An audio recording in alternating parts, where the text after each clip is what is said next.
All right. Hello. Hi, Fox. Hi, Julius. Give me 1 minute. We'll be similar kick into yeah, that's fine. Yeah, Coffee Talk is a very like chill, like quiet game. Um, yeah, I responded to your thing in the wishing well box. I appreciate you. I just muted my mic by mistake. Okay, we're back. Professional. Okay, I have my tea. I was eating my snack before we start. Mhm. Hi everyone. Happy Wednesday. Um yeah, sorry, not sorry. I'm not really hopeful, right? With like I saw like Zach Bussey like posted like the clip of what they were talking about on Twitch, but I have thoughts because it is I'm going to be frank, and I am speaking for myself as a Filipino queer woman, okay? I noticed during that video every single person on there was white. Every single one. Okay, that includes the CEO. That includes the one woman they had. Okay, um, and the other guy. Yeah, like so. And I know people are gonna be like, "No offense," and I'm like, "No, offense meant," because I'm speaking for myself as a Filipino queer person, as a Filipino queer woman. I do not trust. Okay, I find it very hard to trust when the majority of your team, of your management team, of your CEOs, your board members, I find it very hard to trust you when the majority of you are cis straight white people. Yep. And then the majority of your team is cis straight white men with like, a couple of women in here. Um Fox did the highlights. Fox watched the highlights for the announcement for Twitch, right? There are some things that I do not agree with. Like T was struggling today, right? And the thing is like it happened to me. Like I was having a hard time connecting to the chat. Like it disconnected me, reconnected me, and I'm like, that's weird. Our internet's fine. Yeah, because Twitch did something. Okay. And several people, yeah, I looked it up on Reddit. They quietly removed some servers. They didn't say that they were removing the servers. They didn't announce it. They just did it, right? So there are some of the servers in Texas that they removed, and a couple other states.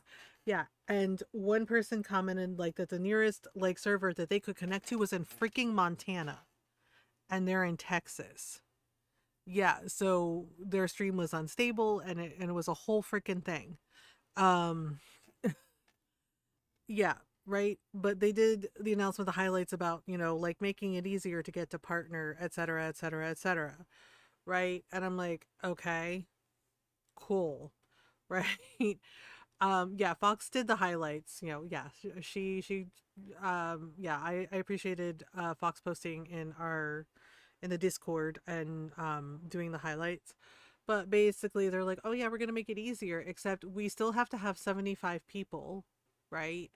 And and honestly, I agree with people who are commenting on Zach Bussey's thread on his post about it's an insignificant change because they still do nothing to help with discoverability and viewership for us smaller, for those of us, for us content creators who are not as big as, some of their bigger branded partners.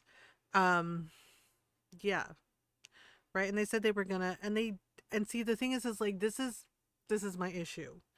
They make promises that they are absolutely 100% not gonna keep. Okay. They assure us like, oh, hold us accountable. We're gonna make changes. Yeah, I try to lurk when I can. Just I know that I'm not a bigger streamer. I know that. I've learned to be okay with that.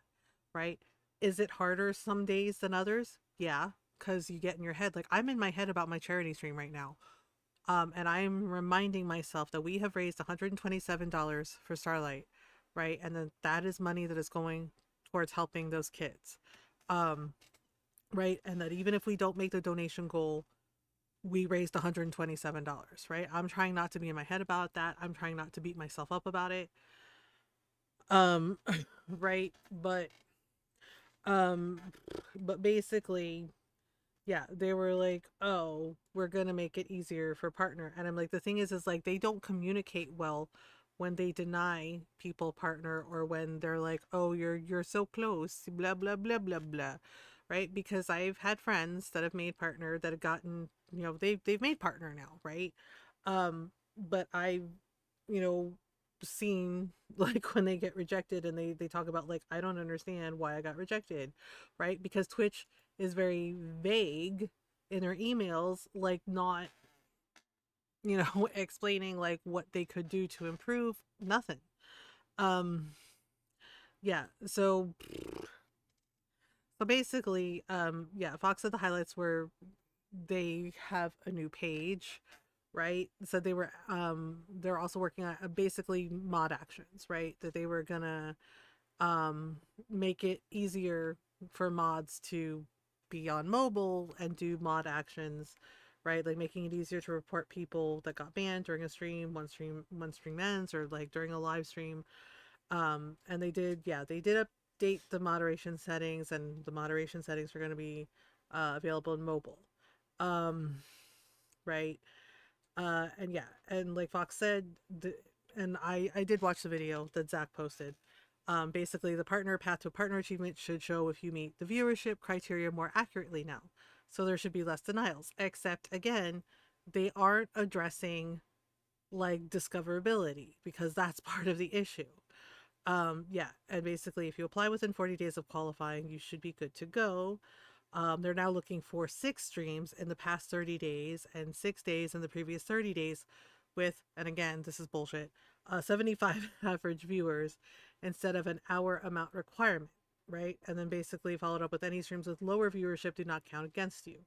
And of course, once your partner, you're always partner unless you do something, you know, to get yourself removed, like, being a bigot your entire personality. Um, or harassing other content creators. Um, yeah, Iran is here. Yes, I want to hello say hi. everyone. Hello, hello, hello. I get one viewer usually, whether it's one viewer or five. Every viewer in your, every person in your community matters and counts. And I feel that some of the Twitch leadership does not seem to understand that, right? Because again, um, if you stop streaming for a span of time, yeah, and now, yeah, I think it's just like a certain amount of time that you had to like stream. Yeah, so they removed that. um I think it's what they were trying to change. Yeah, and that's fine, but like the people in that thread said, it's just like the issue with the viewership is the discoverability. They do not make it easy for people to like find the streams that interest them, the content that interests them, right?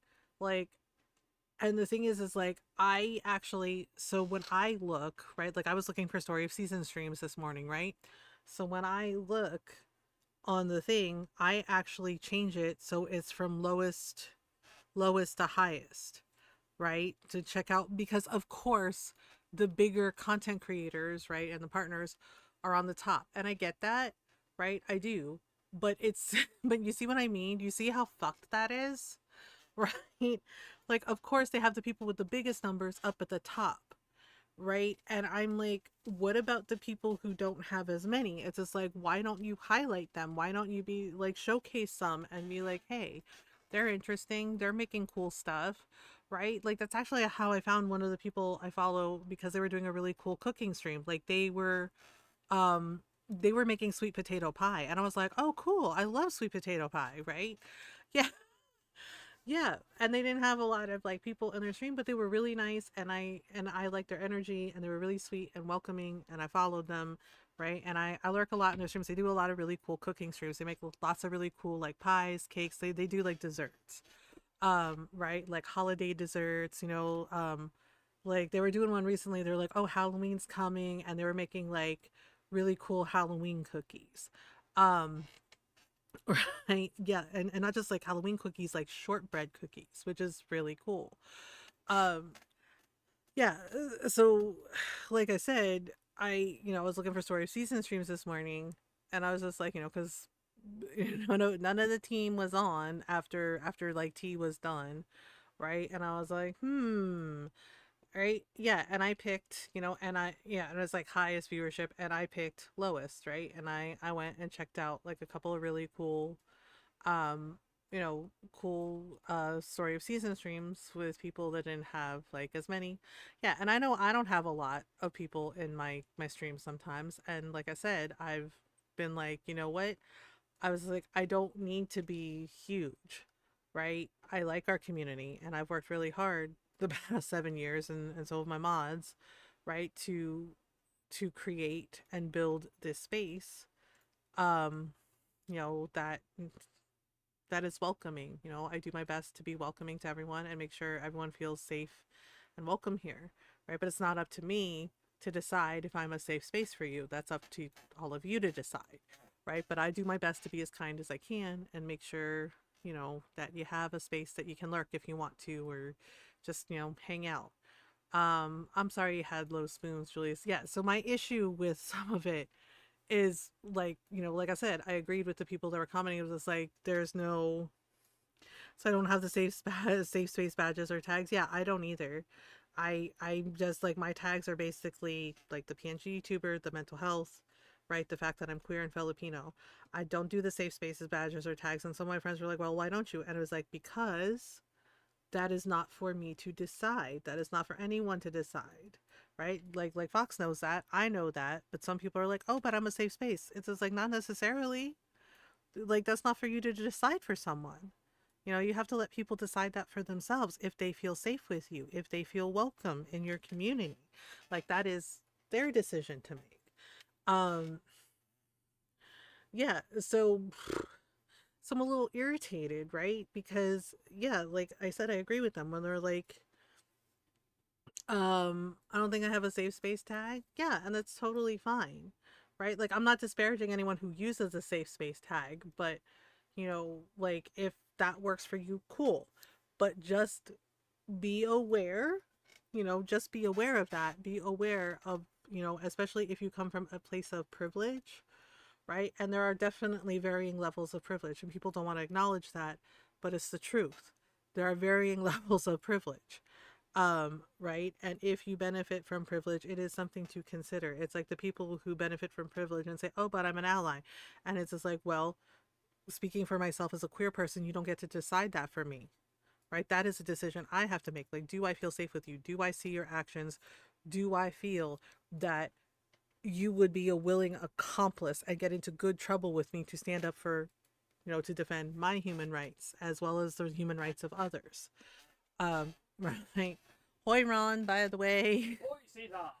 Um, yeah. So, right. So, like I said, I was annoyed because, yeah, I agreed with them about the fact that they're like, well, this doesn't address the discoverability, right? This doesn't address the viewership, right? Because they're like, oh, we're making it easier, but yet they're still insisting that we have to have 75 viewers consecutively.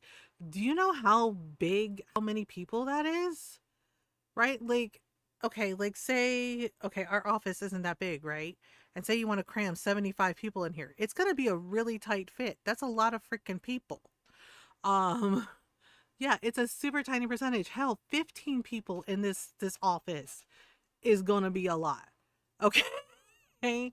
Right? And that's the part that aggravates me because they're like, "We're doing you a favor. See, we're making it better." It's like, "Yet you're still insisting on 75 fucking people."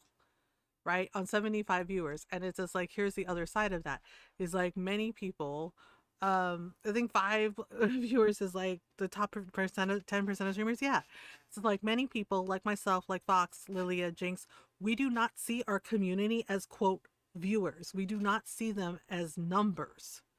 Okay, like I love our community, and like I said, I've worked very hard, and I know everyone on our stream team has worked very hard to build, to build and foster their communities. And we do not see them as numbers, as quote viewers. We see them as people, actual people, not numbers. And that's the part that really bothered me when they were going on about like, yeah, we made it easier, blah blah blah blah blah blah blah blah blah, right? And trust me, when I say, and again, I am speaking for myself, when I say that every single person on that little announcement thing was white, white, okay? Right? So why? are so why do us black people of color and queer, queer and trans non-binary, why are we supposed to trust the leadership when there is no representation of us anywhere on that team? Okay. Like, yeah, majority of them are white, and not just white, cis straight white. Okay.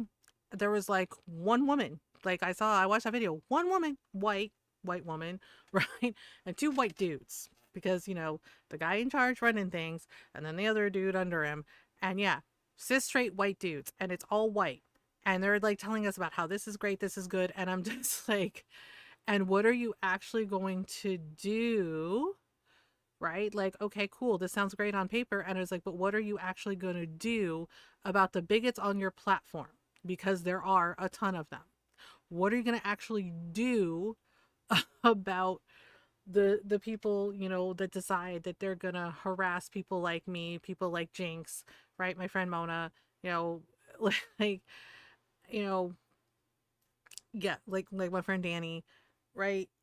What are you actually going to do about that? Because people are like, oh, the hate raids are done. No, they haven't stopped. They haven't stopped because people still are doing that shit. Okay. And they're like, oh, well, we have the tools and all this and that and the other thing. And I'm like, yeah, but you haven't addressed that. It's like, you haven't addressed what you're actually going to do to handle that shit, to address that shit. Because, see, the thing is, it's like when it was like constant, like nonstop, who helped out our communities? It wasn't Twitch. It was Saribot and Commander Root, and they did that for free, and they continue to do that for free. You see how that looks? Right? So it's all well and good, with their little announcements today about like, oh, we're making this easier and we're updating the moderation settings and all this and the other thing. And I was like, right, and leaving it up to us to like ban the people that are problematic with their behavior. And I'm like, but you're not actually addressing what y'all in the leadership position, the CEO position, VP position, what y'all are actually going to do to address that. Okay, to handle that, to actually take care of it, because some of them are still on this fucking platform running their fucking mouths, being full racist, okay, being full transphobic, being full fascist, and they're still here. You do fuck all about it. So what are you actually going to do about that? This is me asking you, Twitch management, like, what are you actually going to do about it? Because you haven't really done anything about it, right? And the thing is like, when you did start to be like, oh, we implemented more tools, et cetera, et cetera, et cetera, it was only after it got so bad you couldn't ignore it anymore, i.e., Washington Post, Washington Journal, multiple newspapers and news sites were reporting about the constant harassment and the hate raids and the targeting of marginalized communities, especially Black and brown and indigenous marginalized communities and disabled people, disabled communities. Yeah, you finally started doing some bare minimum when it got so bad that it was basically bad publicity for you. When it affected you, then you gave a shit. Do you see where I'm going with this? You see where I'm going with this, right? And so, like I said, yeah, that announcement sounds all good on paper. I'm grumpy from yawning constantly. Well, it sounds like maybe you need a little nap, Julius, and that's okay. Um, yeah, so it's just like I said, it sounds good on paper, but I'm just like, really?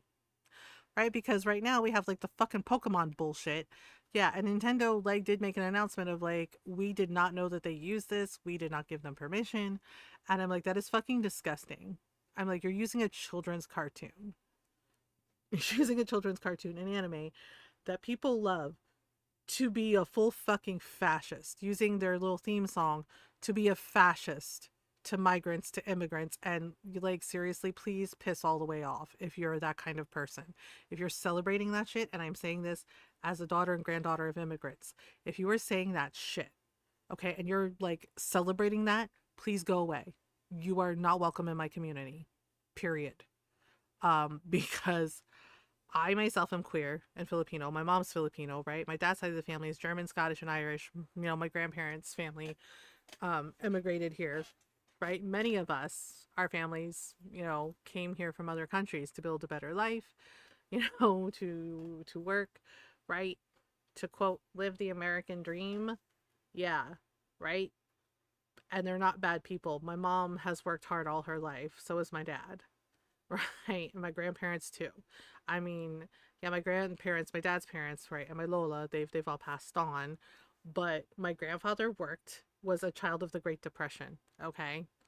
And he worked like and he was luckily he was able to find something. Like he did like a paper route. Yeah, my grandmother was telling me about that when I was a kid because he didn't really talk about his childhood because it was really sad, right? Because the Great Depression happened and right his dad his dad died in the worst way possible because uh with the Great Depression, basically my grandfather's family lost everything, and his dad felt that he was worth more dead than alive to basically help out my grandfather and his sisters and his mother.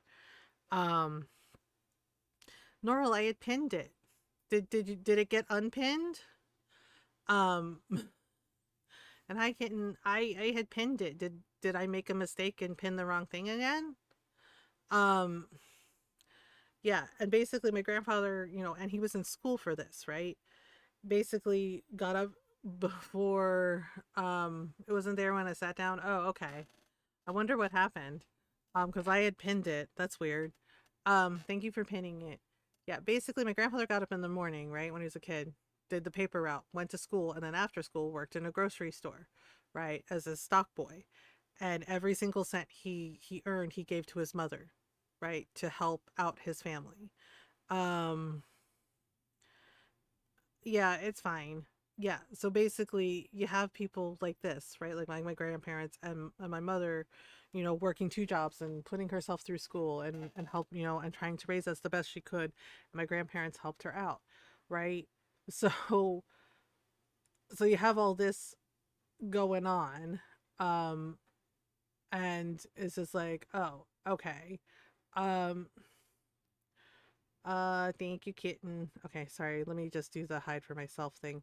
Um, Yeah, and we're gonna start coffee talk too. Yeah, but you have people like this, right? Like my parents, so many of us, are children or grandchildren of immigrants, right? And you have these assholes using the Pokemon theme song like it's a big joke for their recruitment video, no less, right? Yeah. Like bragging about being fucking fascist, being Gestapo towards immigrants. And I'm just like, please fuck all the way off, right? And yeah, Nintendo made an announcement saying they didn't know that they used it, they didn't approve it, they did not give permission. Yeah, and of course DHS is like trying to lie, because of course they're gonna lie, right? This is what fascists do. About like, oh yeah, well, blah blah blah blah blah. We're allowed to use it, blah blah blah blah blah. No, bitch, you aren't. I was like, or did you forget the time that White Stripes sued you for using the Seven Nation Army song? Or all the times that Bruce Springsteen, sent a cease and desist letter for them trying to use his songs because he absolutely is not for them. He's not a fucking fascist. He's for the working class. Like, really? Um, yeah, and it made me really sad for my friends that love Pokemon. I mean, my daughter isn't happy about it. My middle daughter, she loves Pokemon too, and that pissed her off. That pissed her off real, really bad because she's like, Lola's Filipino. And I was like, yeah. And she's like, what the hell? I was like, yeah. She's like, what the? She's like, this is messed up. And I was like, yeah, yeah, it is. It is messed up. Right. And of course, the usual suspects are having a meltdown. Like I said, I will stipulate I do not like Jimmy Kimmel. I have not forgotten that he did blackface. I have not forgotten that he made racist jokes towards us to us Asians at the start of COVID.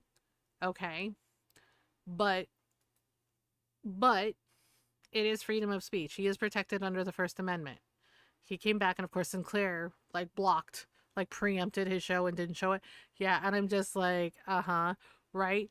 And now Sinclair is freaking out, right? Because several people, because they own like multiple companies, including Paramount and Disney Plus, and people are still continuing to cancel their subscriptions to both those services. And they're like, yeah, they're hemorrhaging money. And they're like, but we reinstated him. And I was like, yeah, but you preempted his show like a bunch of fascist assholes. And they're like, we're just going to show news. And I was like, what kind of news are you showing? Are you showing actual real news with actual journalistic integrity? Or are you showing Nazi propaganda? Yeah, you see how that works. Uh, you see how the fuck that works. Yeah, and Jimmy's monologue, I will give him credit. It was good. It was really, really good, and it roasted this regime. It roasted this regime. It roasted the head of the FCC, right? Because he read something that guy wrote about the First Amendment being protected, about people being protected under the First Amendment, et cetera, et cetera, et cetera, right? Brendan Carr. And then followed up with, what happened to that guy? He's like, where did that guy go? Yeah, because the speech that the head of the FCC gave before, like a few years ago, was like, yeah, people are protected under the First Amendment, et cetera, et cetera, et cetera, to now being like, oh, if you say bad things about the president, it's illegal. We're gonna get you fired. We're gonna get you taken off the air. And he's right. It's like, what happened to that guy who was like, oh, people are, First Amendment is important, right? I was like, when the fuck did you lose your balls and become a Nazi bootlicker? Like, seriously, right? And of course, because of course he did, because again, he's a juvenile fucking narcissist, right? He did watch what Jimmy said about him, current Cheeto and yeah, the Cheeto. Basically heard what he said and had a full fucking just like tantrum. Just lost his shit. Like, how dare he? Jimmy's not funny, blah blah blah blah blah. And it's just like, no, no. I was like, no, that's not how it works. It's like, see, because comedians like George Carlin and Lenny Bruce, they're fucking important. Because when you start silencing comedians for just, like telling the truth, like that's not freedom of speech. That is fascism. Okay? It doesn't matter that they don't like you. Hell, I don't fucking like you. I don't like your behavior. I think you're shit, right?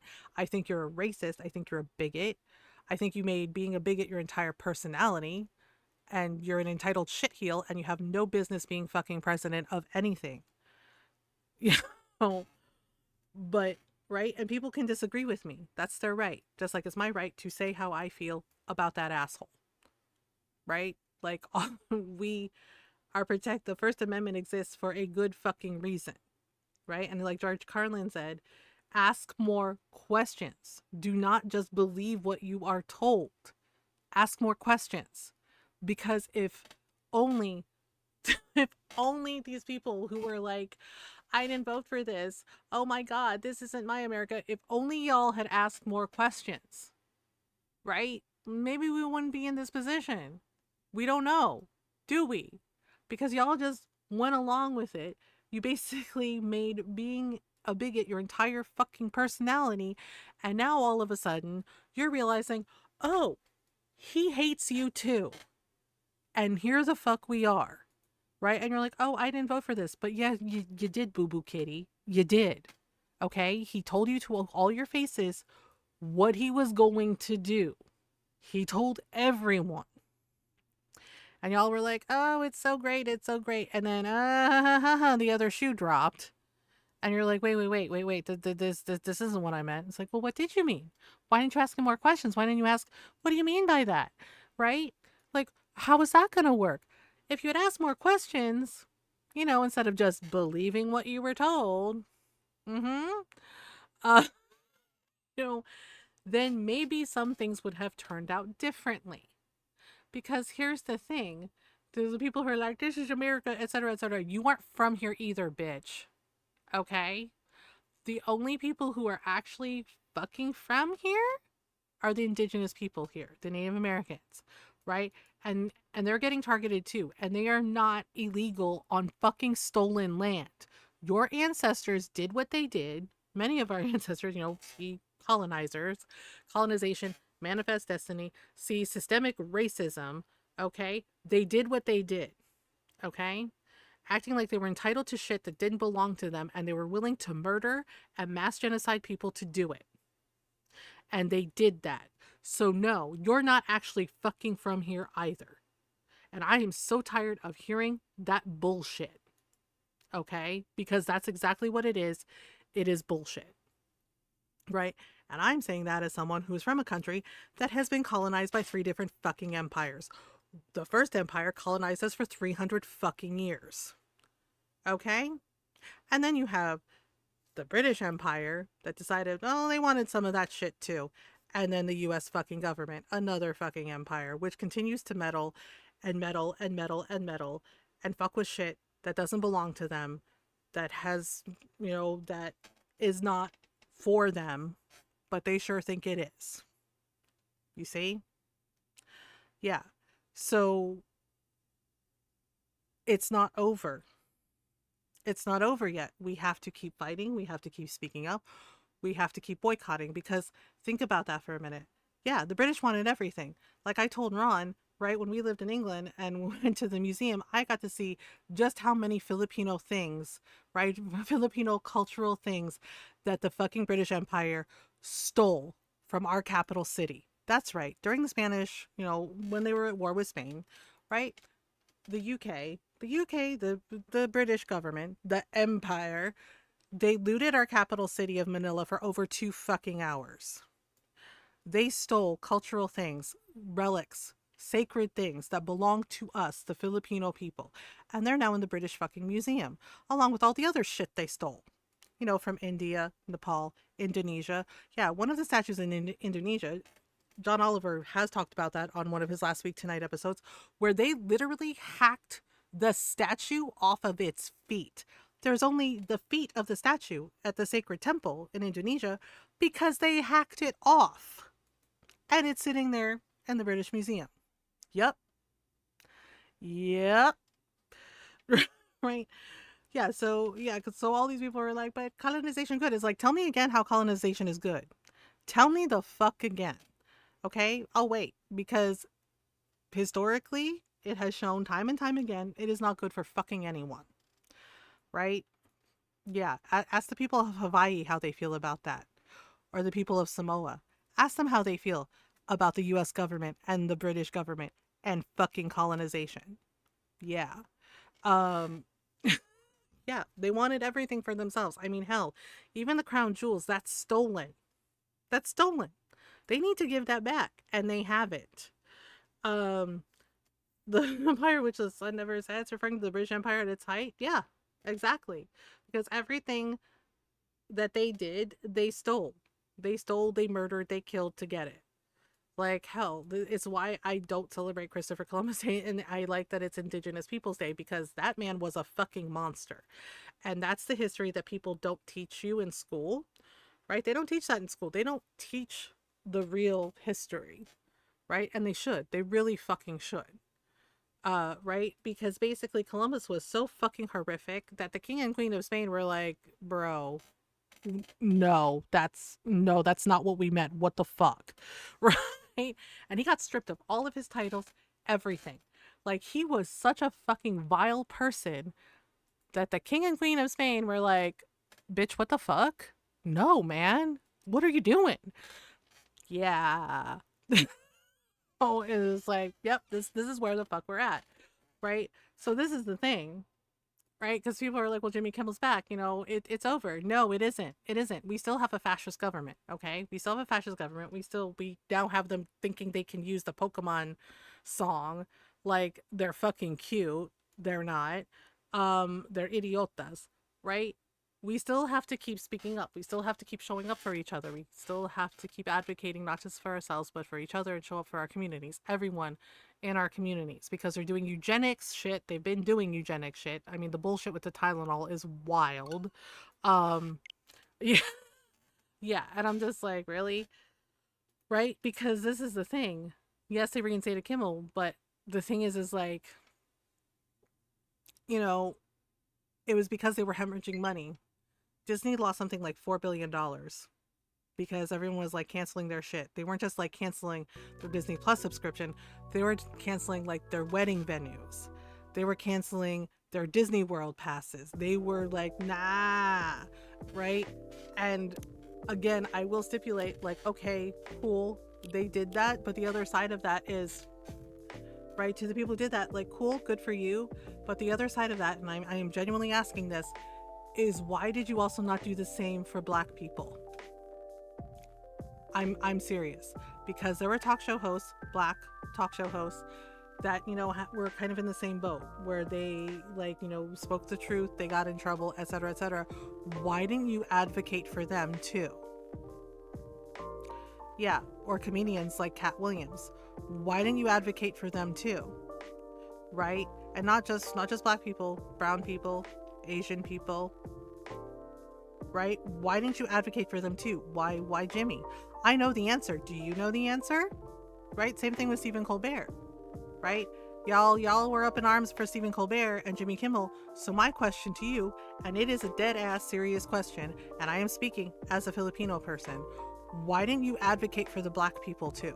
The hosts that got in trouble for, you know, their freedom of speech. They exercised their freedom of speech and got in trouble.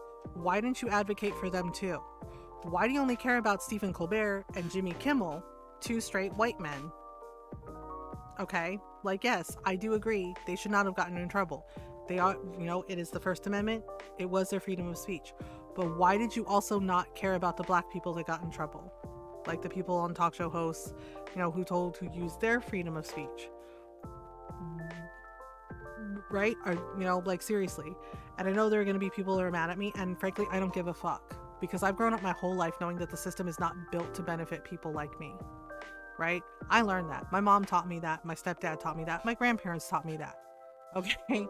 My dad, you know, he benefits from privilege, and it took him a long time to acknowledge that. Like, I had to have multiple conversations with him as a teenager and then as an adult before he finally got it. Right? And every now and then he still fucks up. Okay? But he's human, and he is at least willing to acknowledge that he fucks up. Right? Yeah, and I know there are gonna people are gonna listen to this VOD and be mad that I asked that question, but it's a valid question. Why did you only advocate for the two people, the two straight white men that benefit from fucking privilege, that are basically billionaires, but you didn't advocate for the black people, for brown people, indigenous people, Asian people, those of, you know, the ones who also got in trouble for exerting their right to free speech? Why did you not advocate for them? What is the difference? I know the answer. Do you? See, that's the point. That's the fucking point. Right? And like I said, I know there are going to be people who are going to be pissed at that. And I'm like, it's fine. It's fine if you don't like me. It's fine if you're angry with me for asking those questions. But what's not okay is you ignoring your fucking privilege and your fucking hand in basically maintaining the status quo for systemic racism and people like Jimmy and Steven who benefit from fucking privilege. The thing is like, John Oliver's English, okay? But credit where credit is due. He is very aware of his privilege, and he has acknowledged it and has said many times on his show that he is aware that he is a British white man, right? But see, the other side of that is he has actually used his privilege to actually show up for other communities. He has shown up for the black community. He's shown up for the trans community, for queer people like me, right? He is actually using his privilege to actually stand up to this. See, that's the point, right? If you recognize your privilege, it is up to you, you know, and I can't tell you what to do. Like, it is up to you to choose to do that. But if you benefit from privilege, like they do, it is important that you at least try to use that privilege for good.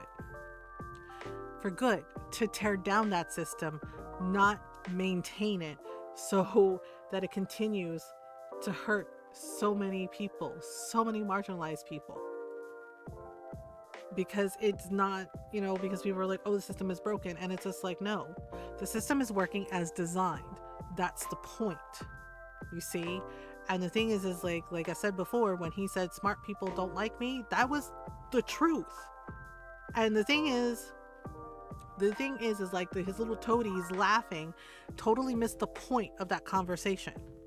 Because, you know, and then like assuring him, oh, we like you. The thing is right, and again, totally missing the point of that conversation, missing the point that he wasn't talking about them. He knows that he's fooled them. He knows that he's just like, he's got them dancing in his hands, right? But people like me, Noro, Fox, he knows that we don't like him, right? Because those of us who, you know, who are basically critically thinking and being like, why is this happening? What is this? Why are you doing this? Asking more questions, you see? And that's what needs to happen, is like the more of us who stand up and like challenge this, challenge these fascists, because that's exactly what the fuck they are, right? The less power they have. Do not let them have that fucking power. Do not be so willing to give away your rights. Like, seriously, don't do that. Because, like, holy shit, like, look where we're at now. Like, for fuck's sake, I mean, you have these idiotas being like, Tylenol causes autism. Is like, bitch, no, it doesn't. What the fuck is wrong with you? That is so many wrong things in one sentence, right? And it's just like, yeah, and this is why we need to ask more questions. Challenge that bullshit, right? Channel your inner rage against the machine, right? Like the lyrics say, fuck you, I won't do what you tell me. Like, that needs to happen more. Yeah, so it's just like, you know, and I love y'all, and I appreciate you, and, you know, thank you for hanging out with me, and, you know, having these conversations with me. You know, we don't always do that, but everything is on fire right now, and it's just like, and now more people are gonna get hurt, right? Like, more people, you know, our family and friends who are trans, you know, people with autism, right? People with disabled, you know, those of us with disabilities. Vampire and Wish's son never it's that poor vampire. I know, right, Julius? Yeah. But Nora pinned the thing. So we are raising money for Starlight Children's Foundation. We're at $127 in donations. I would like to get to the donation goal, which is $200. We'll see if we get there. But basically, if you would like to donate, the Streamlabs charity donation link is pinned to the top of chat. Or you can use the command Starlight. So Starlight Children's Foundation, this is our 4th year raising money for them. They're amazing. They spread happiness to hospitalized kids all over the US. They donate hospital gowns, toys, books, coloring books, a Nintendo Switch, and VR gaming stations, and toy wagons, basically spreading some joy and happiness. And, you know, making sure the kids get to be kids and have some joy. So yeah, I would donate, but yeah, Julius, you've donated like 3 times, so, and I appreciate it. Okay, so we're gonna, if there's time, we might switch over to Story of Seasons. I don't know. We're doing Story of Seasons on Thursday and Friday. Thursday is Ron's birthday, so he's playing some space game. I don't know if it's Stationeers or Space Engineers. Okay, it's Stationeers. He's playing Stationeers. Okay, so let's see. All the ingredients are stocked up, and the weather's keeping quiet. Looks like a good night to listen to some stories. Wait, did we already do this one? Oh, we might have done this one. Wait. Okay, hang on. Let me see where I'm at. Wednesday, September. Did it not go? This is the day we're supposed to go to. Oh, it's gonna make me play through day 9 again. I saved though. Poopy. Alright. No. Ron, have you seen Factorio? I think it would be right up your alley. I have, and I don't think it is up my alley. I just realized this game starts on my birthday. Okay, yeah, sorry, we're gonna have to play through this day again. I don't know why. It auto-saves, so I don't know why it's making us start over again. Okay, so, yeah, so we're gonna... Good evening, Mr. Hyde, Mr. House. So we're having to play... Never mind then. So we're having to play this day again. Sorry. I think the game fucked up and didn't save like it was supposed to. So if you missed the conversation with Lua, you get to see it again. Nice to see you two. How did it go at the hospital today? Well, it was fine, except I was a little exhausted. It done goofed, yeah. Yeah, so we'll have to play through the day again. Goodness, are you having issues with the children again? No, that's not it. It's just... Well, for starters, my Fury is giving me a hard time. You're a Fury? Is it the full moon already?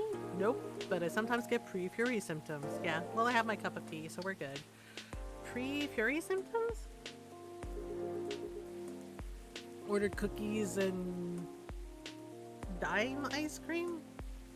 What's dime? Yeah, it's a common thing for werewolves. A few days before the full moon, our bodies start to prepare for Fury. Oh, right. Yeah, well, he wolfs out. And that changes the way they react to pretty much everything. Symptoms vary depending on who you ask, but it can affect our muscles, our appetite, our energy levels. Oh, okay. It can give us headaches and a lot of other stuff. Small, but annoying. That doesn't sound pleasant. No, to be honest, it's not great. For me, I've been feeling pretty sore and more tired than usual. And a bit crankier as well. Uh-oh. Is there a drink that could help you with that?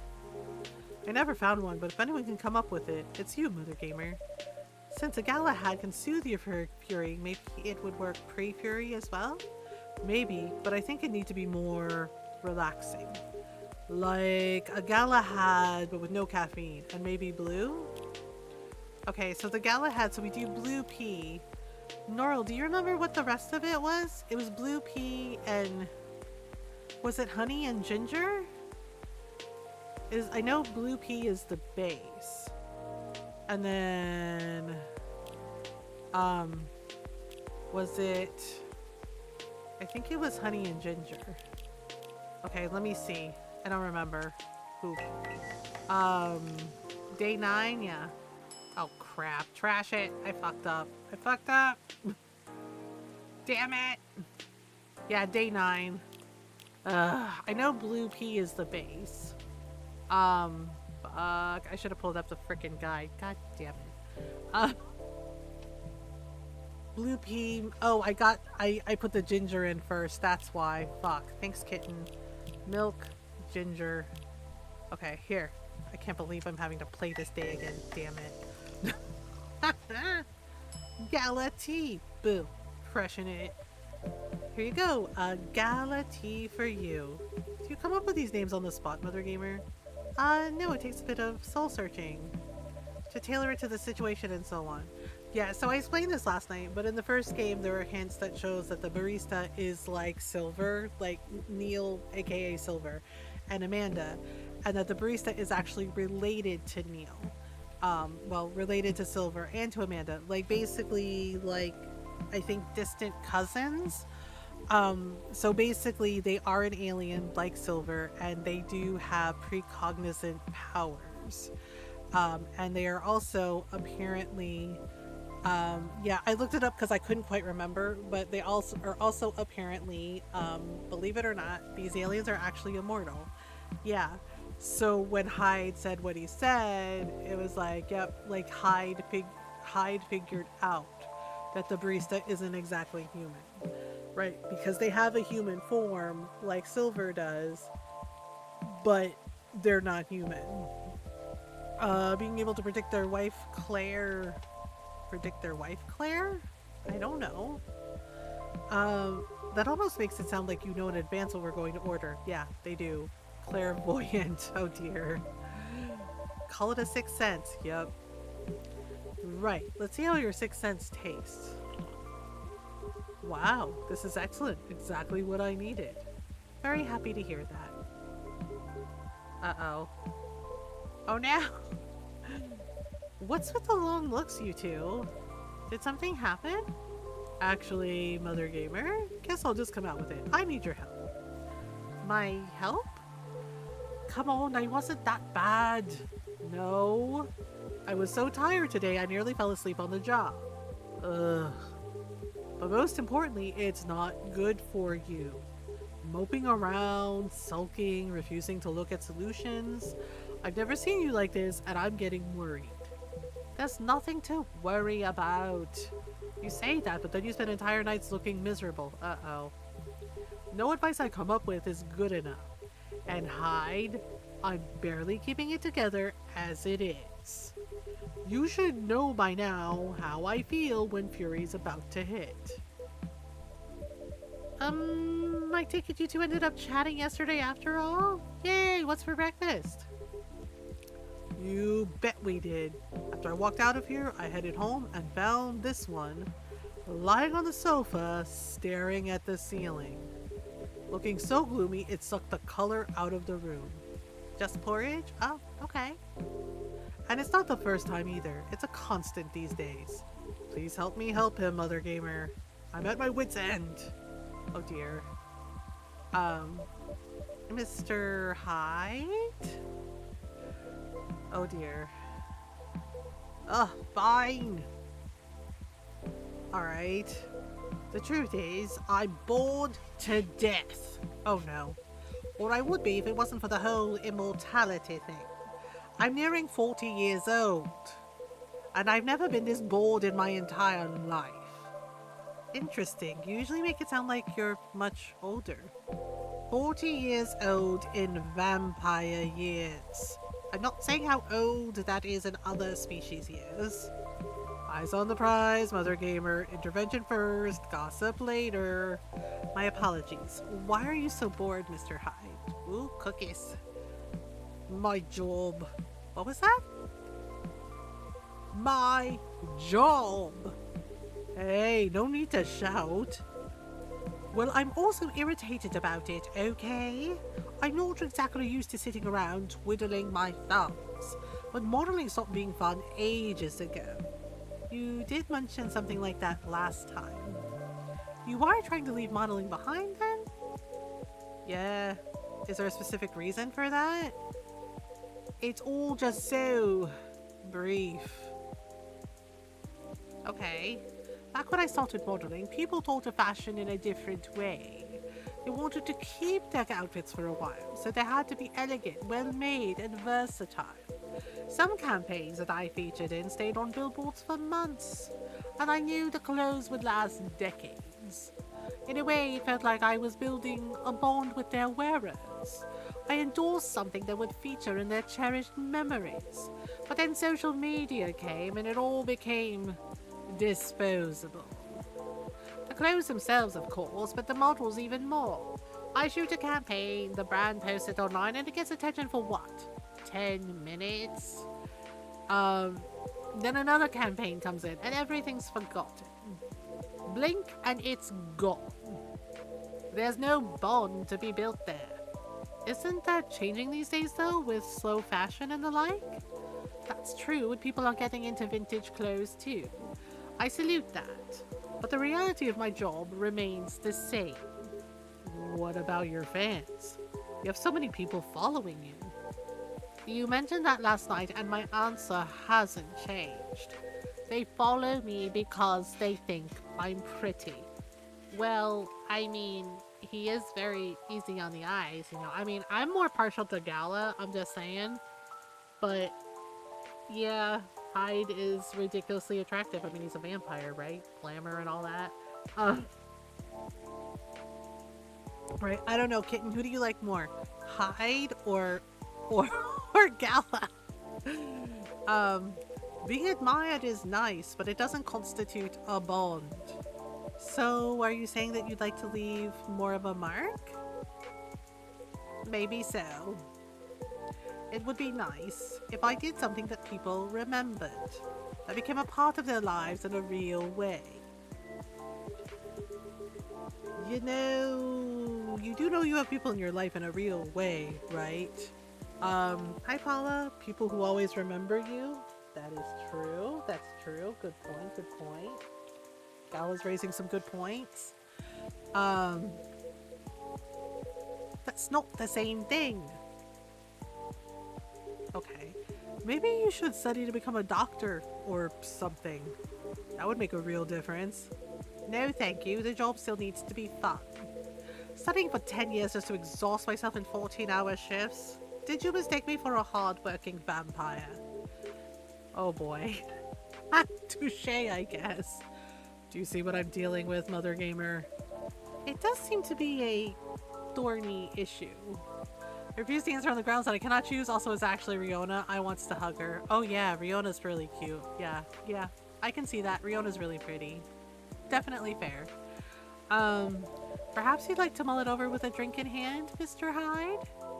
Yeah, that sounds good. Just make me something I like. Anything you've seen me enjoy recently? Anything you've seen me enjoy recently or when we first met. It was Zobo, right? So Zobo was hibiscus. Was it hibiscus and ginger? I think it was like hibiscus and ginger, right? Like it was hibiscus, ginger, ginger? I think that's right. I got it right. Woo! Also, I wanted hugs and uppies from Myrtle, but respect her relationship with Aqua. I don't know if they're like actually together. I think they're just friends, but yeah, I like Myrtle too. Here you go, Mr. Hyde. You seem to like this well enough. Heh. Nice, Mothergamer. And you lost your bet, Hyde. A bet? When Hyde was wallowing in self-pity yesterday, I told him many people cared about him, and I bet you could remember what he liked even if he gave you no instructions. So now I get to say that I was right. And Hyde gets to buy me dinner. At a place of my choosing. Ugh. You're going to pick that horrible steakhouse again, aren't you? You know it. Have you won other bets in the past, Mr. Gala? Let's see. You say it, Hyde. Oh my god, he sounds so smug. He's won every single one of the bets we've ever made.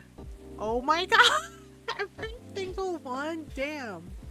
Wow. Yeah, I'm this close to being able to buy a new TV with the money I'm saving on food. Just rub it in my face, why won't you? That's so messed up. So Gala's won every single bet. That is freaking funny. Oh, hi everyone. Hey Lua. Hi Lua. Busy night, I see. Hi Miss Lua. Busy and lively just the way we like it. That's good. And I'm really glad you're here, Hyde. I wanted to apologize for the other night. I was so excited to see you, especially since it had been a while. We ended up fighting with Bailey's instead. You must be getting bored of our arguments. It's alright. They're kind of fun to watch. Wow. How are things with you two, by the way? Just let me order before I answer. If that's alright, Mothergamer? Of course, what would you like? I spent the whole day talking in meetings and presentations, so I have a bit of a sore throat. Is there anything you'd recommend for that? Definitely something with lemon and honey. Sounds great. I think it's green tea. I'd love a lemon and honey drink then, please. I think it was green tea? Green tea, and then lemon and honey. I think it's cough syrup. Yeah, the drink is called cough syrup. Yeah, crushed it. There you go. Here you go. Some honey to soothe, some lemon to boost recovery. Thanks, Dr. Mothergamer. Oh, this is truly lovely. Just what I needed. That's great to hear. My company's trying to get a big contract, so I've been organizing meetings with everyone, making sure it's all going according to plan. That sounds pretty tough. Yeah, it's a lot of responsibilities and decision making, and part of me likes that, but part of me feels the pressure of it. So it's nice to be able to unwind with a warm cup. Okay, anyhow, to answer your earlier question, you probably gathered that Bay and I have been fighting. Yeah, and Hai told me a little bit about it too. Right, well, we haven't discussed the wedding for the past couple of days, and honestly, it's done me a lot of good. Here we go. The thing is, yeah, weddings are fucking stressful. I know Bay means well. He suggests all these things that he thinks I'd like, and I should like them. He's paying attention, not just sending random ideas. I should be grateful that he's trying to please me. Yeah, we talked about this last night when we played this day. Basically, you know, that it's not about everybody else, it's about her and Bailey. It's their wedding, it's their day. And of course, Hyde, you know, has to be harsh about it. But I get annoyed instead, and then I start feeling guilty that I'm annoyed, which makes me even more annoyed. It's not great, I know. Well, it'd be easier if we always acted rationally. If we only got annoyed at the right people for the right reasons. But things aren't that simple, are they? That is true. They are not that simple. That's true. Although, I guess if you figured out what actually annoys you, it would help. Yep, that's the problem. I'm not sure. At first, I thought I was tired or worried. Oh, okay. The decision making in my job is taking a toll for sure. It's a bit hard for me to also deal with organizing things in my personal life. Also, the financial side of it is hard to navigate. I don't want Ray to spend too much money, but he's right that involving my family comes with strings attached.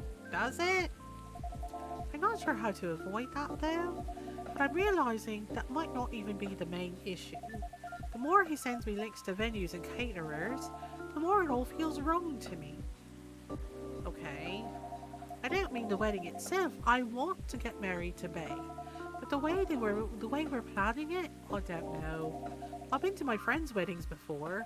I've also been browsing the most popular wedding pictures online. Oh, for fuck's sake. There are always these big parties, very put together, very classy. They have their whole families over, their friends and colleagues. They rent these beautiful barns and they hire live bands. They wear designer dresses and bespoke suits. I used to look at that and think, this is great, this is what I want. But now it all just feels more and more off. Why don't you tell your fiance that? Thank you. Oh boy. What if he thinks I'm getting cold feet? Oh my freaking Norl, you talk to her. Or that I'm questioning his ability to help with the budget. That's up to how you communicate, isn't it? Right, but it's still a difficult topic. Oh my freaking heck. We've been through so much, you'll know that. This is supposed to be our special day, a way to celebrate our partnership. Bay wants to honor that. He'll feel awful if he thinks I don't. Or if he thinks I don't trust him. Oh my god. And then it was a party till next morning, right? Like, the whole thing is like, it doesn't have to be a fancy over the top wedding. Hi, Stardust. Like, it can be just like you and a few friends, right? Because that's the point. Like, it's, you know, for people who are getting married. I've been married for 17 years, okay? Ron and I have been together for 17 years. Um, Hi, Laser Bear Cat. Thank you for the raid. Yeah, and we talk about everything, right? Because you have to talk to each other. Um, Hi, Laser Bear Cat. How was your stream? Thank you so much for the raid. Noel. Noel, can you please do the shout out? Sorry. I better not do ooh, Nora will kill me. Um, Hi, howdy. Hi everyone, welcome on in. I hope you're doing well. If you're new, hi, hello, I'm Mothergamer. I'm a variety streamer. I like to play story games, RPGs, indie games, lots of Animal Crossing, lots of cute farm sims, cute cozy games. And we do our best to be kind, welcoming, and supportive of everyone's welcome in. We're glad you're here. Oh, I didn't know you were AFK. Sorry, kitten. Um, how is Ikenfell? And yeah, go follow Laser Bear Cat Gaming. Lasers! I don't know. Uh, Laser Bear Cat Gaming. Go say hello. Go follow. To put my bowl in the sink. Stream was great. We researched the back half of Ikenfell, a very fucking cool queer RPG. Oh, that's nice. That's awesome. Yeah, go follow Laser Bear Cat Gaming. You can check out some Ikenfell. You can check out all kinds of really cool story games. Yeah, and hang out. Give a follow and go say hi. Yeah, we are also raising money for Starlight Children's Foundation. If you would like to donate, the Streamlabs charity donation link is pinned to the top of the chat, or you can use the command Starlight. We are at $127 in donations. Donation goes $200. Yeah, and of course, Laser Bear, if you need to raid and run or raid and lurk, no worries. Please do whatever you need to do to take care of you. You know, food, rest, snacks. You know, hug your kitty cats. Throw Julius across the room. Yeah, so Lua's freaking out about the wedding. I swear you and your elf are well matched. Yeah, and Hyde is gonna give tough love. You always worry so much about what others think, instead of working out your own wants and needs. You do realize that's the important bit, right? I mean, generally, yes, I get that, but how does it apply here? Oh, who wants to tell her? Oh my god. The succubus and the elves, they're killing me, man. It's our second playthrough of this and they are killing me. She's like, what if he thinks I don't trust him? What if what if things go bad? I was like, what if he understands and you, I don't know, communicate like adults about your wants and needs? Because it's not anyone else's wedding, it's your wedding, girl. It's your day. Like, holy shit. Um, Thank you for the warm welcome. Have a lovely night, y'all. Yeah, no worries, Laser Bear. Thank you again for the raid. Have a good night. Have a good rest. Um, like I said, Ron and I have been married for 17 years. It'll be 18 years, on my birthday. That's our anniversary, right? And yeah, we've had a lot of ups and downs and arguments and everything, but at the end of the day, you know, we still genuinely love and care about each other and talk to each other, right? It makes me think of that scene from Friends where Monica like roasts the shit out of Chandler and like tells him if you don't want to be in an adult relationship, then don't be in one. And honestly, that's solid fucking advice. Right? Yeah. And then like Joey and Ross were over in the corner looking like, ooh, that was bad. Yeah, because it's just like you have to talk to the person, right? And if they love you and care about you, if you genuinely love each other and care about each other, you can have those conversations, right? You can have that open and honest discussion, right? Because she's sitting here going like, oh, I've been to my friends' weddings. I've seen all these like fancy weddings online, and it's like, girl, don't worry about those weddings. What do you want? Because that day is about you and Bailey, right? That's your day. It's about the people getting married, the people committing to each other, right? It's not about anyone else. It's about you. Like, holy frick. What do you think it means to honor your partnership? To celebrate it properly, for starters? Right. And who are you in that partnership with? I believe you met him, the blonde guy with the puppy eyes? Right. I'm glad you remember that, because you were making it sound like you were in a relationship with your friends who got married. And the strangers who put wedding pictures online. Oh boy. This is your relationship you're celebrating. Why are you so concerned with other people's weddings? Your special day needs to make sense to the two of you. Have it in trainers at a fast food joint if that's what you like. That way you could also take the budget out of the equation. A simpler wedding won't feel shabby if you make it feel properly yours. I still want a pretty outfit and decent food. Thank goodness. But point well taken. It's just, my family might have certain expectations. Did they openly say that? No? Then maybe they do, or maybe you just think they do. The only way to find out is to talk to them. Besides, isn't Bailey's also about to become your family? You sure are the only family he's got. I'm not saying to disinvite everyone or to fight with them or anything, but you shouldn't put their needs above your own. I really shouldn't, should I? Oh my god, she's getting there. She's getting there, y'all. You've given me food for thought. Thanks, Hyde. My pleasure. Oh boy. Amazing how you perk up when you give people advice, Hyde. Maybe you should become a therapist. Oh boy.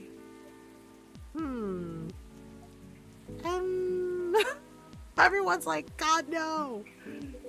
Gee, thanks for the vote of confidence. I did say I might become a couples counselor, but I agree with what you all implied. I don't think I'm quite tactful enough for that. Are you looking to change careers, Hyde?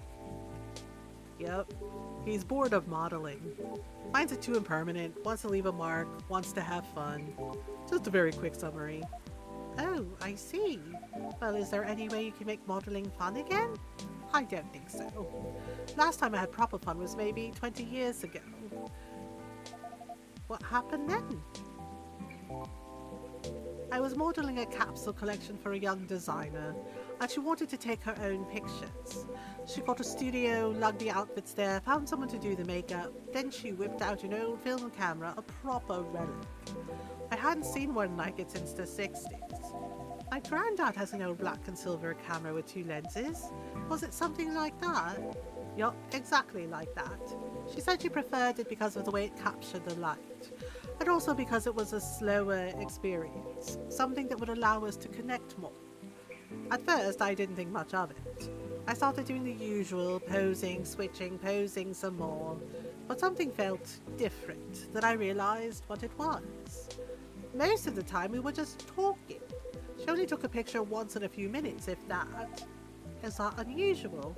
Yep, most fashion photographers take dozens of pictures in a row. True, they do. I felt a bit sorry for her, to be honest. I thought she didn't know what she was doing and that she was wasting her money. Well, we had a great time and we got kind of friendly, I guess. Because at the end of it, she let me use up the remaining exposures. I fooled around, shot some random stuff and one portrait of her. Then she suggested I come with her to her darkroom, watch how she developed the pictures and how they came out. We did always have a fondness for dark places. Comes with the territory. But as for the pictures, well, they were gorgeous. First of all, I looked really like me, you know? A me I could recognize. But that's not even what stuck with me the most. It's the care she put into processing each frame. Oh, neat, yep. Working each picture through the chemical baths, hanging them, drying them, it was like watching a magic ritual. And her portrait, when she saw it, she got a bit emotional. She said she was used to being on the other side of the camera, and it was the first time she really liked a portrait someone took of her. Okay, well that's nice. I'm in a weird place these days. It's not like me to tell these kinds of tales, or to launch into soppy monologues, really. Just forget it. No, I think it's a beautiful story, and it gives me an idea, I think, of another career for you. Please share, Lua. You'd be doing both of us a solid. Okay. Go on then. Well, maybe it's because I've looked at so many of them recently, but apparently film is making a big comeback for wedding pictures. It's what you said, it captures the light beautifully, and it's more personal. It's a more personal, slower approach. Maybe you could try that? Who, me? No, the other vampire is looking for a new line of work. I think you've got the wrong guy here, Lua. I know I'm disgustingly sentimental these days, but I'm not that far gone. Attending one wedding gives me cavities, let alone several per month. Ah, well, forget about it then. No, don't forget about it at all. It would be perfect for you. Come on, hide. I know you like to play strong and sarcastic, but you are sentimental. And you love to chat people up. You'd solve all the bridesmaids' drama and offend the parents, but most importantly, you do something for these people that they'll never forget. They'll look at your pics their whole lives. That's not leaving a mark. I don't know what is. You're assuming they won't get divorced. Oh my god, he's a ray of sunshine. I don't know if this is the right topic for Miss Lua. It's alright. I know some marriages end in divorce, but that doesn't change anything, does it? Whether a marriage lasts for a few months or several decades, the wedding is still an unforgettable moment in someone's life. Vampire the Masquerade time, yep. That career in the mafia is really looking up. You're hopeless. I'm falling asleep on my chair now, so I'm gonna head back. Do whatever you want, you thick-skulled vampire. Just don't stay out too late, okay? Oh my goodness. Yeah, alright. That's my cue as well. I have some thinking to do. And maybe some talking. Thanks again, Hyde. And good luck. I hope your next adventure is a good one. It will be. Good night, Lua. Good night, Mothergamer. See you later. Good night, you two. Oh dear. I'm a mod and become a hot-ass vampire? Oh yeah? What kind of vampire are you gonna be? Are you gonna be like a hot Finnish vampire? Here we go again. Last one sitting. Indeed, proper night owls. You didn't say anything about that wedding photographer idea. No, I didn't. It's ridiculous, right? That's not for me to say, but I wouldn't call it ridiculous. It sounds like you enjoy the whole film photography experience. And you do like being around people, don't you? I do sometimes, but I'm not a romantic. People get married, they think they're taking the first step into forever. Well, there's no such thing as forever. Again, ray of sunshine over here. Everyone ends up disappointed in some way, and then next thing you know, I don't want to sound too depressing. Okay, so you don't believe in love? Of course I do, but only in a certain kind. You can choose to keep supporting someone to enjoy their company. You can do that for years with friends, family, lovers. But at the end of the day, you're still you, a separate person. And they're still them. There's no two souls becoming one, not really. I know, the one time I tried, it really didn't work out. But do you regret trying? Oh, so Hyde was married at some point. um, like Mad Vampire Scientist? Oh, okay. Well, no, I guess I don't. It confirmed for me that marriage and the like, it's never going to be my thing. And there's a freedom in knowing that about myself. It's given me space to build other relationships that work much better. But at the same time, when I see people who truly believe it, people who walk into it willing to share their lives so closely, even if for most of them it won't pan out, there's something beautiful there. Like watching a butterfly fly too close to a flame, or a flower bloom like it will never wilt. Wow, okay.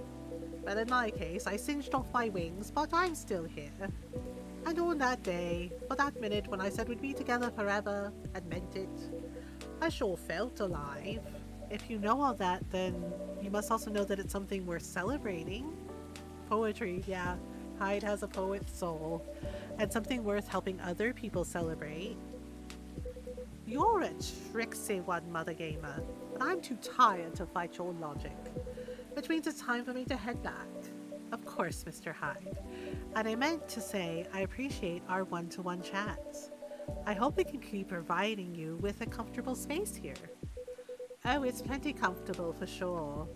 Besides, well, it all boils down to this, doesn't it? The way time passes for me is very different from anyone else I know.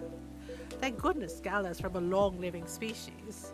But even then, he'll grow old before I do eventually. The world will change 100 times, technologies will die out, new technologies will come. I will feel again the way I feel now in a century, maybe two. And Lou and Gala won't be around to give me advice. The world won't wait for me. But you will. Am I right, Mothergamer? Yeah, see, he figured it out. That is very perceptive of you, Mr. Hyde. Yeah, he figured out that they're an alien.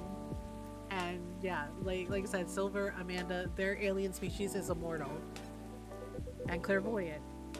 Hey, you've grown to know me quite well. It's only fair that I know you a little in return.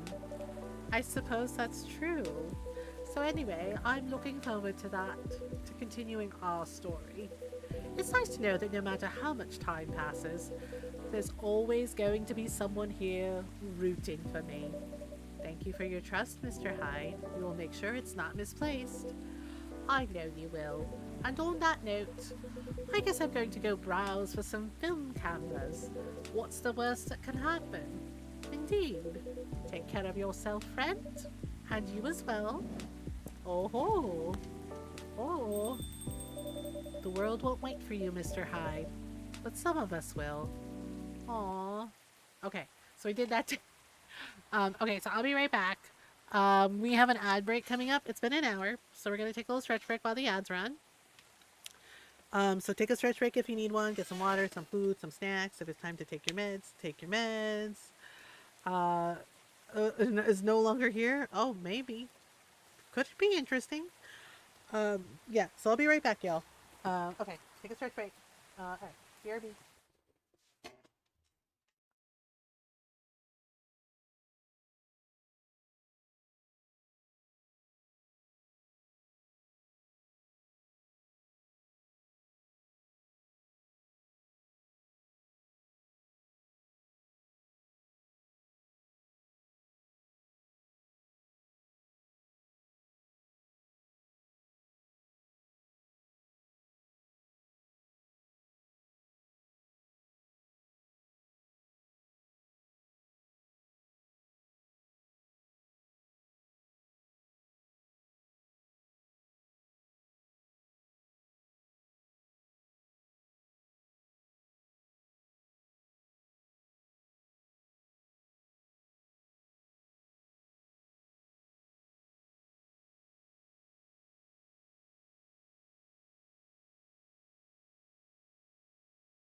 Alright, I'm back. Thank you for waiting. The ad break should be over. Okay, so ready for the next day. Yeah, sorry I had to play through that day again. But we made it. So now we're ready for the next day. Um oh. Okay, well that sounds like an interesting character, Julius. Cinnamon latte? Yep. Okay, here we go. The next day, the city of Townsville, the next day. Mm-hmm. Ta-da! I think this is day 10 now? Yeah, day 10. Oh my goodness. Oh my goodness. Alright, so now... Do. New image recognition tech confuses gnomes with dwarves. A review. Okay. That's really weird. Good evening. Oh. Hello. Oh. Officer, welcome. Hey, Georgie. Hey, Mothergamer. How are you doing? Uh-oh. Okay. Officer? Oh. Yeah, sorry. My mind is kind of elsewhere right now. No worries. Work issues? What else? I'm all ears if you want to chat. Yeah, you're a pal. I'm a real blind Mothergamer. What happened? Well, never-ending workplace issues aside, things are getting weirder by the minute, and I'm feeling out of my depth. Are you talking about your recent patrols? Yeah. I've been analyzing the CCTV footage of the last couple days. Oh, I see. How did that go? Did the cameras manage to capture anything? Yes and no. The infrareds caught a couple of blurry things. They ran off, turned a corner, and disappeared. Could have been anything, like rats or cats, but neither fits with what I heard on the scene. The footsteps, you know, the laughter. Come to think of it, it sounded more like giggles? Giggles? Can werebeasts giggle? Not at that size, no. Even if they could, it doesn't explain the footsteps, really. I see. So what's next? I have some ideas, but they're just wild theories at this point. In short, I'm stumped. You know, Mothergamer, I've been racking my brain ever since Miss Riona dropped that bomb about the fairies, you see. Okay. Oh, what about them? As it turns out, fairies was an umbrella term for many types of beings. Anything that didn't fit the known physical rules at that time was to be referred to as such. Oh. I don't know. We don't know yet. Does that mean banshees were part of the fairy folk? Probably. Not anymore, though. It's an ongoing process, but the list is getting shorter. But back then, any sentient being that was even remotely incomprehensible was considered that. And that includes apparitions. Apparitions? Yes. Apparitions, like ghosts. Oh, ghosts? Ghosts! Oh, Georgie is not having it. I see. What do you mean I see? Eh? Doesn't it sound like a bad joke to you? I'm not sure I follow? Oh my goodness. Bud, come on. Ghosts don't exist. Yes, they do. Probably. Do they? Because if they do, all I can think about is that damn tree now. Ah, right. The tree. Does that mean it's haunted? It could be. Oh no. Oh boy. Don't get how you could be so calm about this. Huh? Well, why wouldn't I be? I mean, there have been all sorts of customers here. Some of them are so out of this world, even. Sometimes literally. You're right.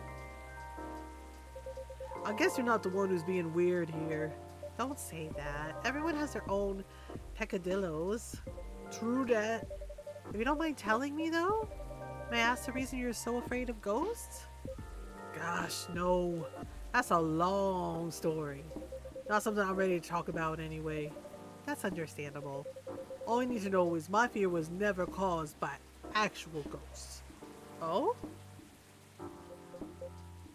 Suggestion is a very powerful thing, Mothergamer, but that's all I'm willing to share. Okay, thanks for sharing. You know, it's funny. My grandpa was very into this stuff. The guest of the pop star Nekomata, Nekomimi or Banshee, right?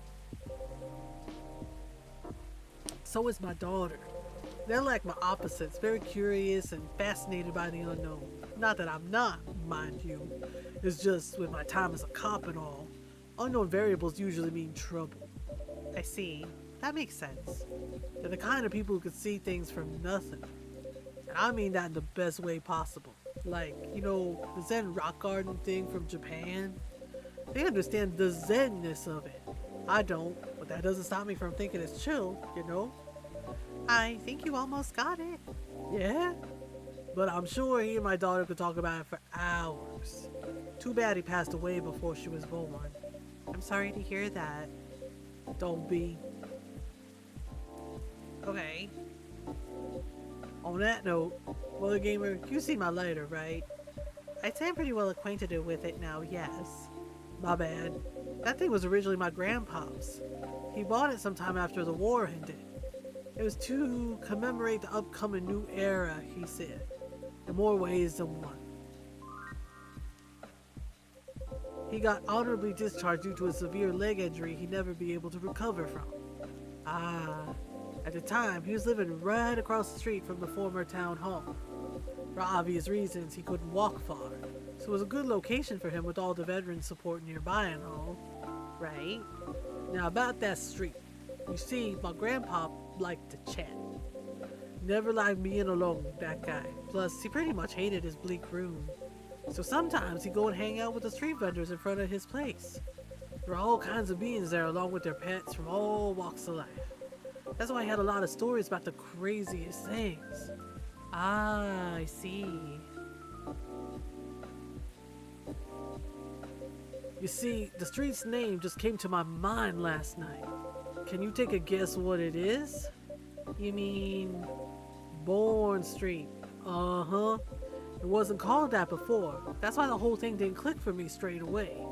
But I went through his files and it checks out. Does that mean the vendors he was talking about? Bingo. And you know what? He bought the lighter there. Wow, what a coincidence.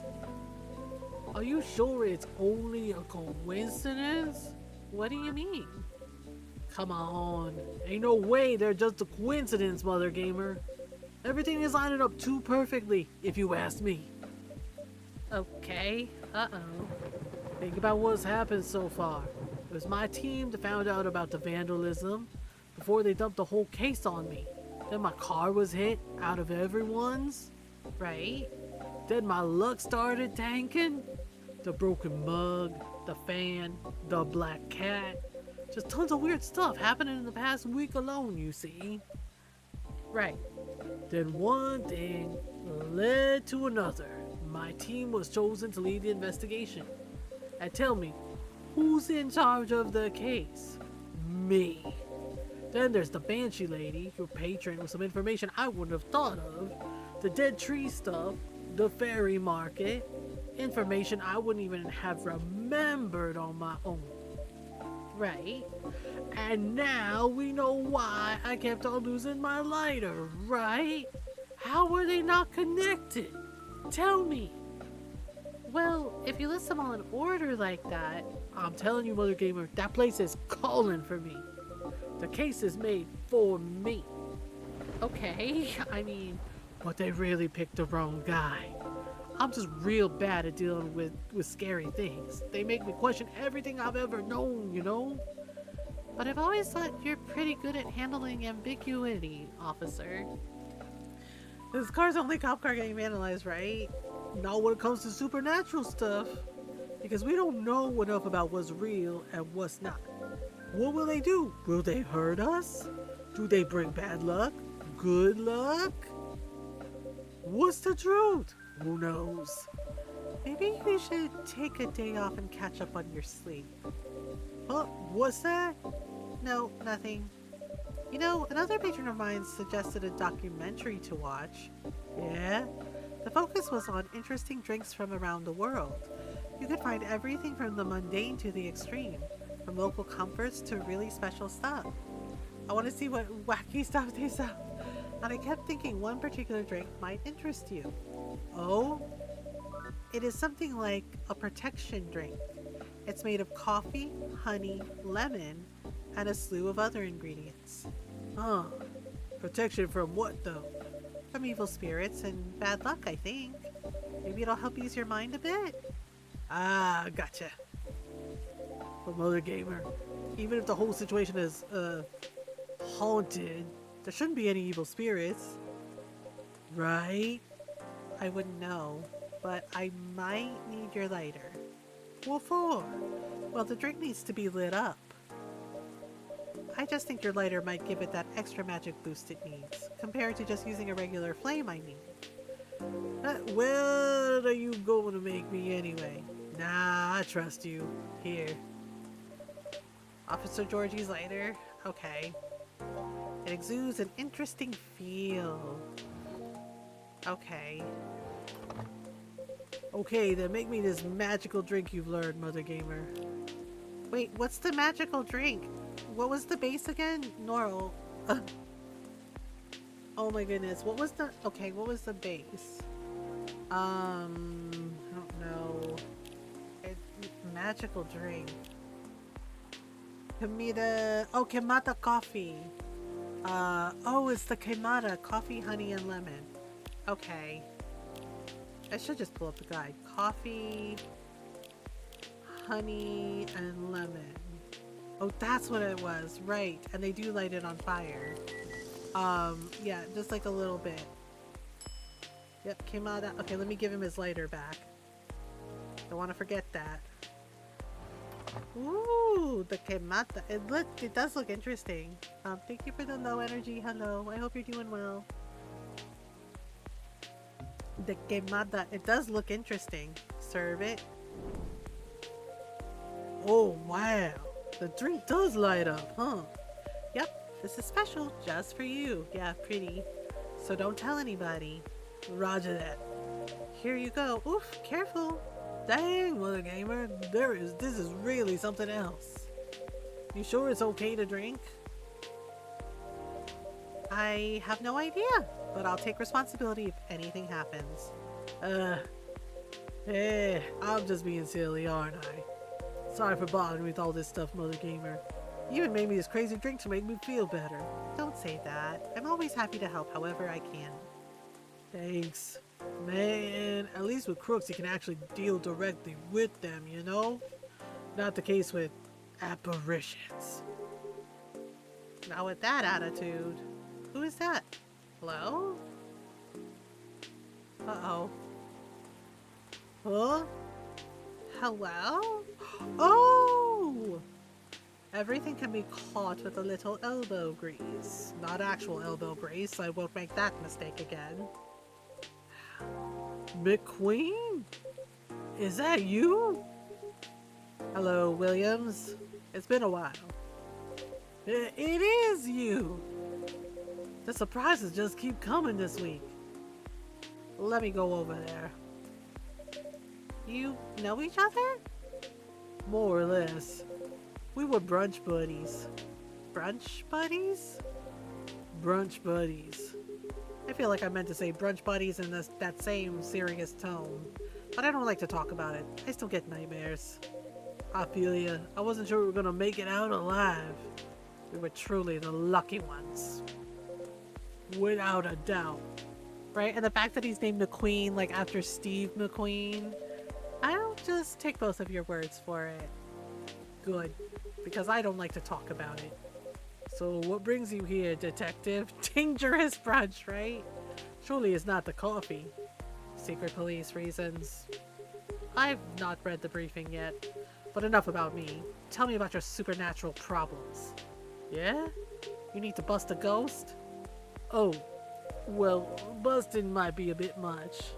Looks like a younger Columbo. Yeah, I think that's on purpose too. I was just talking to Mothergamer about getting over my fear of that stuff. And ghosts. Something like that. I'm weak against ghostly looking stuff. I get freaked out easily. For example, I admit I got a little spooked by what happened on Bourne Street the other day. I remember that. I know very well that unchecked fear leads to prejudice. That's why it's a no-no in my book. It even pains me to admit that out loud. Sometimes the toughest case to crack is ourselves. Other times, it's ghosts. How do you do it, detective? Your cases, man. I'd have probably lost all my hair by now if I were you. I try not to think about it all that much. And when I do think about it, I think, who else will do it? Nobody. That's who. Yeah, that makes sense. Damn, he's hard-boiled. You know, once you get over the dead part, they're just like you and me. Look, I remember this one case. We're investigating a haunted apartment. Yep, McQueen is hard-boiled. This lady, husband had recently passed away, but wasn't moving on, if you get my drift. Real deadbeat. Couldn't take a hint. Anyway, we had to go in and exorcise the place, right? But the husband, he's caught wind and he's retreated into the basement. I won't get into the technicalities of it, but it's harder to get a ghost out of a basement or an attic. It's all about angles, really. I mean, I get it. That used to be his home. All his stuff is still there. It's hard. I get that. So I'm slowly going down the stairs to try and coax him out. Bam! Next minute, all this romantic music is playing and the whole place is lit by a spotlight. Basic sensory illusions, classic ghost tricks. Then, before I know what hit me, I'm sitting at this pottery wheel and he's behind me and, oh my god, the scene from Ghost! Wait, isn't this the plot of the 1990 film Ghost? Oh. Maybe? We had a movie night at work and I dozed off before it started. The story must have slipped into my subconscious. Riveting. Oh boy. Wow. Oh, hello. Hey, detective. Hey, people I don't know. Did you get your important errand sorted? I sure did. Dooley, I can see crumbs stuck to your face. That's just the rain. It's very bready rain. Oh my god. Did he stop to get a donut? There's filling all over your top. That's blood from a gunshot wound. It's healed up though. Oh dear god. You're literally holding the receipt from the donut shop. That's why they pay you the big bucks, detective. Oh my god. Seriously? Seriously?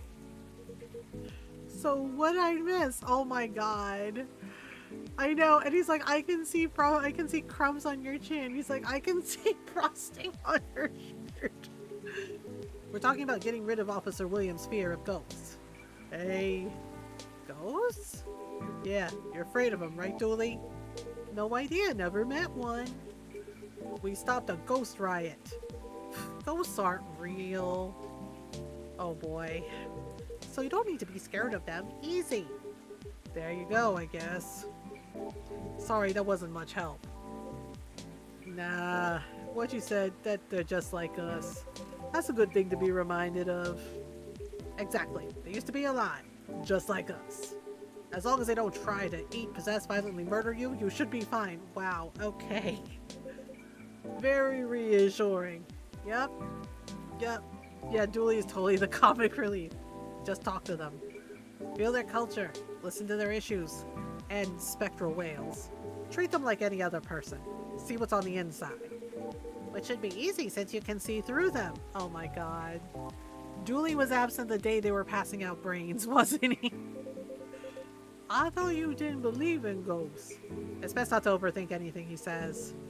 I certainly don't. Oh my god. Oh my god. Seriously? I forgot about Dooley and oh my gosh. Seriously? He's just like, I don't think about it. He's, oh my god, he's the Ralph Wiggums of the group. I'm in danger. Well, thanks for the advice. I think it'll help. I'm a revenant. I am awesome. Our pleasure. Now, Dooley, I think we should read that case briefing and find out why we're here. I already did. Oh? Turns out we were meant to arrest the person driving the taxi. Oh dear. Instead of? Instead of taking it all the way to Seattle, yes. Why? The driver was a chupacabra. Oh my gosh. The driver was a chupacabra. Okay. Let's get out of here, Dooley. Good luck, officer. Thanks, McQueen. A lot. A chupacabra. Yep, Dooley fucked up. You too, Officer Dooley. Bye, guy. Good luck with your rat problem or whatever. Bye, coffee wizard. Oh my god. I'm coffee wizard? Bye, coffee. Bye, coffee wizard. Oh my god. Am I coffee wizard? Wait, am I the coffee wizard? Take care. I know, yeah, the barista's just like, okay, sure, pal. He's just like, bye, coffee wizard. Just like, not me. I like it. Seems accurate, right?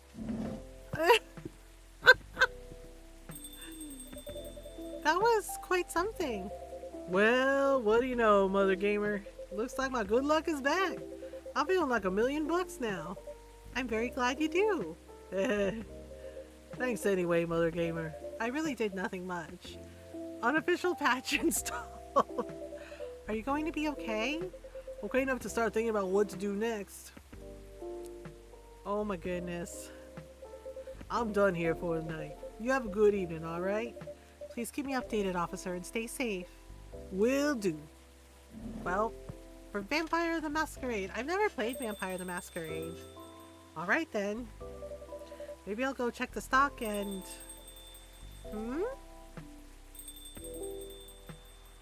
Yeah, the bell keeps ringing. Is somebody in there? Oh, it's Riona. Miss Riona, welcome. Hello. How's the traffic out there? It's a mess.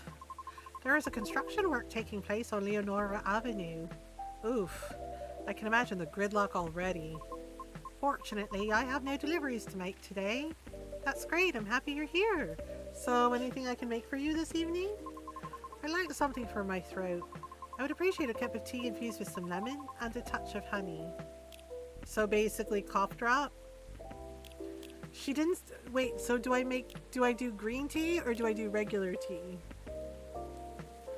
The sequel's coming in October. Wait. Should I do tea or green tea? No? No. No green tea? Just regular tea? Tea, lemon, honey. Okay, so just regular tea. Tea, lemon, honey. Tea, lemon, honey. Ba-bow! Ta-da! Ta-da! Midsummer Night's Dream. Ooh, that's pretty. Oh, maganda. Ang maganda mo. That's really pretty. I love how the drinks all look so pretty in the games. A cup of warm Midsummer Night's Dream for you, miss. That's what we call it here. How whimsical. Yep. Is it good? It's wonderful. That might convert me to drink tea. There you go. Sweet but well balanced with the lemon, and the slight bitterness of the tea completes the taste. Thank you. You're so very welcome. By the way, you just missed Officer Georgie by a few seconds. Is that so? How is he? He's been thinking about what you said quite a bit, actually. Oh? He's currently dealing with plenty of clues he isn't used to. That's why he's hard at work at the moment. I see. Would you mind doing me a favor? Oh, what do you need? Could you give my contact information to him? We only connected via Bluetooth last time, so... Oh? Oh, okay. An email address and phone number are written out belonging to Riona Sheeran. Wow, she is Irish. Okay. So we gotta make sure we give that to Georgie. Alright, make sure we give that to Georgie. What I said a few days ago may have been a bit overwhelming. It is possible that I spoke more than was necessary. All because I couldn't help but feel a pang of bitterness knowing what happened to the tree.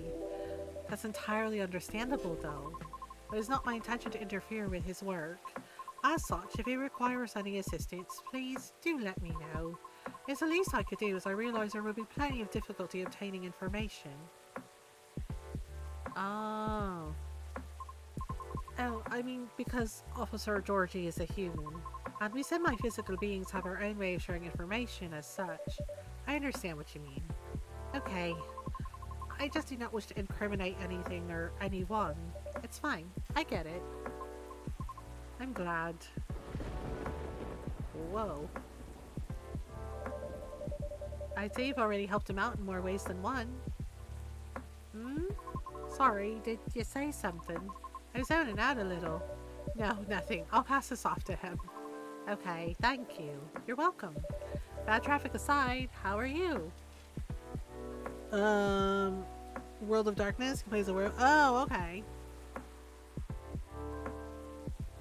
That's cool. I'm. To be honest, I've had a lot on my mind of late, and I don't know how to express it without sounding pathetic. You know, I'm all ears. Okay. That may actually be part of the problem, I'm afraid. Pardon? You know, I've held conversations with more individuals over the past week than I have in the past few years. Is that a good or a bad thing? It's troubling. Oh, I'm sorry about that. I don't mean it necessarily in a negative way. It's just that I used to believe that I had a settled life objective. Um, but I have been doubting it lately. How come? I finally heard back from Miss Rachel yesterday. Oh, any good news? No. Our fields are admittedly quite different, so I was not expecting much. However, she provided me some contacts who may be of assistance, even though they had no direct connection to the audience I am trying to reach. I see. She explained clearly why she thinks I should contact them, however, which I am thankful for. That's very thoughtful of her. So what's the battle plan? And why are you doubting yourself?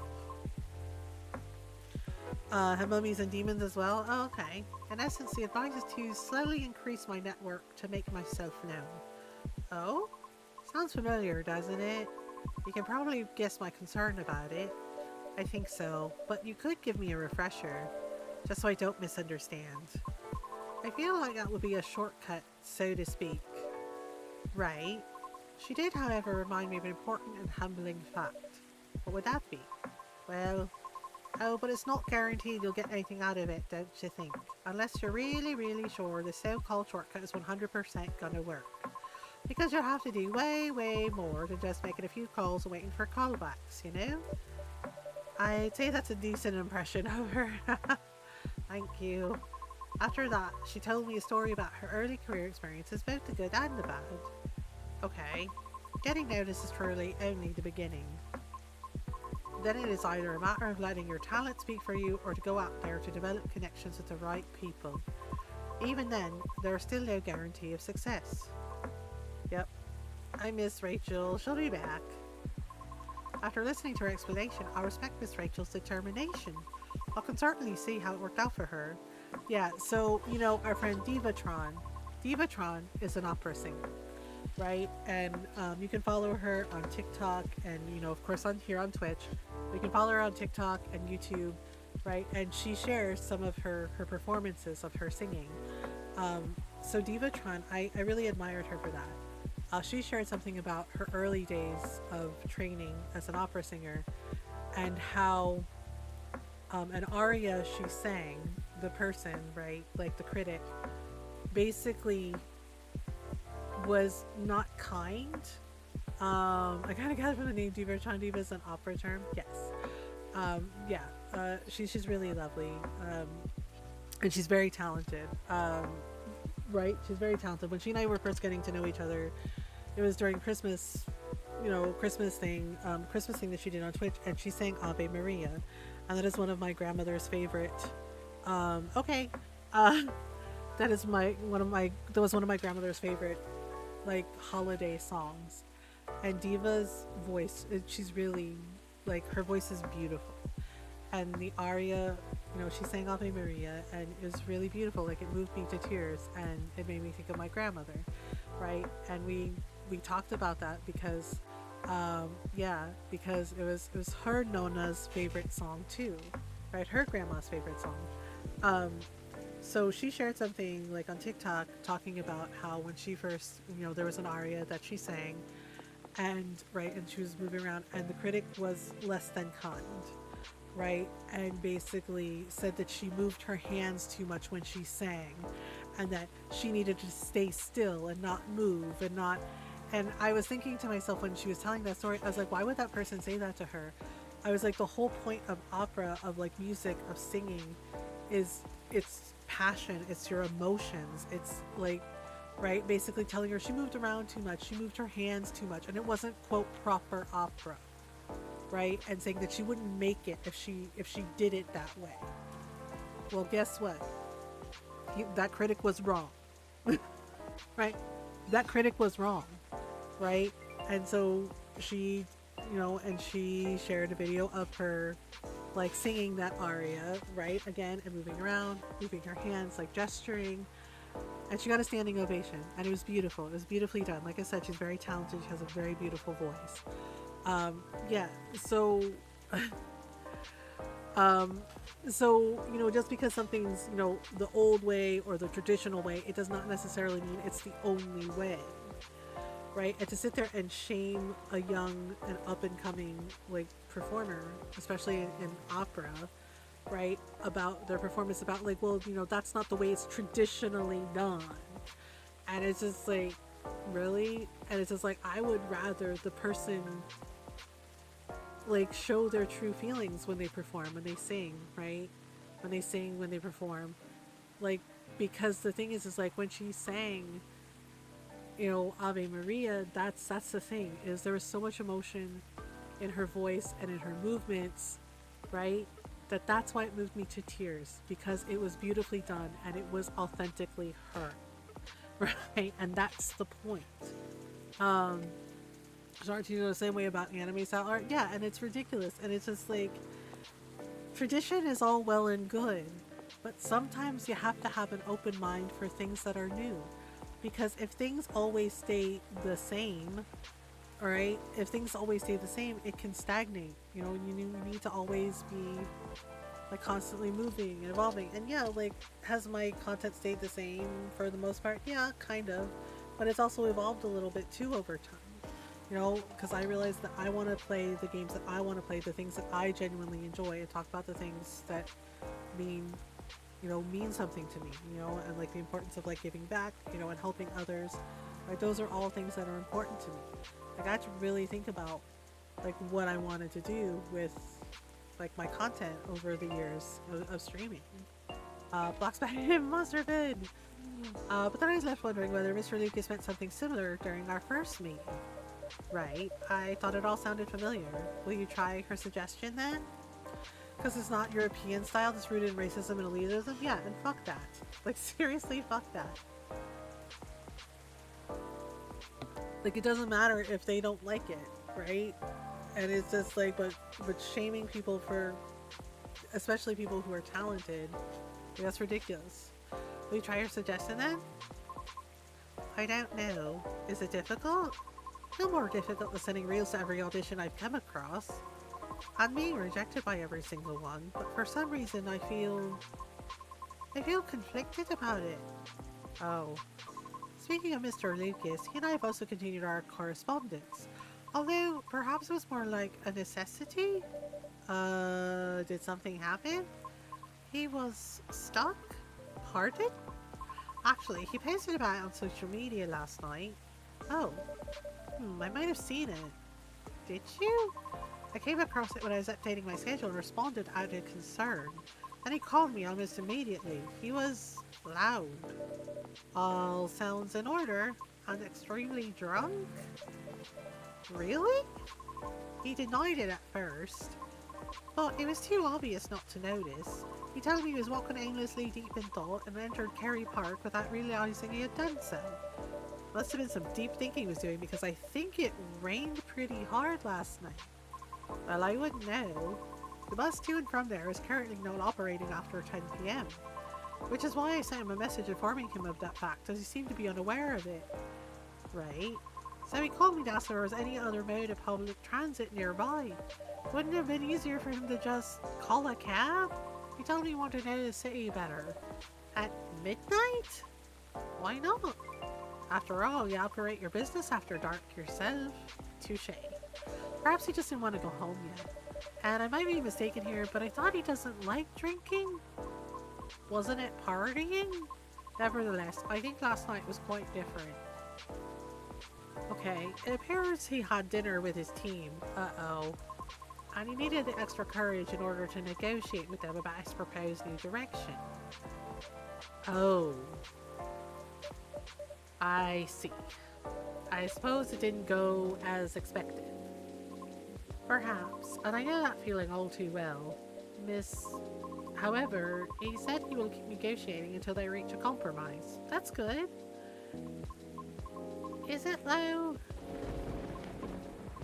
Miss Rachel told me about the hoops she had to jump through at the beginning of her career with her teammates as well. Likewise, Mr. Lucas has to work hard to obtain approval from his team for his actions. How can he still be so positive? What do you mean? I just cannot picture myself convincing others to give me a chance like that. I almost wanted to ask, why do we have to be at the mercy of others in order to succeed or fail? Can't talent speak for itself? But if I truly believe that, with the number of rejections I have received so far, I should have stopped a long time ago, shouldn't I? Lucas is a go with the flow type guy. Yeah, he is, but they're right, he doesn't drink. Right, that's why it doesn't work that way. What do you mean? To let talent speak for itself, we'd all have to have the same standards. I see what you mean. Art would cease to be art if it were standardized, wouldn't it? However, doesn't that imply that everything still depends on the whims of the individual judging you at that moment? How does someone like Miss Rachel or Mr. Lucas manage to be fine with that? Perhaps because they don't see it as the be-all and end-all? What do you mean? Rather than viewing them as judges with the authority to determine their fates, perhaps they simply see them as hills to either overcome or avoid, if that makes sense. Just a matter of perspective as to where the power lies. It's not easy to climb those hills, especially if you've never done it before. Therefore, it's good to try and find out what works for you, or ask for guidance or assistance even. Because one can't possibly know every single way to overcome obstacles, or be able to safely recognize warning signs without first learning about them from others. Or taking in criticism, yep. Is that what you're trying to say? I see. Still. Miss Riona? Yes. Sorry, I got a bit lost in my thoughts. You're fine, I promise. But speaking of Mr. Lucas, what happened to him after the call? I picked him up and drove him home. Whoa. But I thought you're located in Bellevue? I am. But I still hadn't finished business in the downtown area. Moreover, he suddenly began singing quite loudly nearing the end of our call, which led me to conclude that it would be best for me to go and fetch him. I see. How was his singing, in your opinion? It wasn't too bad. If not for the fact that I was screaming most of the lyrics, that is. Well, his hoodie was soaked when I arrived, so he had to take it off before getting into my car. Thankfully, the water did not completely soak through to his shirt, so he remained relatively dry. However, I still had to lay down the seat covers as his fur got rather wet. Hope he didn't get sick then. Oh my goodness. Aside from all that, was he okay? Considering the situation you mentioned earlier, I mean. Well, he aptly asked me to do karaoke with him, which I declined. Probably for the best. Could have been entertaining though. Yeah, I ended up taking him for a drive though, as I needed to take care of my unfinished business. A late night delivery? No, I was buying a pie. At midnight? Yes. Why, concerned you may have a competitor? No, not at all. Maybe a little bit? And it's fine to use them, there's no shame in that? Unless you abuse them, of course, yep. Yep, it's true. Oh, Mother Gamer, you'll be fine. I sort of want to know just so I can inform Officer Georgie about it. Oh, why? His daughter loves pies. When his car was vandalized, Officer Georgie had plans to buy pies for his family's get-together. But the report took a while and the weather was bad. And by the time he was able to get a taxi, he thought everything was already closed. I see, but he takes pride in being a Seattleite. So I wonder if he knows about it already. Well, it is a very small kiosk attached to a pub, very easy to miss. The spot is known as Disco Pie, and it serves fresh pies until 1 a.m. Interesting. Good to know. Thanks.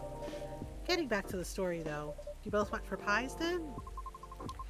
Yes, and that seemed to fascinate him for some reason. What did you each get? He ordered a slice of warm apple crumble with a scoop of French vanilla ice cream on top, and a large cup of piping hot coffee with a little bit of milk. Ouch. I feel betrayed. Truly. Oh. But it was my suggestion since I thought he needed to warm up. Double ouch. I apologize. I'll live. A little piece of advice though, a glass of warm water might be better for the inebriated. Coffee's not the best at retaining fluids and thus preventing hangovers.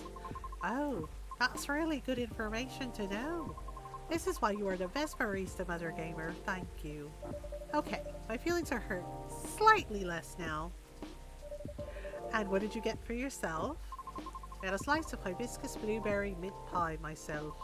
And just so you know, I did not order anything to drink. Good. Drinks aside, what an interesting combination for a pie. How did you like it? I enjoyed it. You serve hibiscus here too, don't you? I'll remember to order it next time. Please do. And so we continued our conversation afterwards. That was when he told me he had not given up on his goal despite the many disappointments with his team. He also told me why he does not drive at all. Really? Why?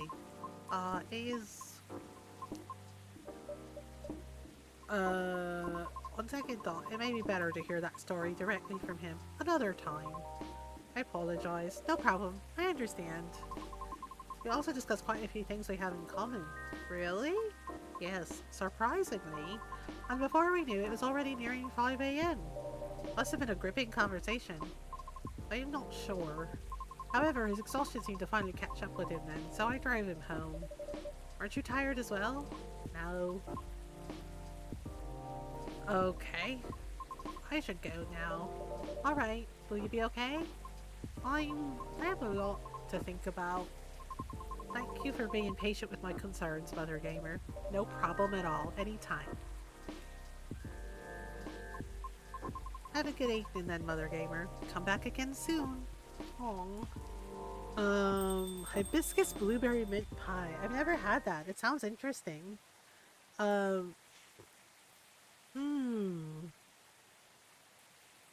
Russian tea. Yeah, it's American. Okay, so we're on. So that was day 10. So this is day 11, I think. Ta-da, ta-da. All right. And then, okay, so the next day, alien sightings increase. Is this an invasion? Oh, come on. Well, okay, who's coming in now? Wait a minute. Hello? Heya. Heya? Oh, Bailey's. Knock knock, anyone there? Mr. Bailey's, hi. I'm sorry, I didn't hear you come in. How are you tonight? I'm alright. But you look pretty distracted. A penny for your thoughts? You can have them for free. I'm just pondering the hidden side of things. How different the world is under the surface compared to what we think it is. Nothing and no one is exactly what they appear to be. Oh. Funny, I was having similar thoughts on my way here. I guess now that we spend so much time on social media, people believe we can be summed up in a picture or a sentence. It's not like that. It's not that easy to know someone. Even if that someone is yourself. Especially if that someone is yourself. Sounds like we agree on this. We sure do. It's been on my mind a lot in the past few days.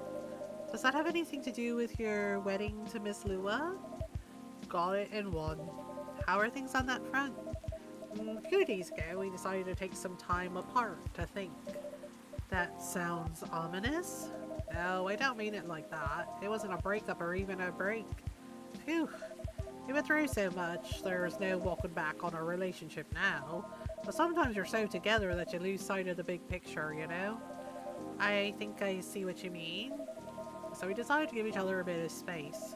I figure out what we really want out of our wedding, and more importantly, out of our marriage. I see. Have you made any progress on that front? Oh boy. Do you want the short version or the long version? I'm always there for the full story. Alright then, I'm gonna tell you everything. But I think I should order first. Sure thing. What can I make you tonight? I'm not feeling fussy. Anything warm would do. So anything, really. Makes sense. What about some herbal tea then? Hibiscus? Butterfly pea? Butterfly pea or hibiscus sounds great. With milk and honey, please. Okay, let's do butterfly pea with milk and honey. I like the butterfly pea. It's pretty. Okay.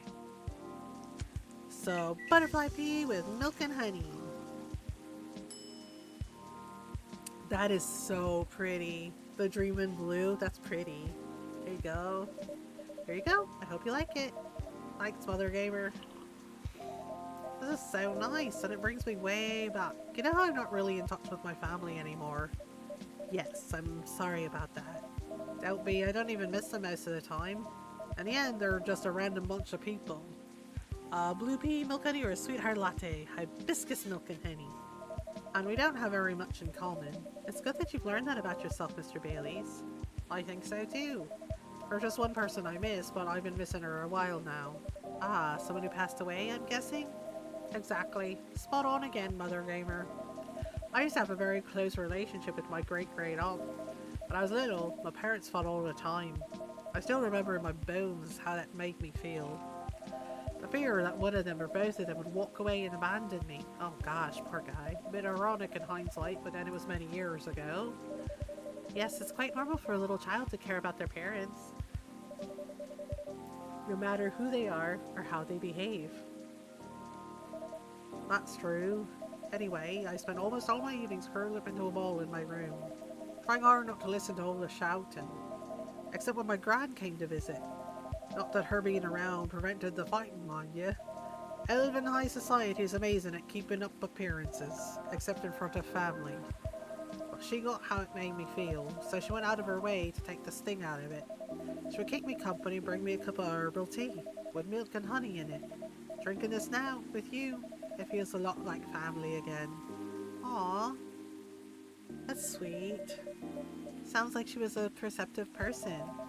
She truly was the best of them until she got sick. Oh no, how did that happen? I thought elves don't get sick. Ah, see, that's part of elven disinformation. Elves don't get sick with little run-of-the-mill colds, but they do get big, bad diseases like everyone else. And it's not uncommon for us to die from them. Except there's this assumption in elven society that if you live the right sort of life, you'll pass away peacefully in your bed. So that's what families say most of the time when someone dies. Incidentally, that also means they need to pretend everything is fine until the very last moment. So that's what they did to my aunt. They basically shot her in during her last few weeks. That sounds really awful. I did manage to visit her and she put on a brave face, but it was clear she wasn't happy. But then she wasn't very happy before that either. At least she had you. It must have been little consolation, but yes, I'm glad I was able to be with her. Ugh, to think I came very close to being trapped with those people. I'm pretty sure she would have hated that for me. A little part of me hopes she'd be proud of me right now. I'm certain she would be. Thanks, Mothergamer. Here you are, let me blab on again. That's more than fine, but do you think growing up among conflict might explain why things are, well, a bit difficult to work out sometimes between you and Lua? I definitely think that's part of it. In fact... Oh, somebody's here. Oh, hey, Silver. And Amanda. Good evening. Hi, Mothergamer. And hi, I don't think we've met before. I'm Silver. And Bailey's, nice to meet you. And I'm guessing you're Amanda? We are, but you do not appear to be a hive. How did you... Leila told me she ran into you a week or so ago. Oh, the nice earthling we met on our first night here. That is a satisfactory explanation. And so, are you her date? I'm a little more than that. I'm her fiance. Truly? Fiance is a successful outcome of dates with a 0.013p probability. Oh boy, Amanda. Congratulations on your excellent odds actualization. Thank you. Now, Cafe Offspring, we are wishing for a drink.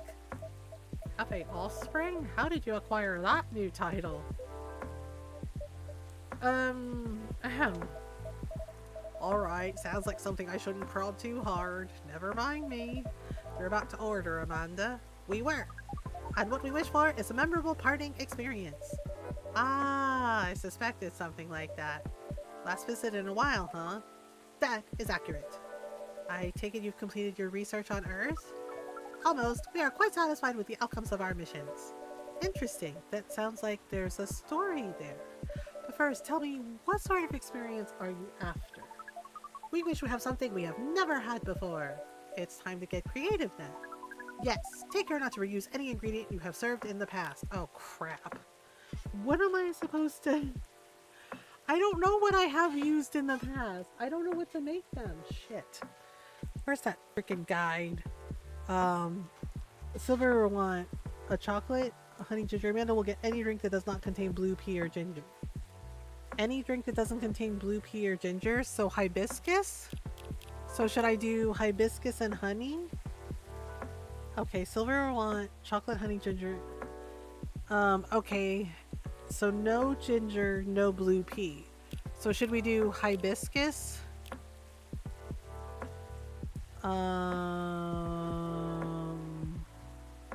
So what if we did hibiscus, lemon, and honey? Would that work? Hibiscus. Crap. Get any drink that does not contain blue pea or ginger. Lemon and honey? I don't know. I'm just kind of winging it here. Well, I've never served this before, so yep. Here you go. Hopefully this tastes new to you. The novelty coefficient does not clear the expected parameters, but it does not seem very important right now. We wonder why that is the case. Are you maybe getting a little emotional, Amanda? A sweetheart latte? Okay. Well, I did it a little differently. We do not wish to discuss this. Okay. Anyhow, I trust the agent gave you no more trouble? Ah, that one was quite close, actually. We had a little brush with the authorities, you see. Yeah, Lewa mentioned that. He made her really angry. She was still seething when she came home that night. Ah, please tell her I'm grateful for that. Well, that agent kept looking into things even after his second visit here. The scariest thing was when he came by to my cafe. Or what he thought was my cafe. I really feared he was onto us, but apparently he just enjoyed the chat we had here the other night. Or that's what he said anyway. I don't know if that was true, but when he saw the cafe wasn't open yet, he ended up leaving and hasn't shown up since. That's a relief. Yes, we have thought on that for a while, and we have decided we do not care for that sort of excitement. Not if it makes our siblings so sad. Aww, you've really gotten the hang of emotions now, haven't you, Amanda? Thank you, Offspring. If that is the case, we are content. That means our mission is well and truly accomplished. Did you come here specifically to pick up Earthling emotions? No, we came here for the purposes of general Earthling research, but it appears to us now that emotions are one of its most interesting aspects. We will be submitting a, you call it, academic paper. Uncontrolled stimuli and reflexive neural patterns. Deep level communication in hive versus non-hive species. Wow. That's how you know it's serious research. I didn't even understand the title. Amanda always was the brains in the family. That wasn't your only mission though, Amanda, right? If you're leaving, does that mean... Yes. Pearl and I did go out on a date. Right. You're looking for love, aren't you? I am. I was. I think I may have found it. Wait, wasn't the first date a really short time ago? Just a couple of days. But I've been waiting a while, and I really think this is it. When I took up this mission from the Hive, when I came to Earth, and during this entire process, when I changed and changed, what I was hoping was that someone would see me for who I am. And I really think she does. That's so great, but I'm curious, doesn't being in a hive provide that experience of feeling seen? It does and it does not. And in fact, we hope that is something our research might improve. The hive sees thoughts and desires honestly, but it is not able to communicate the reasons for those desires, the emotions, as it were. We do not dwell on those, nor will we start to do so in excess. But it seems to us now that they may be worth conveying, at least to some extent. Yes, what Amanda said is a part of it. I was very unaware of my emotions when I first came to Earth, and I was really bad at communicating them clearly to others. In some ways, I still am. It will always be harder for me to grasp them than for most people. But when I started to understand them, I was both fascinated and scared, which is not an uncommon experience, I think. It's really not. It requires a good deal of courage to look at your emotions honestly. It certainly requires some time, and even more time to find someone who can look at them with you, not get scared and take them as they are. Someone who can see you clearly and kindly. It's a precious thing when that happens, huh? A rare and beautiful thing. Has that been your experience with Lua? Definitely has. I almost forgot how much it mattered, too. I'm lucky that I have good friends who reminded me of that. So does that mean you and Lua found some answers? Oh, the heck with it. I can't hold my tongue any longer. I'm sorry to interrupt your goodbyes, you guys, but Mothergamer, I'd like to officially invite you to a little surprise ceremony, which will take place 3 days hence. Wow, that's some answers indeed. Yeah, taking a little time to think really cleared our heads. We'd gotten bogged down in the detail and in our own insecurities, to be honest, so we decided to make it simple again. No fuss, no massive expense, nothing like that.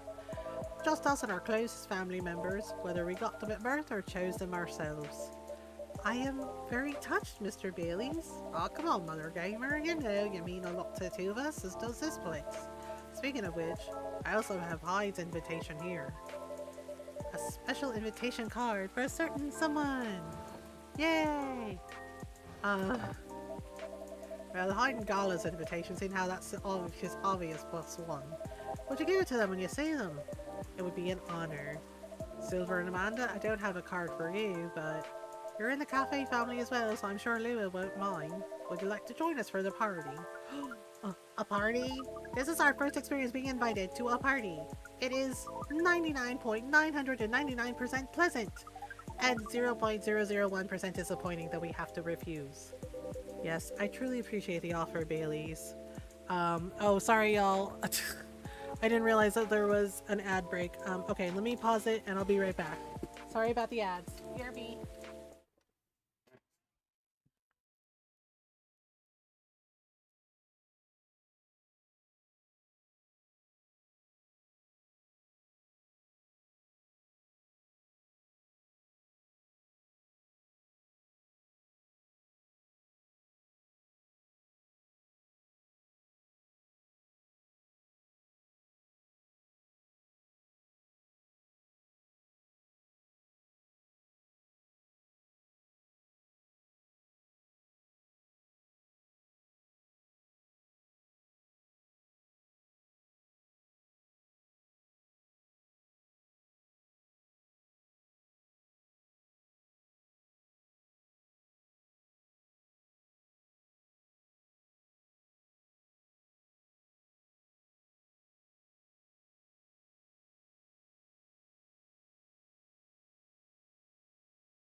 Yeah, sorry. It snuck up on me too. I had snoozed the ads for 5 minutes and then I didn't notice the timer. And so, yeah, so I figured better just to pause it and, So sorry. I do try to keep a good eye on it, but sometimes it just, yeah. Okay, so they're not coming because they're leaving. Yes, I truly appreciate the offer, Bailey's. Sadly, we're leaving Seattle tomorrow. Oh, really? That's more sudden than I expected. Are you going back to space then, Amanda? Not yet. We are going on an adventure. That sounds very exciting. It really is. Amanda and I are taking a trip through the country. And maybe even a bit further if we've got time. We're basically going to be tourists. I nearly fell off my chair because I was loud. I know. I noticed some of the ads are loud and I don't know why. I really wish we could curate the ads on our channel. I really do. And it's really annoying how some of them will like most of the time they'll be quiet and then others will be like just really freaking loud for some reason. I don't know why. Tourist is such a fascinating concept.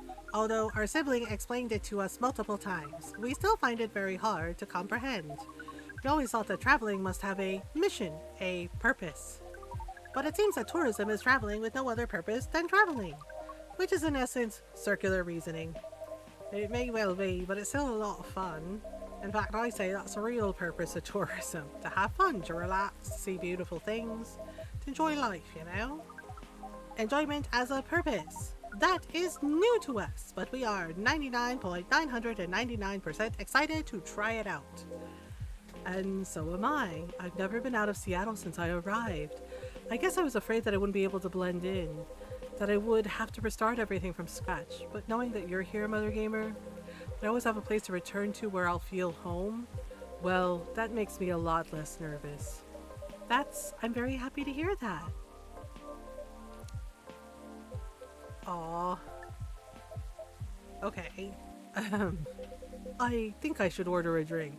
Of course. What can I make you? I'd like it to reflect the spirit of our upcoming adventure, but I'm also in the mood for something sweet and soothing. So sweet and soothing, but with an adventurous kick? Yes, that's exactly right. What was the drink for him again, kitten? And how about some hot chocolate with something extra to make it fun? Ah, I'd love that. Hot chocolate with some sweetness and some spice would be amazing. Okay, so basically chocolate and crap. What's the other thing? Chocolate with some sweetness and some spice. So chocolate, honey. Well, honey's the only thing I can think of that's sweet. So chocolate, honey, and ginger. Yeah, ginger makes sense. Okay, chocolate, honey, ginger. 299, 792, 45 chocolate. That's what it's called? That's so weird. 299792458. Wow. Oh right. Okay. Alright, give item. By the way, chocolate honey cinnamon sounds delicious. Yeah, it is. Hot chocolate with honey and cinnamon is amazing. Okay. Here's a 299.7942.458 for a Lightspeed Traveler. Oh, we like this name. It is evocative and adventurous. Oh my gosh. Evocative? Yes. Is the speed of light not evocative of great adventures? The speed of light. Oh wow. Way to target your audience, Mothergamer. Thank you. But do you like the taste, Silver? I love it. This is exactly what I wanted. It's got the spicy kick of ginger to start with, which keeps you on your toes, but then the honey makes it sweet and comfortable. In fact, it reminds me of you, Amanda.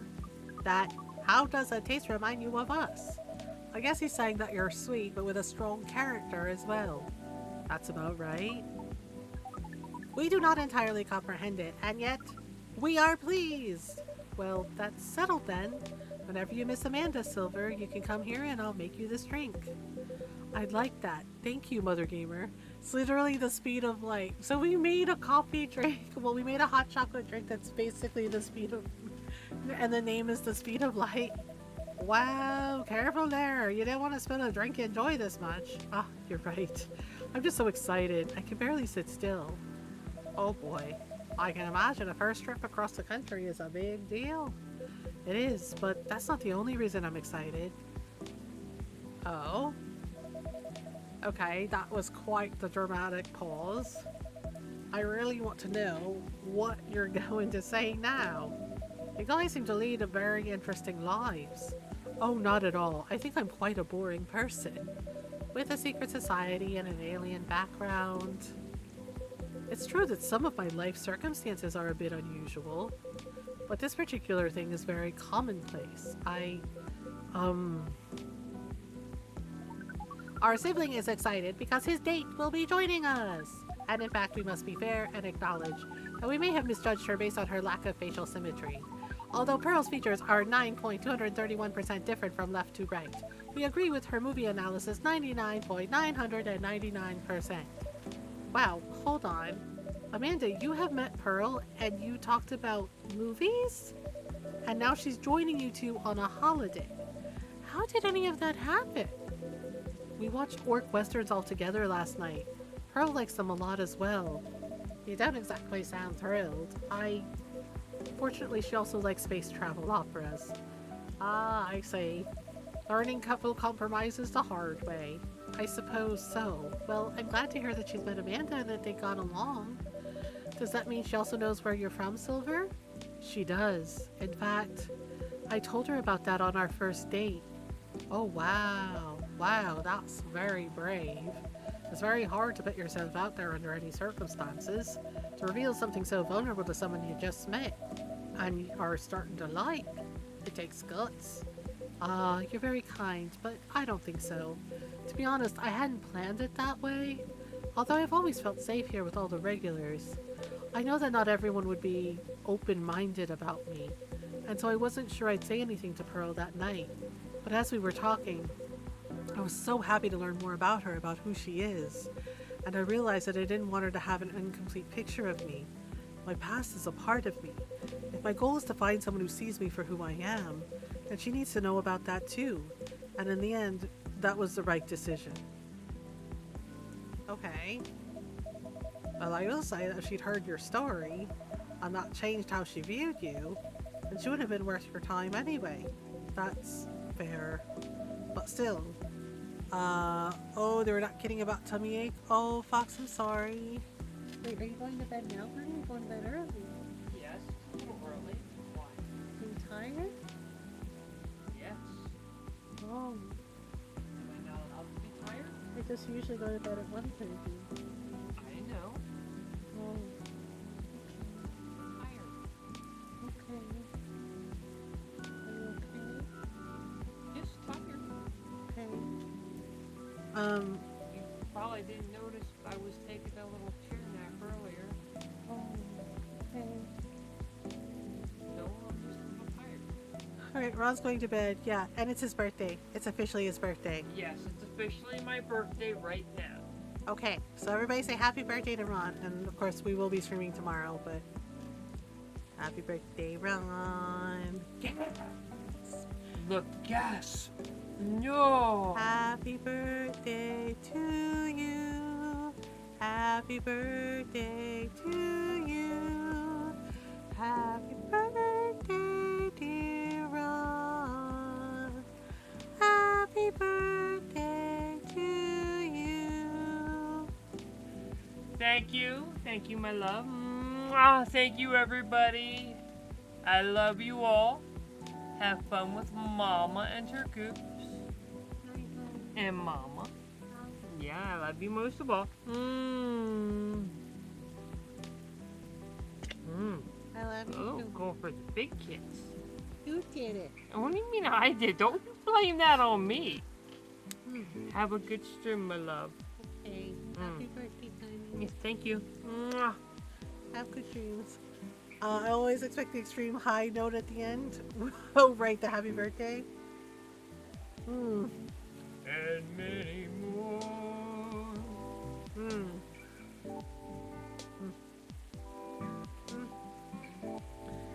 But still, even on that, hi, honey, I admire you a lot. Okay. The truth is, and this is a bit of a strange thing to say, but I think I'm proud of who I've become. And I want the people I love to be proud of me too. What is proud? Proud is, For yourself, I think, is when you start to be satisfied with what you're achieving, especially if you have to fight to get there. And for others, it's when you think of someone you care about, consider who they are and the way they're acting, and it just fills you with joy. Ah, we see! Then we are definitely proud of you. Oh. You two are a really sweet family, and so are you and Miss Lou and Mr. Bailey's. True. Chosen families can also rock. Yes, when we met Pearl, we came to a conclusion. There is no difference in nature or expression between a family that you are born with and a family that you acquire by choice. Both demand work and understanding. There may be minute differences in the specific process, but the bond appears to be 99.999% similar in the end. So it is. Oh boy. Well, we should probably get going. Yes, we must go pack. First time I see someone get excited about that specific part. What Amanda really means is that I must pack, while she analyzes the earthling ritual of folding shirts, rolling up socks, and so on. Precisely. This is further information for our research. We are thrilled. Good luck, Silver. Indeed. Aw. Do enjoy your trip, both of you. I hope you'll tell us all about it when you're back, Silver. I will. Yay. Good night to you two, then. Yep. Bye-bye. Hasta la vista, strangers. Oh? Orc westerns. Bye to you too. Oh my goodness. Well, there's never a dull moment in your cafe, Mothergamer. I try. Speaking of which, would you like to hold some party or after party for your wedding here? I know it's not a very large space, but perhaps, whether we like it, we'd love it. Honestly, I didn't want to impose, but there's no place that could be a better fit. And I don't mind that it's not very large. It's going to be a small, cozy wedding, so this is perfect. It's settled then. Louie's going to be over the moon when I tell her. In fact, I'm going to go and tell her now. That's a very exciting prospect. I know, Amanda's so funny. Yeah, Neil had that spacesuit, well, Silver, when they were Neil, had that spacesuit in the first game and then, you know, evolved into Silver. It really is. Thanks again, Mothergamer. You're like a guardian angel for us. And on that note, I'm off. Good night. Yay! Yay, we got invited to a wedding. More like a guardian hive mind. Good night, Mr. Bailey's. Yep. See, the barista admitting that they are like Neil is just like, why is he kinda hi? Hi Henri. Right? He just is. He's getting married. He's getting married to a succubus. He's an elf, and Lua is a succubus, and they're getting married. I think this is day 12? I can't remember. I can't remember. Okay, so the next day, dun dun dun. Oh, we gotta remember to give the wedding invitation to Hyde and Gala when they show up. Vaccine booster ready for distribution. Okay. Oh, another man. It's just raining nonstop. Oh, it's Aqua. Hello, Miss Aqua. Hi, Mothergamer. How are you? Good, as usual. How about you? Honestly, lots of things have happened. Can I order something first, though? Of course. What would you like? Can you make me a cup of chai? Do I have chai? Wait, how do I make freaking chai? Shit. Chai? Crap. I'm gonna have to look it up. I don't remember. Tea, ginger, cinnamon. Wait, is that all that's in chai? I've never thought about it. I just know it tastes good and I like it. Tea, ginger, cinnamon. Really? Cinnamon? Oh, okay. Interesting.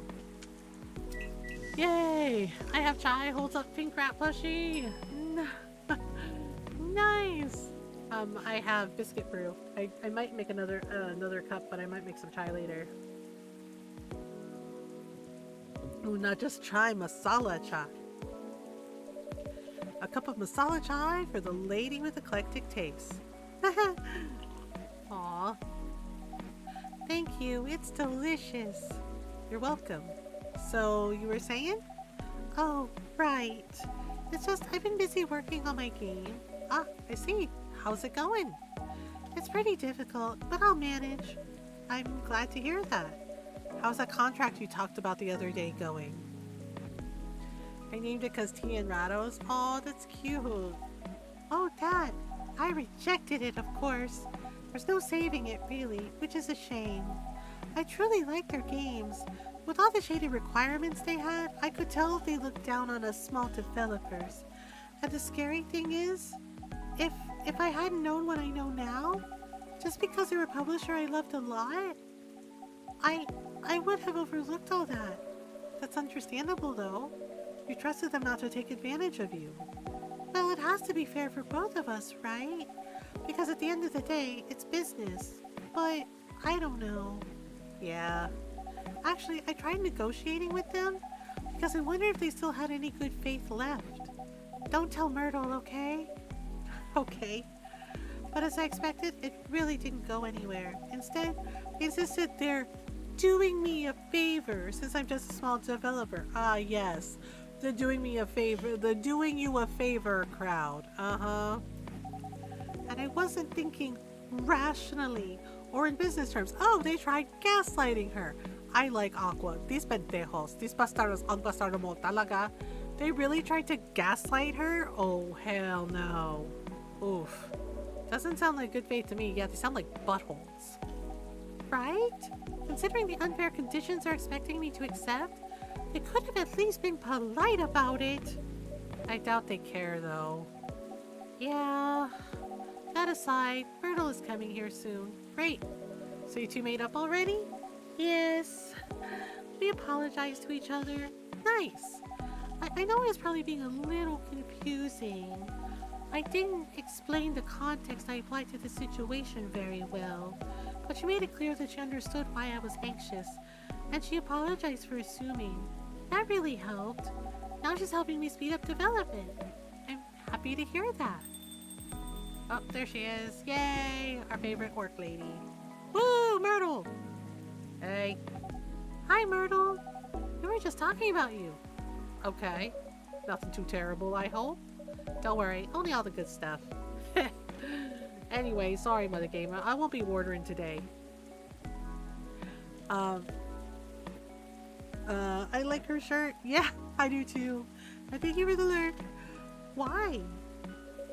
We don't have time. We're going to the expo sale, right? Oh, you're right. Expo sale? We're hunting new parts for my PC. It's been a bit slow lately. A bit? She's joking. It's pretty much in its death throes. If we're going, we're building up a whole new setup. But if you just want parts, I can always give you mine. But at this point, I'm not sure it'll be any help at all, to be honest with you. Yeah. No, you're right. It's time to move forward with the productivity. I've been putting off upgrading things for a while now. So it really is time for a better setup. That's the spirit. Go big or go home. Ah, sorry, Mothergamer. It seems like we have to go now. Thanks for the drink. I'll see you later. Yeah, take care. Safe trip and good luck. Aw, they're so cute together. I love them. Oh, was that everybody? Nope. Let's see. I guess I'll go over today's checklist.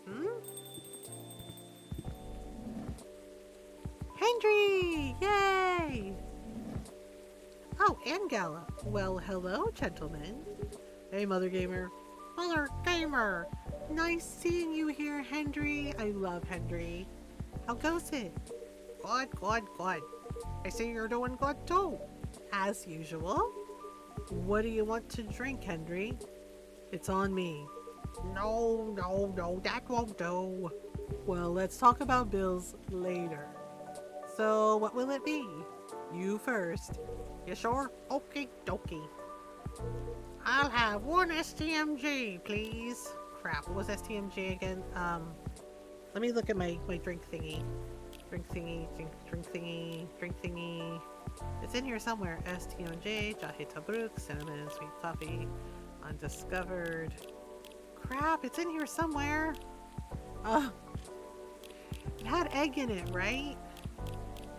Wait, hang on. No, poopy. Darn it, why can I never remember this drink? Why can I never remember this damn drink? No, cough syrup. Chocobo things. Butterfly pea,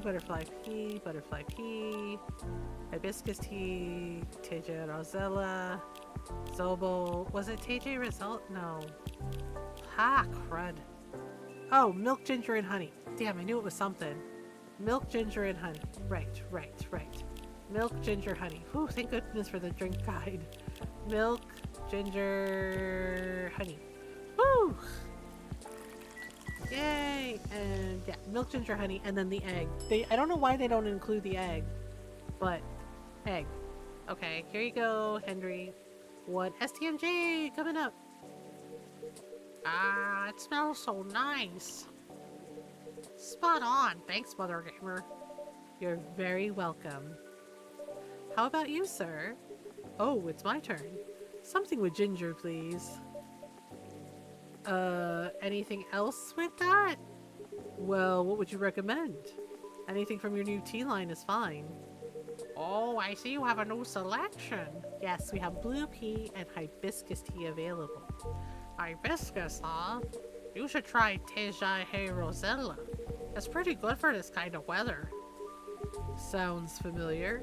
It's ginger steeped with roselle buds, another name for hibiscus. Anything else in it? Well, it's a bit sweet. Interesting. I'll try it then. A Teja Hey Rosella. Okay, that was hibiscus. Okay. Wait. I was just looking at it, wasn't I? Fuck. Okay, hang on. Crap. Where did it go? It was hibiscus? Crapola. Darn it. It should be in here, damn it. Gala tea? No, that's not it. Ah, hibiscus, ginger, and honey. Whew, okay. Hibiscus, ginger, and honey. Hibiscus, ginger, and honey. Okay, there we go. Keeping me on my toes, Gala. Oh right, I need to give him the invite. Okay. Right. Gotta give him the invitation to the wedding. Yup. There we go. What's this? Oh, it's Bailey's and Lua's wedding invitation. Really? For Hyde. Oh, the date is really soon. Could you pass it along to him since I'm not sure when he'll be here? Okay, sure. Thank you. A piping cup of Teja Hey Rosella for you. Yeah, because everybody knows that he and Gala are going to go together. Since they're besties. Thanks. What do you think, Henry? Does it look any good? Uh-oh. It looks about right. It smells good too. Try it. Yup, it's good. Glad I passed your impromptu test. So, what's been going on? Did I miss anything? Something happened, didn't it? You can say that. I think the officer is coming too, by the way. Alright. As for me, I'm just glad my fury is over. Are you okay, though? I'm fine, as you can see. How are you managing, Henry? Did you get your checkup? I did. Rachel pestered me to get it done all week, so I had to do it. Good. There's no doubt I need to slow down. I can feel it in my bones. Time is a harsh mistress, as they say. Ain't that the truth? But I don't think you get to complain, though. Why not? You know my body isn't what it used to be anymore. Oh? I mean, compared to my prime. 50 years ago. Oh boy. I'm kidding.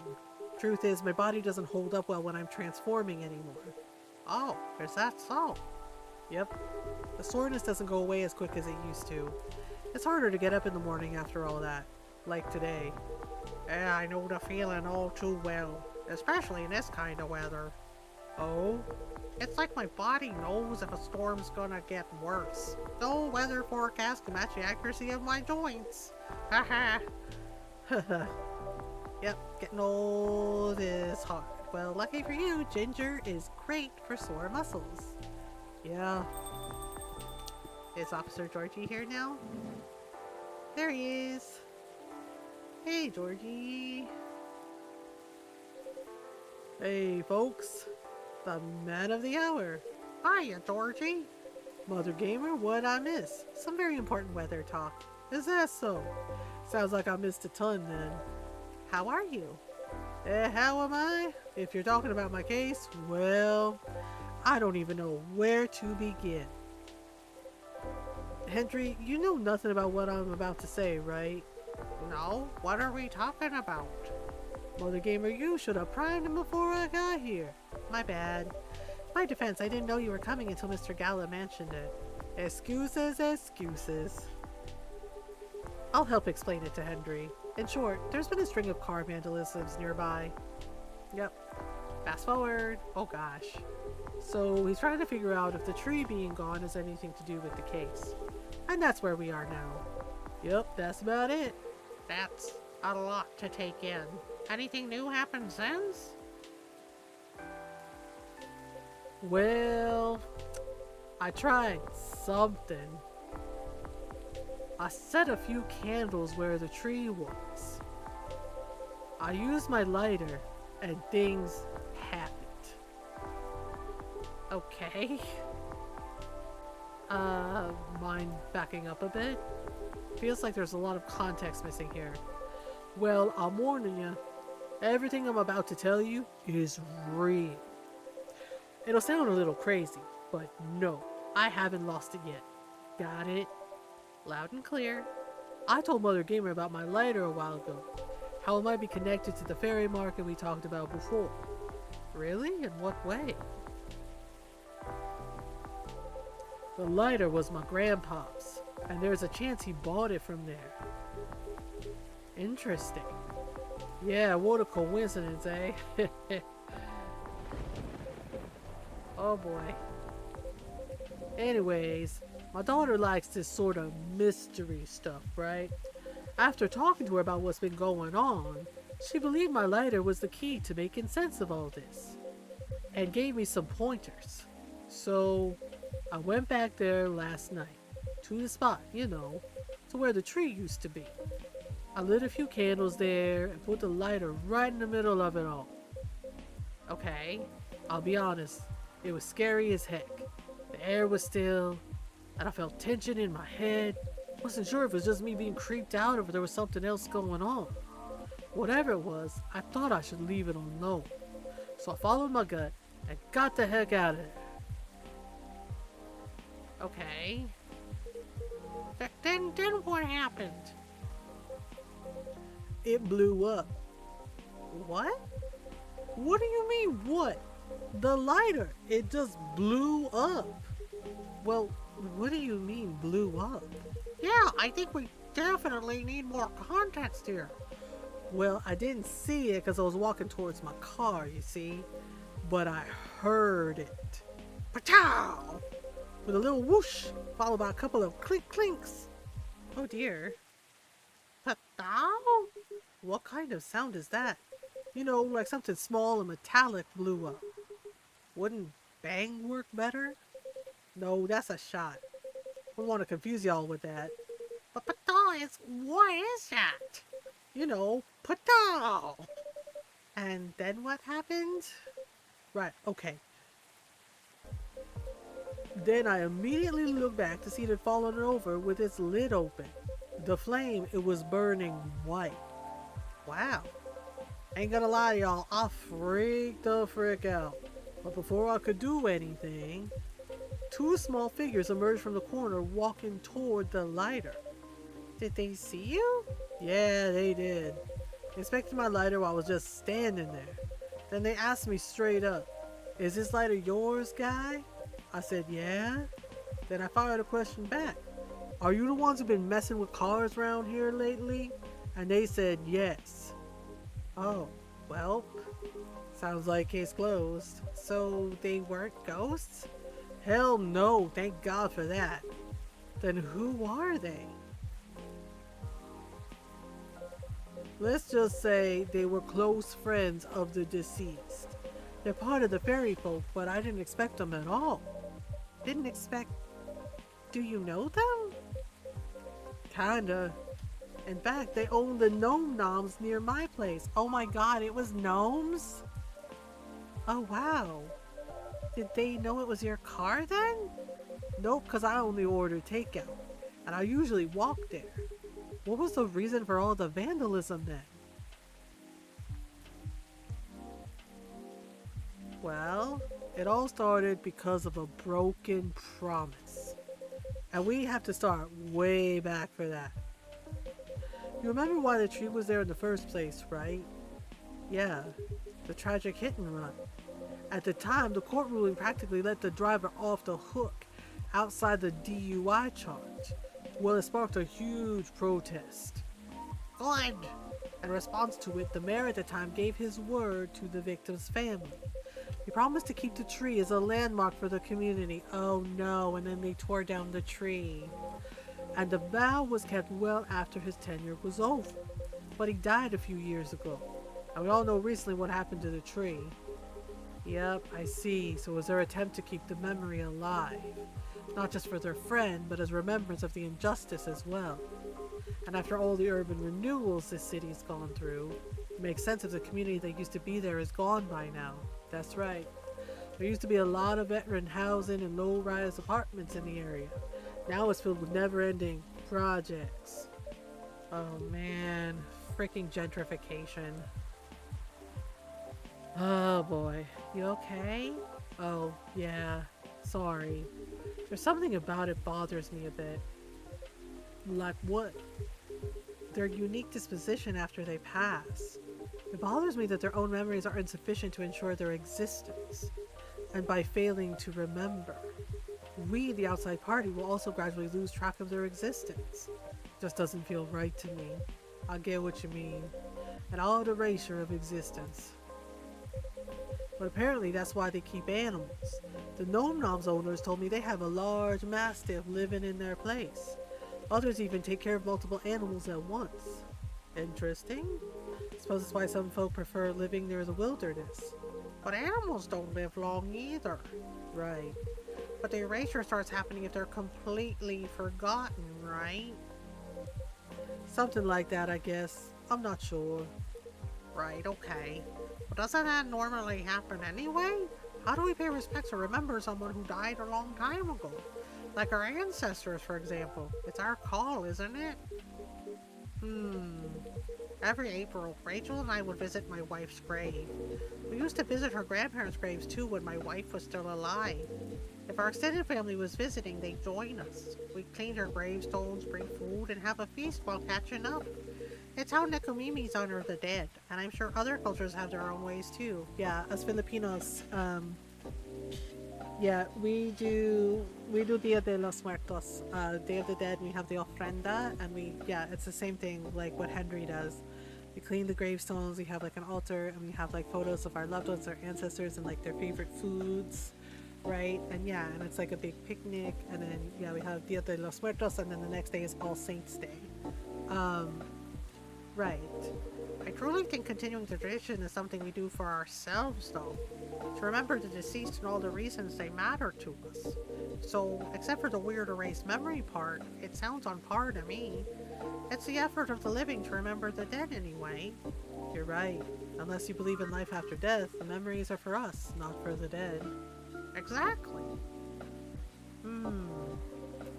It would be great if we could all remember and help each other, because keeping track of any sort of history is a team effort. Since the best way to gain wisdom is to learn from the past, whether it's bad or good. Yeah.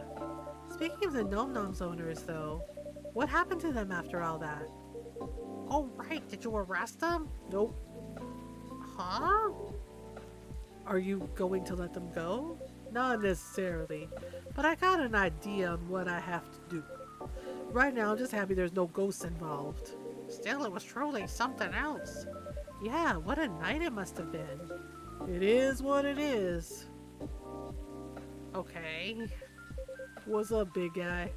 Something on your mind? No, nothing. A shame about that lighter of yours, though. Oh yeah, it's probably busted, right? That's the thing. It works just fine. Not even a scratch. Really? But that thing blew up, didn't it? Like, patow! Heck, we even debated the sound effects and everything. As I said, it still works fine. So I don't know what else to tell you. I see. Well, you wanna know what I think?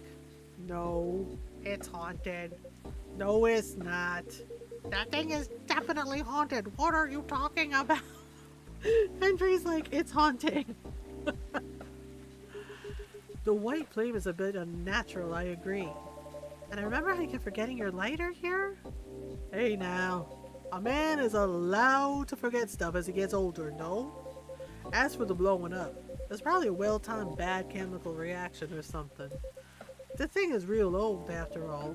If that's the case, you might want to stop carrying it around. At any rate, I believe you now, officer. There's no such thing as coincidence indeed. Oh boy. I still think it's a ghost though.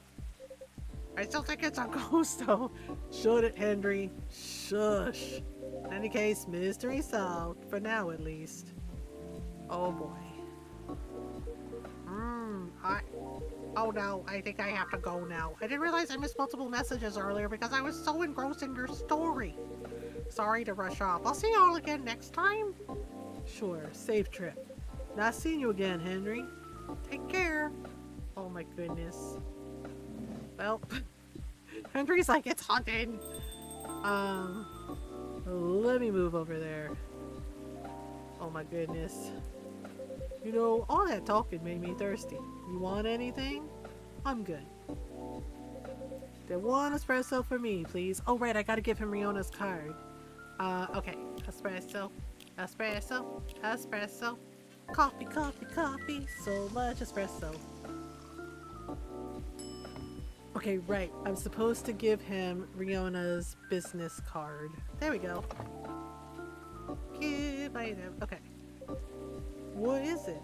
It's Miss Riona's number. She asked me to give it to you. She said she can help you find someone if you need it, or if you need any information from her. I see. Well, I'm sure it'll come in handy. Thank you. Here's your espresso, officer. Thanks. Great as always. So, what's next, officer? What's your plan after this? Other than talking to him, I guess I'll focus on the rumors. Word is going around that cars are being messed up there. That's kind of expected though, isn't it? There's no point in adding to citizens' worries when the case is pretty much over. And I don't want bad press to paint over the area's history. You're right. There's nothing like rumors. Without being stopped, they'll just spiral out of control. I have a question for you though. Which do you prefer, wild rumors or bad press? That's a tough one. There's no limit to what wild rumors can become or how far they'll go. But the press can shape a story, report it, and many will believe it as truth. Both are worrying in their own ways. Fair point. But what if we combine rumor, truth, and press? If we somehow combine them, then I think I have a plan.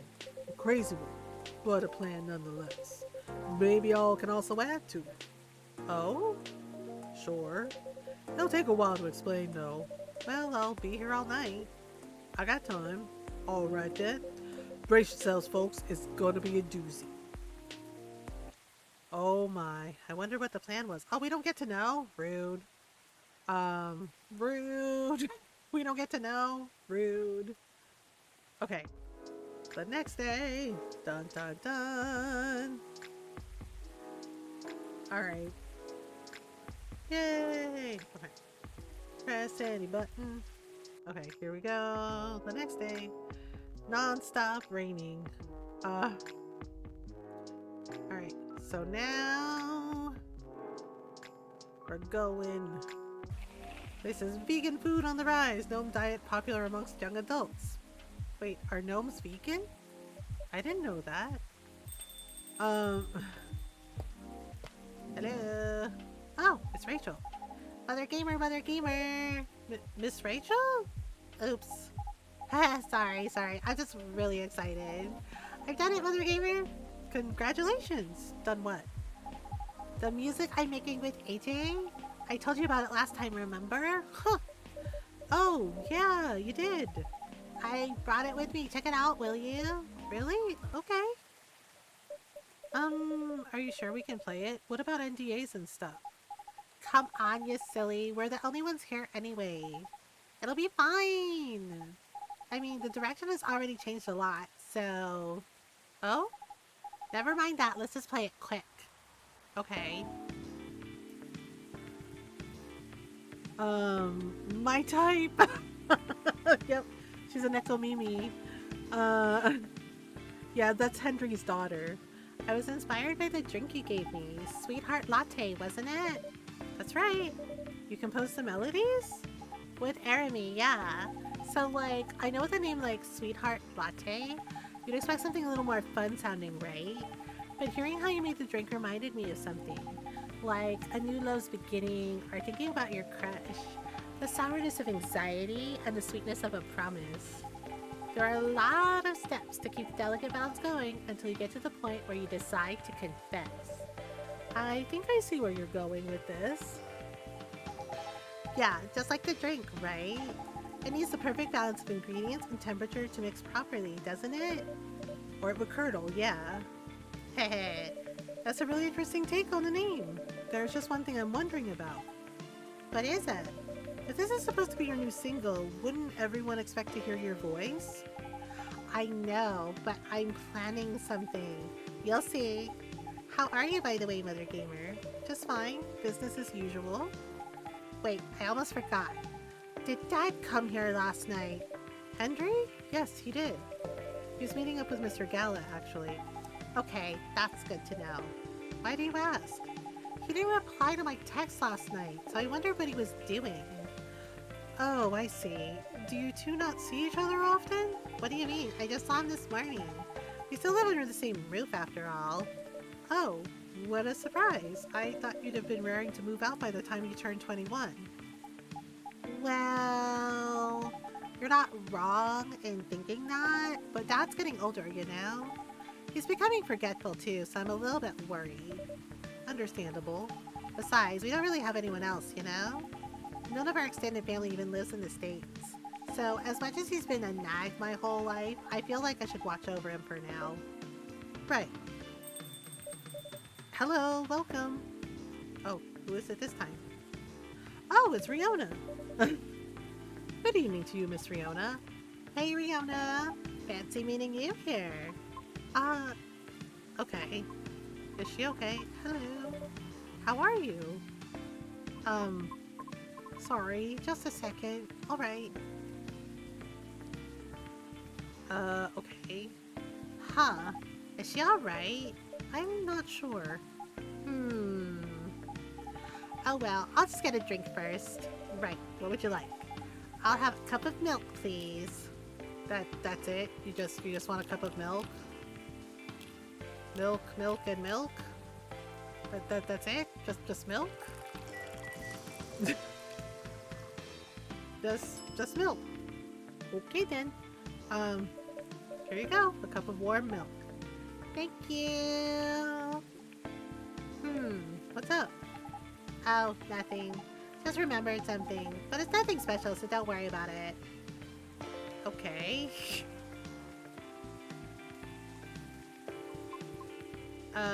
Is she okay? Miss, are you alright?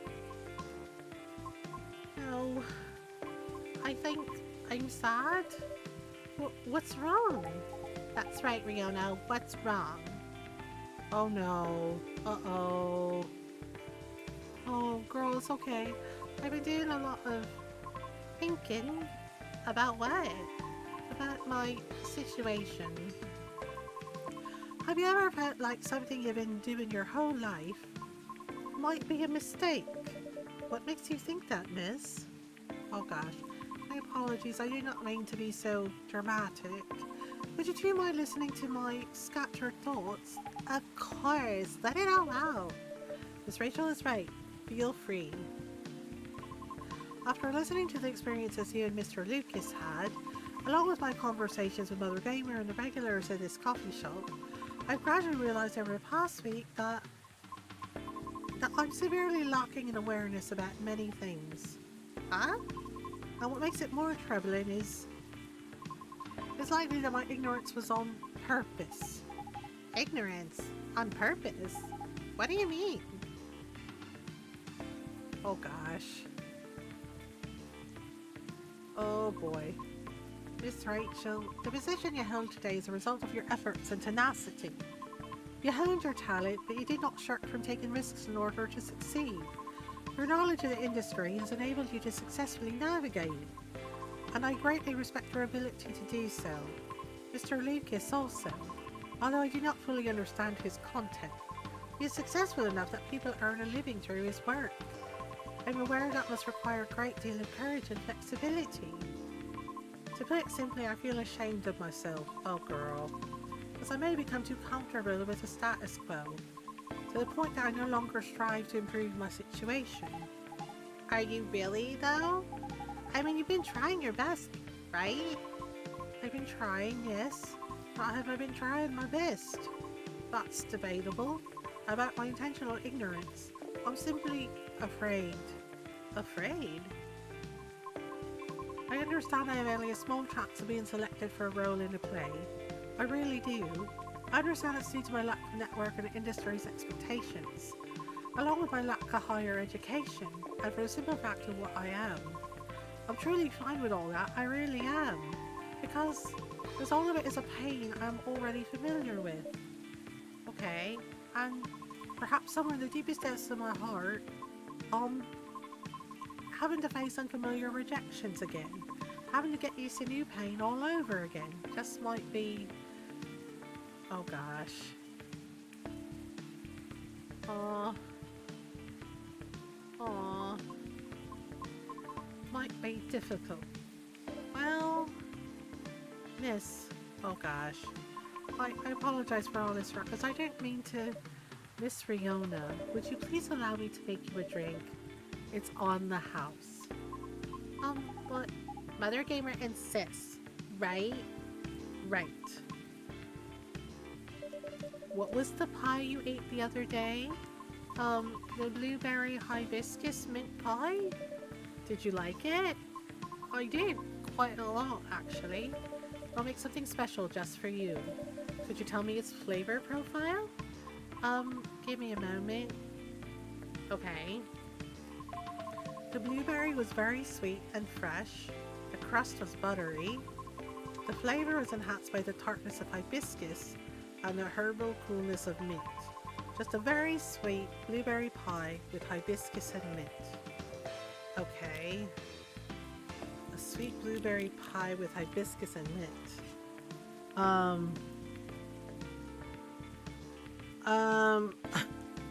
Are you free Mondays, by the way? I've been streaming Citizen Sleeper 1 and voice acting with a friend. We'd love to have more people. I'm not actually. I appreciate the invite though. Yeah, because I still have to do the charity stream. Yeah, so I do have to take a stretch break though. I apologize. Yeah, I thought I had more snoozes, but I don't, so I have to like take a stretch break while the ads run. I've never actually seen Citizen Sleeper. I think my friend Jinx played it. But yeah, I'll be right back. We do have an ad break coming up, so I'm gonna take a stretch break. Yeah, I do appreciate the invite. Like, thank you for thinking of me. Such a good game, 100% suggest. I guess I'll have to take a look. Yeah, I think Jinx mentioned it was really good too. Maybe it was Jinx. Yeah, I think it was Jinx. I think Faye suggested it before. Mine? It's Mothergamer. It's at Mothergamer.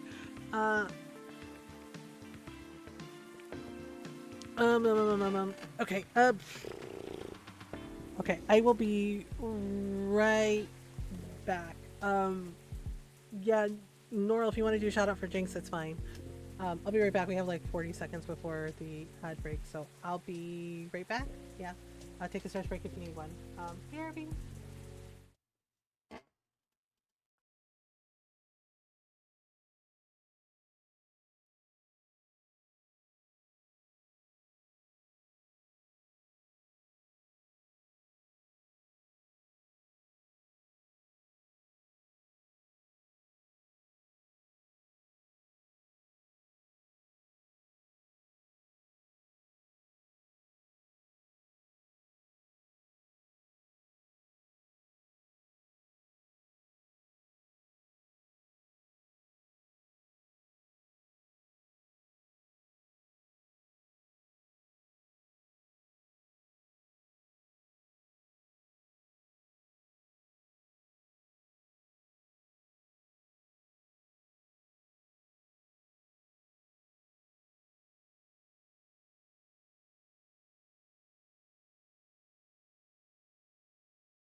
I'm back. Sorry about that. Ad break is over. Thank you. Yeah, Jinx. Oh yeah, Jinx has gotten into Warframe, which has been interesting. Kitten, I'm trying to remember. My tummy finally decided food might be okay. Yay, antibiotic tummy. Okay, so it was blueberry pie. Um, Berry blue hibiscus pie. So it is hibiscus. Okay. So it was hibiscus, honey, and mint. How is that like blueberry pie? You know what? We'll just try it. We'll just try it and see. Um. Oh, that is kind of cute, and it does kind of look like a pie. Wait, I don't think I have anything in the drawer. Okay, let's give her the thing. Appearance only, maybe? Yeah. One pie and a cup coming up. Wow, Mothergamer, that's so extra. That drink does look like a pie, right? That's so extra. It kind of is, isn't it? That's so pretty. Thank you. It really is. Well done, Mothergamer. But are you really giving serving a warm pie filling to your customer? Oh, and Steam friend request sent. Oh, you meant for Steam? I thought you meant for stream. I think I read that wrong. Yeah, I'll take a look. It's not a pie filling. I simply make fruit cordials with honey. Oh, okay. I'm not on Steam a lot, to be honest, but yeah. And I just happen to have the blueberry one on hand. Okay, interesting. Sure. It's not a pie filling, trust me. Okay, if it's not is it cordial? It's not. It's nice. Thank you. You're very welcome. Okay. Most games are Xbox or Switch. I think she has PlayStation 2. Yeah. Yeah, I mainly play on consoles. So what if I totally nom a cup of pie filling? I'm not actually a big fan of crust. Well, yeah, the thing is like my grandmother would make them, and I think they're from like when they did rations during the war. You know, like basically the cake in a cup, like yeah, right? Like when they would ration sugar, because they were rationing things like sugar and flour. Yeah, and yeah, and she would make like the cake in a cup. You can also do it in the microwave, like make a little like cake in a cup thing. Yeah, like the coffee mug, the mug cakes. Pie filling on cinnamon rolls is way better than pie crust. What's on your mind? Yeah, seriously. Right now, I'm rethinking my true motivation for doing all of this. The driving force behind everything I've done up to this point. Well, what was it? Huh? Your driving force before you started questioning it.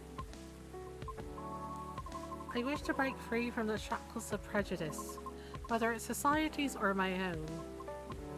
Not only for myself, but also for my kind. I see. So it doesn't have to be opera, right? Pardon? Reaching that goal can be done a lot of ways, like politics. Huh. You're not wrong, but... That was just an example. Jeez.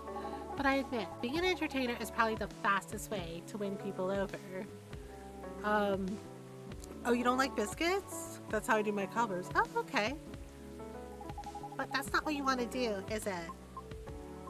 My heart trembles for the opera. That's why I wish to pursue it as long as I'm able. However, I believe it is also time for me to consider expanding my horizons. Oh? I simply do not wish to be trapped in my own fear forever. Although I do regret that my one-track-minded efforts may have been in vain. I don't think everything you've done so far is in vain, though. I always believe in sincere efforts. But never mind that. What are you going to do now? I'm not sure. Picky when it comes to breads, no idea why. I mean, might be a texture issue, might be, it could be a lot of reasons. I know Ron doesn't like certain foods because of texture, and I'm the same way with like certain foods, where I'm just like, the texture bothers me. I already rejected Mr. Lucas's offer. Lucas? He's an influencer who's been coming here recently. Why does that name ring a bell? Oh, wait, you know him? Not closely, but I think we follow each other on Tomochill. If it's even the same Lucas, I mean. What was the offer for? I was offered a spot on his new show. While he's still unsure of the format, his aim is to elevate underrated talents. Bad bread, sandwich ruined, right? To showcase and interview them in order to bring their work to the forefront. I see. So what if you rejected his offer? Call him. Huh? Or text him, tell him you changed your mind. What's the worst that could happen? People are allowed to change their minds. If he rejects you, well, that's his loss, isn't it? I'm not sure it'd be his loss necessarily. Shh, shh, shh. Just do it. Text him. Yeah. Okay. Yep. Rachel's like, just do the thing. Do the thing. Alright. Well. He responded. What did he say? He told me to stay here because he's coming here soon? Huh. Huh. Does he live, like, nearby or something? No, not really, but it seems he has some things to do around here. I see. What a great coincidence. That means we can clear things up in person. You're right. Thank you for giving me the courage, Miss Rachel. Just call me Rachel, will you? Alright. Although I regret my one-track mindset, I cannot say it's been entirely detrimental to my life, as it is a habit formed during my time living in the commune. Freezer Burger has arrived! Yay! Commune? We banshees used to congregate together in order to protect ourselves from the outside world. Each of us tended to have a specific role in the commune, and we all would work together as one. Like gears in a machine. Interesting. I didn't know that, but you left the commune, correct? Yes. Was it difficult? No, because we're not a cult. Sorry, I didn't mean it that way. It's okay. Commune is simply a defense mechanism from the distant past. So the reason we do not see a lot of banshees around, is it because many still choose to remain in the commune? Right. The world still isn't kind to us. However, we are aware that eventually we must reopen ourselves to the outside world. It was for that reason I learned to drive. You seem to be fond of driving. I am. It's like having a mobile fortress, which is why I find driving calming. Even in traffic? Well, a mobile fortress, huh? Never thought of cars that way, but that's interesting. So when you said everyone has a specific role, what do you mean by that? Sorry, I'm just curious. You don't have to answer if you don't want to. Well, we don't have a Banshee Culture Center anywhere. Time to start one then. Perhaps it's best if I use a specific example, such as my mother's role. Oh? Her role is to trade. In the event that we need to increase our supply or sell our products, or are simply in need of some negotiating, it is my mother who will do the job. She must travel to the nearest city or town in order to exchange goods, and she's our representative when other communities need to discuss things with us. Right. Everyone's work has equal weight. One is in charge of food and drink, another is in charge of all of our laundry. Everyone has a responsibility to set up schedules and organize the collection of goods. So, like, does each role only have one bearer at a time? No, sometimes there are two or more, depending on the power needed. It's all about balance. I see. Interesting.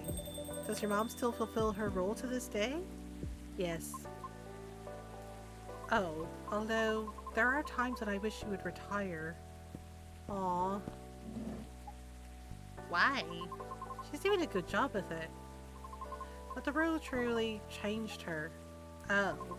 She had to endure years of animosity. She had to negotiate everyone's way out of trouble. Or to simply defend a commune.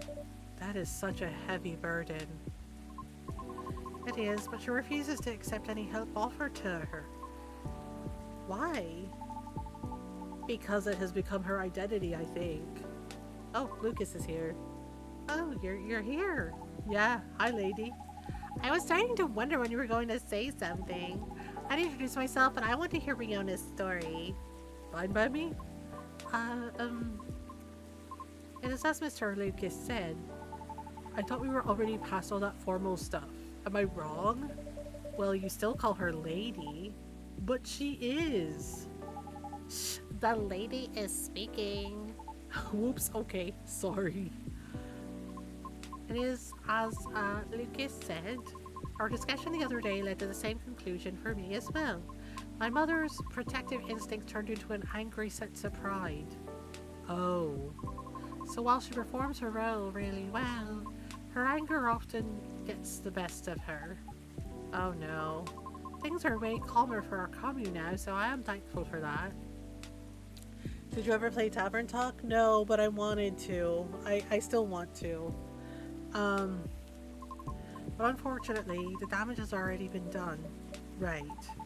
That's when I understood why she was angry too. If your mom has dealt with haters all her life, and you were pretty much in the front seat for all that, oof, tough. I guess I can relate in some ways.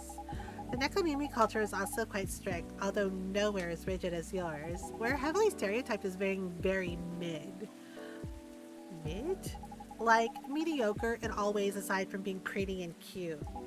Although, don't get me wrong, I am cute, but it makes me wonder, how much of our survival instincts turned into bad stereotypes? Things have changed so much for everyone, which means we should have moved on from terrible prejudices decades ago, right? So why are so many still stuck with outdated and bad perceptions? Actually, that's exactly why. Life is complicated and change is hard. Learning and unlearning stuff takes time and mental energy, right? And there are billions of living beings in this world. That's why many folks choose to reduce their worlds to a size they can handle. All based on their priorities, of course. I mean, it's no different from how everyone chooses content to consume. Yeah, and sadly, different culture is probably one of the last things on most beings' minds. Unless you already have a vested interest in it, then it's a different story. That makes sense. We all need to survive. I understand that. However, I feel some things just shouldn't be excused. Things we do, the principles we hold. All of it has an impact on others, in one way or another. Right? Yeah, for sure. Oh yeah, by the way, did Pops contact you, lady? You know, about the tree? Oh, he did, but what tree? It's a long story. Oh, sure, keep your smelly secrets. No, this is perfect. You should listen too. The more exposure this gets, the better. Oh, so you're gonna tell me? From the very beginning. But before I forget, lady, did you have something to say to me? Since you texted me and all? Oh, yeah. Go on, Riona, say it. Oh. So, about your show, Yeah? You're in, right? are you still unsure about the format? Well, I'm still trying to put it all in order on paper, so kind of. Like, I know I want to do a podcast, a deep dive, and a showcase, but I'm still trying to figure out a great way to fit them all in nicely. Once I'm done, I'll let you know for sure. What are you planning to show anyway? How do you think it'll help the guests? Oh, curious, aren't we? Basically, I want to cover stuff that's interesting and underrated from around the city and beyond if it takes off. But let's not get ahead of ourselves, shall we? Nah, scratch that. I know it'll take off. That's some confidence you have there. Even though you're not even sure what the format will be? Tut tut, I might not know the exact format yet. But all the elements needed to make a good show are locked and loaded already. Really? What are they? Well, there's already so much content out there, right? And you can't deny that today's audience gets bored easily too. If something doesn't appeal to them immediately, they'll just click away.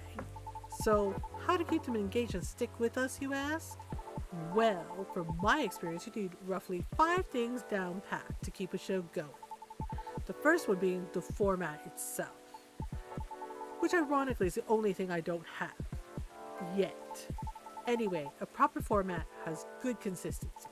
Could be the way the show is cut or how the information flows. It's to build familiarity with the audience and it makes things easier for the creator too. That makes sense. The next thing you need is topics. Sure, you could have a main theme for your show, like singing or cooking or anything really.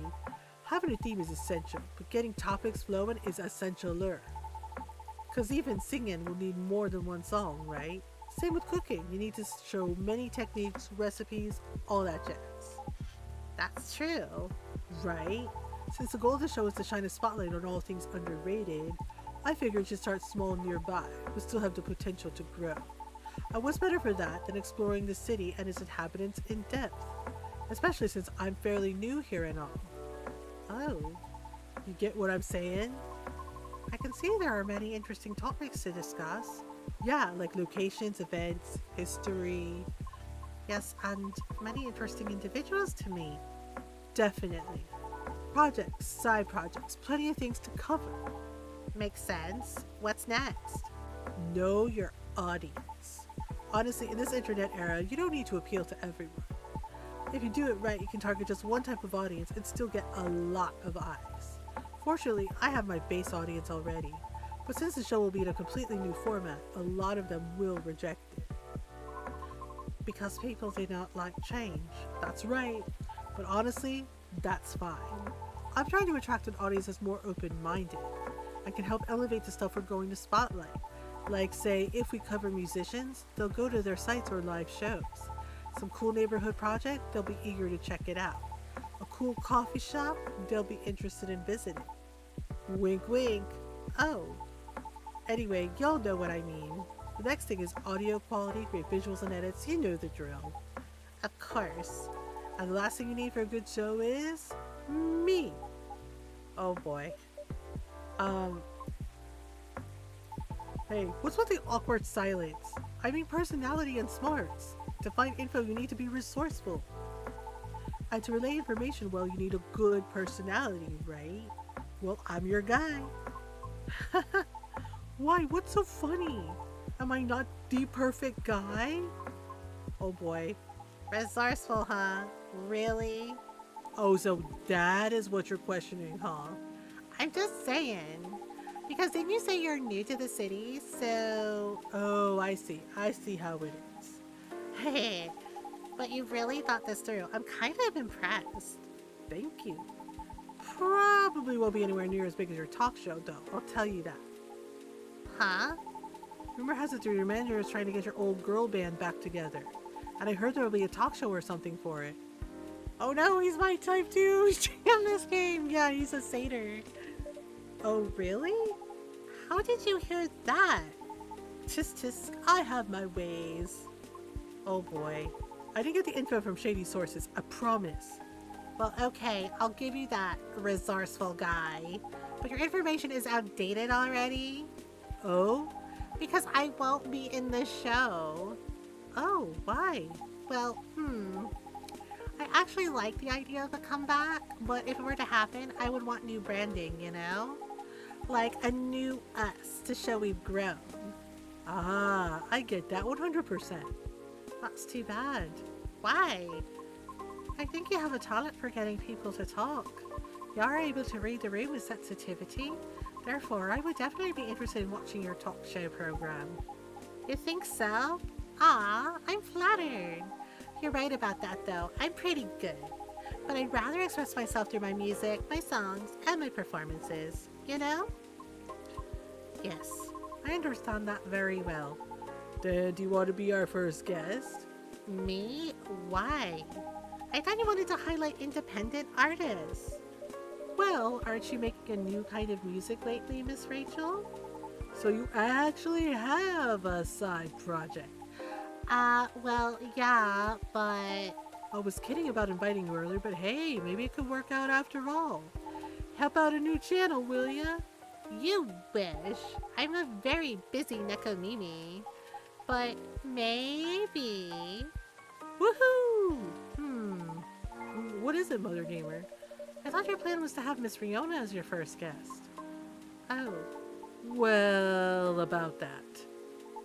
I'm definitely jumping the gun here, but I was kinda hoping you'd be my co-host instead. What? Me? I was going to ask you later, but Mother Gamer over here cornered me something fierce. Oops, sorry. Why me? I like the way you explain difficult subjects, and I really enjoy talking to you. You have plenty of knowledge and experience from being on the road a lot, and all of your stories are so damn interesting. Plus, someone needs to offset my chaotic personality. Like contrasting hosts, huh? Yeah, what's more, she's not nervous talking in front of a camera at all. Well, she is a performer. I know. I'm just saying she's a natural on camera. So yeah, that's what I was going to ask later, if you want to be my co-host. Only if you're interested, of course.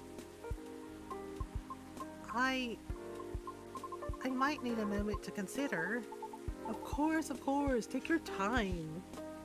However, if you are open to receiving input, may I throw an idea for the format of the show? For real? Of course you may. And I'm staying until you all tell me everything I missed. Okay. Yeah, the night's still young anyway. Oh boy. Well, I guess they worked it out. Dun dun. I think we're getting almost towards the end. I'm not sure. Yeah, it might be a shorter stream because I am a little tired and I do have to like make a cake for Ron's birthday. Well, I want to make a cake for Ron's birthday, I could say. That's okay. Yeah, and then Thursday night. Yeah, I asked him if he wanted me to take the day off for his birthday, and he said no. He said, you know, just do my regular thing. You know, because we would spend like the morning and afternoon together, or you know, and make dinner together for his birthday. But we'll be doing Story of Seasons Grand Bazaar for Thursday and Friday. Gobbly Lab shut down. Oh, there's incidents. Uh-oh, the power's out. Oh no. So I drove him around while he was nursing his broken heart. I really don't know why we're discussing my sad stories right now. Eyes on the happy couple. Oh, I think this is the end. Yay! Well, it wasn't so sad as so much as cute, though. But it's true that you and Mr. Bailey should be in the spotlight, Miss Lua. Or just in the light. Sorry, I'm trying to get to the switch. Ow! Whoops, my apologies, Mr. Gala. You're literally solid like a wall. I'll take that as a compliment. He really is. Ah, here we go. Yeah, this is after their wedding. Y'all found your way to a seat. I'm impressed. They got married. Yay! We've been here often enough that we know the place like the back of our hand. That's what it's meant. That's what it means to have regulars, Mother Gamer. So it does. Now, shall we get the celebration started? Please, I'm so excited. That's adrenaline for you. Hang on to that feeling. You call it adrenaline, I call it a deep, passionate, irresistible fascination for her husband. Hey, don't get too cocky, Mr. Miller. Oh, are you taking Lua's last name, Bailey's? No, we're keeping our last names. But I'll be Mr. Miller if it pleases Mrs. Miller. Anything to make you happy. Oh, you always make me melt. Disgusting, he said, wiping off his tears. Yeah, Gala's right. Hyde tries to pretend that he doesn't care, and he actually does care a lot, which is really freaking funny. Yeah, like he really tries to act like he does not give a shit, and he does give a shit, which is actually freaking hilarious. How many times must I tell you? It was the City Hall flowers. They make my allergies flare up. Sure, let's go with that. I mean, he's a vampire. How does he have allergies? This would be the perfect time for some drinks. I wouldn't say no to something hot for sure, and to something sweet. Something decadent and chocolatey. But let's keep it fresh. There's enough sweetness here to give me a sugar rush. So, in summary, sweet and chocolate tea, but with some freshness to it, please, Mother Gamer. Sweet and chocolatey? What the hell am I supposed to make? So basically, hot chocolate? I don't know. I don't remember. Shit. I don't remember. Okay, so something chocolate, sweet and chocolatey. Uh, chocolate honey mint. Oh my god, thank you, kitten. Chocolate honey mint. Do I have to make drinks for all of them? I don't remember. So basically, mint chocolate after midnight. Ooh, that's fancy. After midnight. This is inspired by a sweet evening treat. Hopefully the drink is to your liking. Oh, it's for all of them. I got you, boo. Yay! I love it. It's very unique and festive. Very comforting. Exactly what I had in mind. It's fine. High praise from Hyde. You know it. It tastes a bit British. Have you ever been on that side of the pond, Mothergamer? I did a bit of traveling in my day. Maybe we ran into each other in the past. Maybe we did, passing each other like two ships in the night before meeting at the mooring. That's very lyrical. I blame the mood on you two. All I know about the UK is that British werewolf guy I once met. He went absolutely wild during Fury, but even then, he would beg the wall's pardon after putting his fist through it. So he wasn't just a British werewolf, he was a very British werewolf. Just like, yep. He's like, yeah. He's like, sorry, I beg your pardon, sorry about punching your wall. Sounds about right, and I imagine you two became great friends. Nah, you know rude vampires are much more my type. Hey! Actually, no, I'm not offended. Rude vampire, I'm proud of it. That would look great on a t-shirt. Awesome idea, I'll consider that for a Christmas gift. Right. I guess we should raise a toast. Does anyone want to make a speech? Someone? Mothergamer, maybe? Oh, come on, man, not me. Why me? Sounds more like something like a Canadian werewolf would do. I beg your pardon. I'm sorry I punched your wall. I don't think I'm the right person to give speeches. You definitely are. Yes, if you want to, we'd love to hear you. In that case, thank you for choosing to come to this cafe. Miss Lua, Mr. Bailey's, and thank you for making us feel a true part of your lives. Hear, hear! You'll always be a part of our lives now, Mothergamer. Absolutely. Short and to the point. Good speech. Your turn, Hyde. Really? Ah, well, fine. Oh, well, fine, he says. Thank you, Lua and Bailey's, for entertaining me and making me consider a counseling career, however briefly. Okay, you're a good bunch. That means a lot, Hyde. You've been a very good friend to us. Don't think we're forgetting about you, Gala. Speech time. Right. I don't know you as well as Mothergamer, guys, and I haven't helped you nearly as much as Hyde did.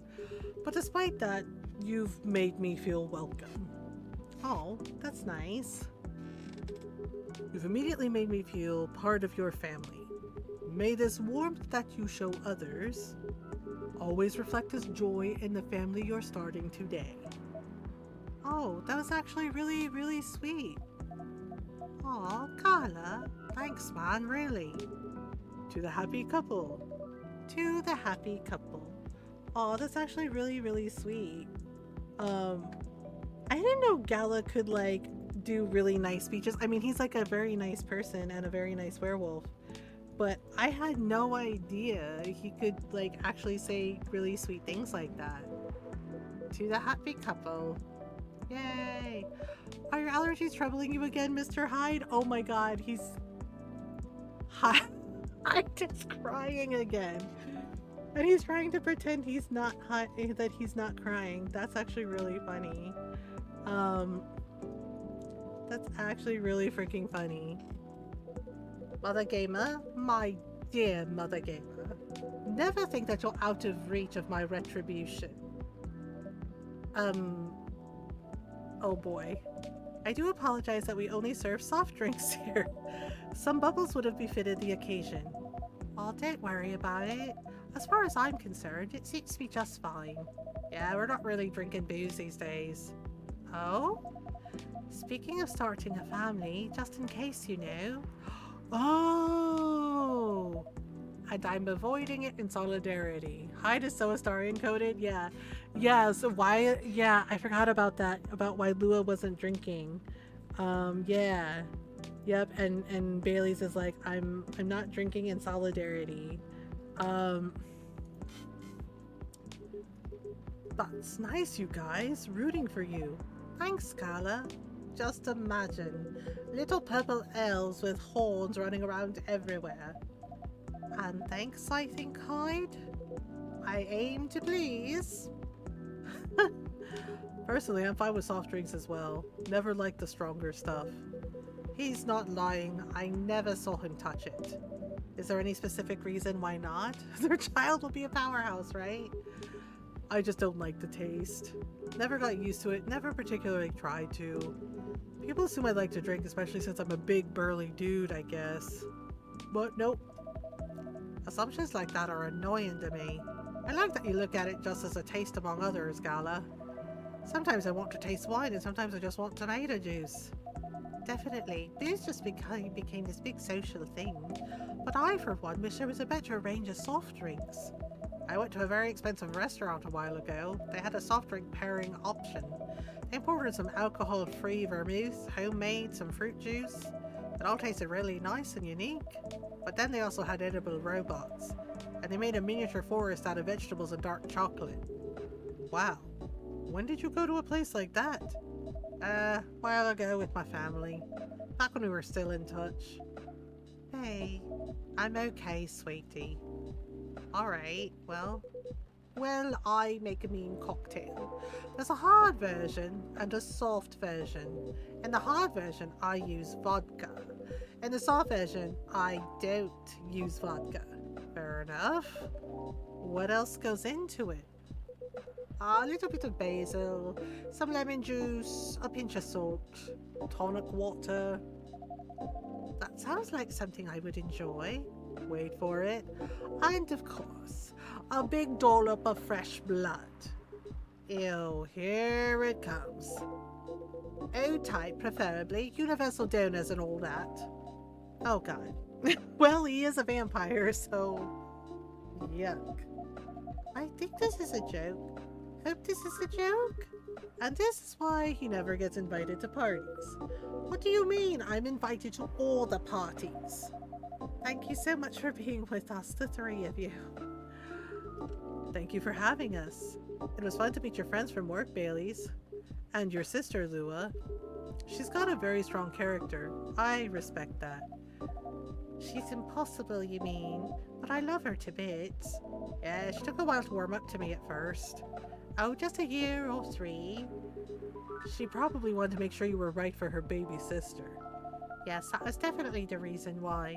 She always thinks of me as some sort of softie that she needs to protect. Well, I mean, compared to her, Gala is a softie. I say Gala is a softie compared to many people. Fair enough.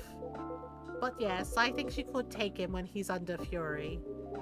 If Mothergamer ever moves out and I'm out of my specialty, I can ask for your sister's number, I guess. You would have to hurry, or you'll have to step over, your primary school friend, Bailey's. Marco? I thought I'd caught him staring at her. I bet they didn't leave it at staring. The two witnesses, delightfully cliché, isn't it? You seem to be enjoying the gossip very much, Mr. Hyde. Of course I do. That's how I take my best pictures. Longing glances, touches filled with pent-up desire, scorn dissimulated in a smirk. Hopefully you've captured some pictures of our lovebirds too. Oh yes, I really can't wait to see them. Well, that's the downside of film. I know. But it will be worth it, so I'm happy to be patient. Good girl. In that case, I have a little reward for you. Oh, a perfect shot. Oh, that's such a good picture of them. Oh my god, that's so good. Oh, look at this, babe. This is amazing. What a beautifully captured moment, Mr. Hyde. Yes, truly. Thank you again for doing this, Hyde. Don't mention it. I had an alright time doing it. You can keep this if you want. It's just a Polaroid, but... Oh no, it's absolutely lovely. It looks so friendly and warm. Like the wedding we always wanted to have.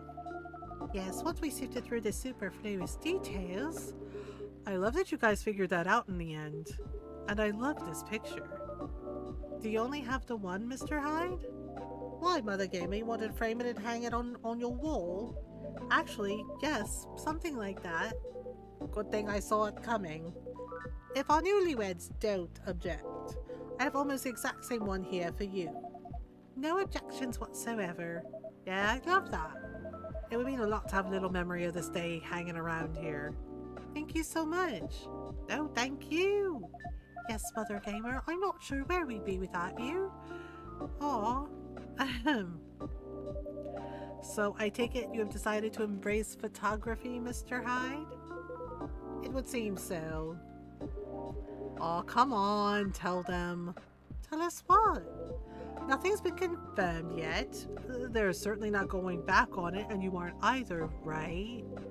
Of course not. Well then... Just tell them the story. It's obvious you're dying to. Don't have to ask me twice. Hyde has already agreed to shoot another wedding. They're a really sweet couple who's been coming to visit their kid at the hospital. Little Rose has been sick for a while. Doctors think she's going to get better eventually, but no one knows exactly when. Aw. Okay, so her parents have decided to get married in her room with her around. Oh, okay. Well, that's nice. That's a lovely idea. I bet little Rose is thrilled. She is, an entire party next to her bed. Can you imagine? Anyhow, they got to chatting with Hyde, and just like that, he promised to take their pictures pro bono. That's very good of you, Mr. Hyde. It's nothing. I could use the experience so that I can milk my modeling ex-colleagues for their wedding pictures. Sounds like good social redistribution to me. Right? So does that mean you're sticking around Seattle for good, Hyde? I've got the house and I've got the job and I've got my own pocket werewolf. So it sounds like I'll be staying here a little while. That's great to hear. How's the house coming along? Taking ages, but it'll look good when it's finished. I'm having it redone from scratch, so it's a process. But as a vampire, my needs are a little particular. Fair enough. I think it's normal to be particular when it comes to your dream home, you know? What would a dream house look like for the two of you? We're not too sure yet. We're not repeating the same mistakes. No one is timid and chill scrolling to look at other people's homes, and no overspending or feeling inadequate on my side. My love, it's alright. I'm glad we talked it all through. Lua made me realize it's fine if I don't earn as much as she does, and if my family doesn't contribute anything. In fact, Lua's mom told me the same during the wedding. I didn't know you talked about it. Don't worry, it went really well. She said what mattered to her is that I make her daughter happy. Which is good, because that's what matters to me too. And a happy Lua is a Lua who powers through her job. Yeah, I really can't consider slowing down my career. Well, maybe a little. Yeah, when the time comes, but the thing is, I don't mind slowing down my career. I've always been the one bringing up the kids topic. It's not that I didn't want them, but I was afraid of what it would do to my work. That makes sense. Women are always expected to do more when it comes to child rearing. Yep. Well, not in our couple. We decided that when we have kids, I'll be a stay-at-home dad. I'll still do some freelance work if and when I have time. Not so much for the money as to keep my brain working, but I'll be taking care of the little ones and of our place. You know, I keep thinking how happy I am that I met you and married you. Not many men would have wanted that. You'd be surprised. Times are changing and so on. Times are making more room for people to follow their wishes. I've known many men who would have rather stayed home with their children than go to work every day and almost never see them. You two just complement each other well. I think so too. Mr. Miller, Mrs. W. Oh no, using my family name on you feels wrong. Huh, they would throw a fit if they heard you do that. They absolutely would. It's almost tempting, but none of that matters much anyway. As long as we're still Lua and Bailey's. As long as we're still Lua and Bailey's. Aw, they're so cute. Aw, excuse me. Hmm. Hmm. It sounds like Hyde has found a new way forward. He has, yeah. I'm really happy about that. When I first met him, I thought he was a bit mysterious. And honestly, a bit of a jerk. But he's really quite fragile, isn't he? There's nothing more solid and more fragile than an immortal. Yeah, nothing screws with your head quite as much as having unlimited time. Even those with their only longish lives have issues. I can imagine. Werewolves are somewhere between elves and humans, and we also struggle with that stuff. I guess the bottom line is, everyone gets bored and confused once in a while, right? And the longer you live, the more once in a whiles you get. That makes sense to me. I will say though, I'm mighty happy that he's sticking around, for all that he can be a difficult one. He also makes life a lot more interesting, and we just really get each other after all this time. You two know what I mean. Yes, we really do. At this point, even when we need to take a bit of a time out, we can trust that we'll always find our way back to each other. That's right. You know, he's got a way of finding good people. Hyde, I mean. He liked Mothergamer from the start. Not that I've ever disagreed, but he just really got you right away. He has been very kind to me and receptive about me as well. And I'm glad he befriended you two. This chat right now, it's really good. You're alright too, Gala. Yes, I'm looking forward to seeing more of you. Ah, right back at ya. Ah, listen to that. It's pouring rain again. Okay, we are at the end, but I have to take a stretch break. Yeah, I can't snooze the ads anymore, and so we're just gonna run the ads really quick. So I'll be right back. Take a stretch break if you need one. Yeah, I think it's gonna be our last ad break for the night. But we'll see. Okay, I'll be right back.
Okay, I'm back. Oh, sorry about that. I don't know what's going on with the ads. It's been like really extra lately.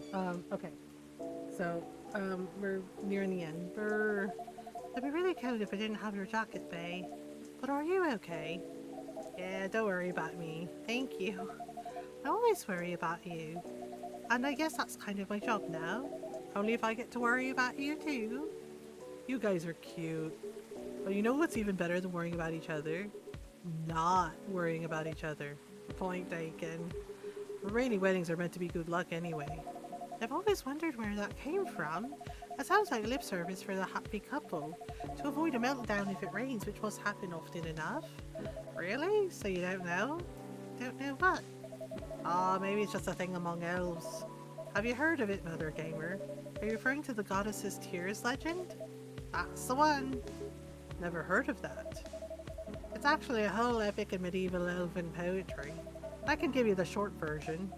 Go on, I'm very curious. Alright then. A long time ago lived a powerful goddess. That goddess had many children, but of all her children, one she liked best. They were the shyest and the quietest. When their siblings screamed for attention, they sat aside and played with clouds. When their siblings tormented each other, they silently looked at the stars. When their siblings ran away from the rain, they waited and watched the rain fall. The goddess thought, even if all my children desert me, this one will always be by my side. They are kind and gentle, they will love me and take care of me. She thought of the days ahead and smiled, but one day, as the young godling sat on the edge of a cloud, pondering the world, a gust of wind blew on them, and they lost their balance. Oh no! Don't worry, it's not a sad story. Alright then. Carried by the wind, they floated down to the ground. And immediately, they were astonished. There were so many things around them that they'd never seen before. They were both delighted and lost, and they stood rooted in place for many human eras, until a human found them there. Shall we call the godling Aeon and a human Ray, just for clarity? That's gonna help me for sure, I get lost without names. Alright, Aeon and Ray it is. Ray walked up to Aeon and finding him stunned, guided them forward. He took them to their village and showed them how they lived their life. As days passed by, Aeon started talking to Ray. They discussed stars and planets, clouds and suns. They talked of harvest and of young children, of famines and old men. They talked of time and of eternity, and as they looked into each other's eyes, they found both the briefest of moments and the longest era in there. That's how they both knew they were in love. They decided to get married, but both of them wanted the assent of their family. Ray got without any trouble. The family were quite fond of Aeon by then. When Aeon went to see their mother, the goddess, that old hag, give her a chance, my love, she improves. But yeah, at first she wasn't thrilled. In fact, she was outraged that her favourite child should be taken away from her. That reminds me of someone. I promise you she is a lot better than my mother. Anyway, she got really angry and she told Aeon, get married if you wish, but if you do get married, then you shall wither and die just like your fiancé. Yuck. And to nobody's surprise at this point, Aeon said, I'm alright with that. What's eternity if I can't have Ray by my side? Down to get married they went. For many hours the goddess was angry and shouted. And for many and more hours she was despondent and sulked. And finally she turned an eye onto the ground to look at Aeon and Ray. They were in the field where Ray had first found Aeon. They wore garlands of flowers and they were surrounded with people they loved. And for the first time, Aeon wasn't quiet at all. They were singing and dancing, their eyes sparkling, their hair floating on the wind. And the goddess saw that for the first time in an eternity, their child was happy. She regretted her bitter words then. But a goddess's word, once spoken, isn't easily broken. In sadness for her child's mortal days, she started crying. And one by one, her tears hit the earth in a thick cloud of rain. But instead of running from it, Aeon and Ray danced with it. And so the goddess said, for each tear of mine that falls onto you, may you live another year. And even as your hair turns grey and your skin turns parched, may that year see you both dancing and singing, still in love with each other. And according to elves, that's how we came to be. But I think that's a bit far-fetched. Aw. My love, are you tearing up? It's nothing. You're just really beautiful sometimes. Aw.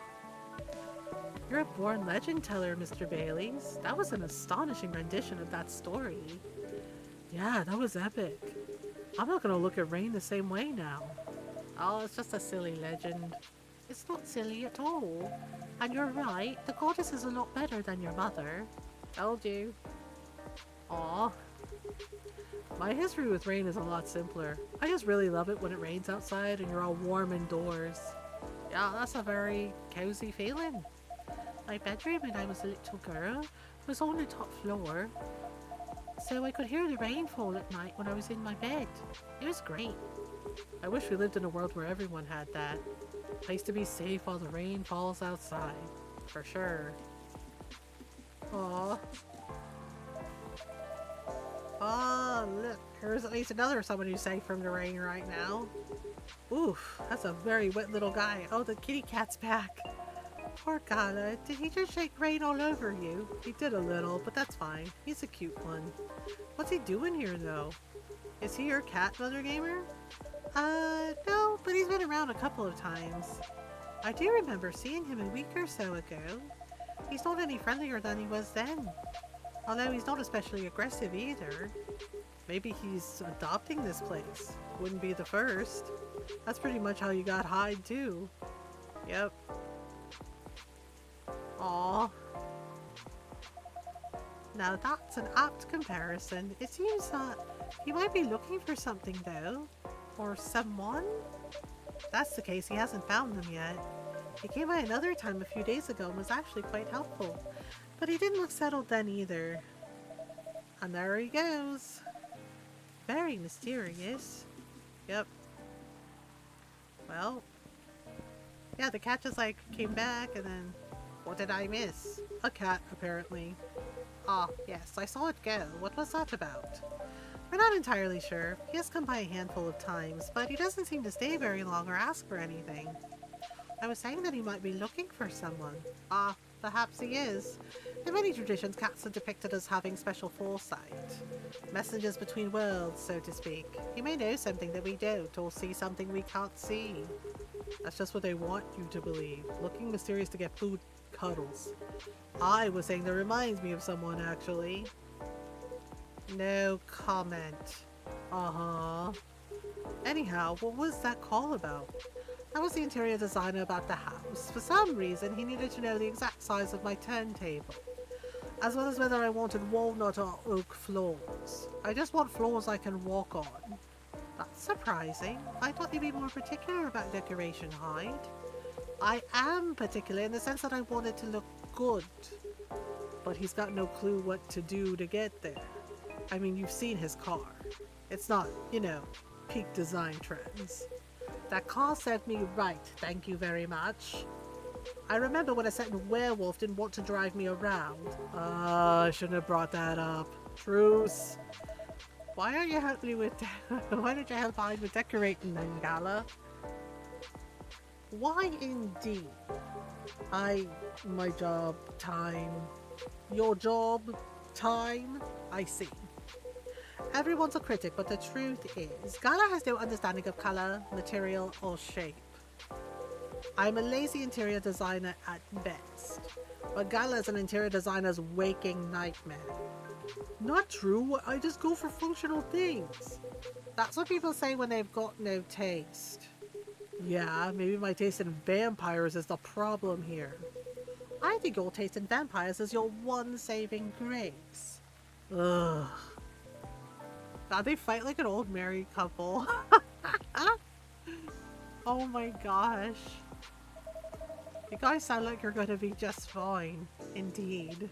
You know, being like this all together when it's dark and damp, and feeling good and safe and home, it's a pretty rare feeling in a kind of public place. I think the kinda is key here. As far as I can remember, this has never felt like a strange space to me. It's my space that I'm lucky enough to share with other people I like. I definitely feel the same way. Thanks for that, Mothergamer. I'm glad that's how it feels to you. Our patrons' comfort has always been our priority. So very much achieved then. That and also, y'all are alright.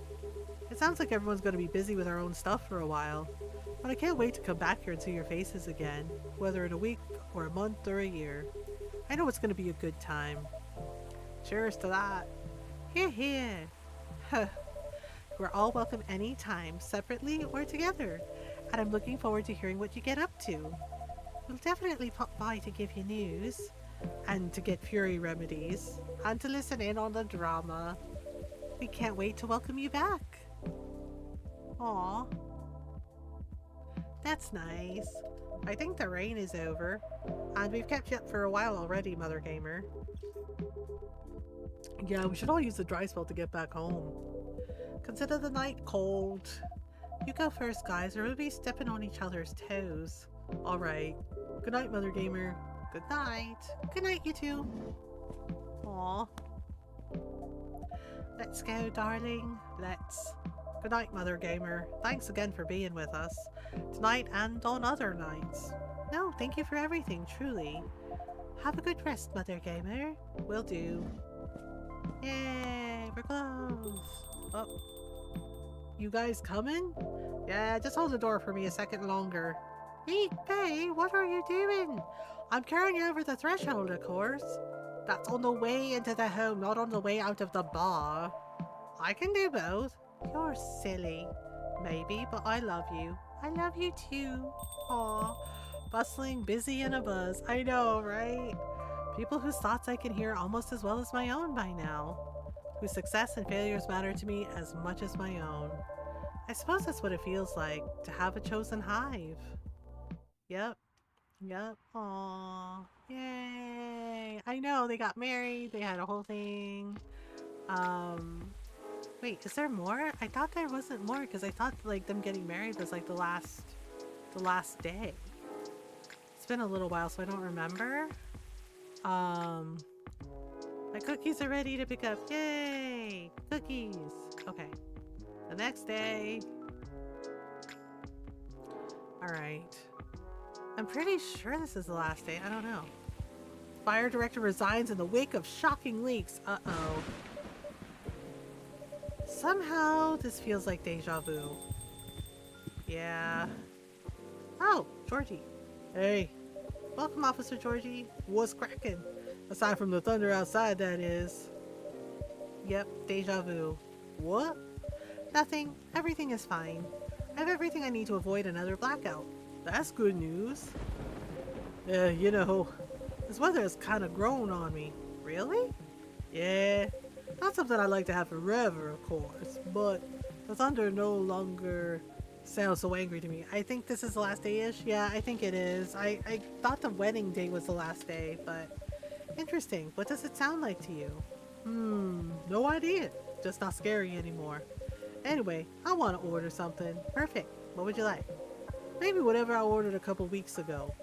A couple of weeks ago, Yeah, give or take. You're promoting a new tea selection at the time. Good times. I remember it had an interesting color. I'll take whatever you gave me that day. Was it the blue pea? What did I give him 2 weeks ago? Was it blue pea? It was blue pea, right? I think. Crap, I don't remember. How am I supposed to remember? Okay. Do I just put blue pea? Does anything else go in it? Oh, blue pea. Oh, ×3. Okay. Yeah, because I'm like, how the hell am I supposed to remember what I gave him 2 weeks ago? I can't even remember what I did yesterday sometimes. Butterfly pea. A cup of anthocyanins for you, officer. What? It's what makes the drink blue. Oh, okay. Okay. Still tastes like grass, but my daughter told me this is really good for stress. Really? Are you stressed right now? Nah, don't worry. Since my daughter loves it so much, I was just trying to remind myself how it tastes. Oh, good.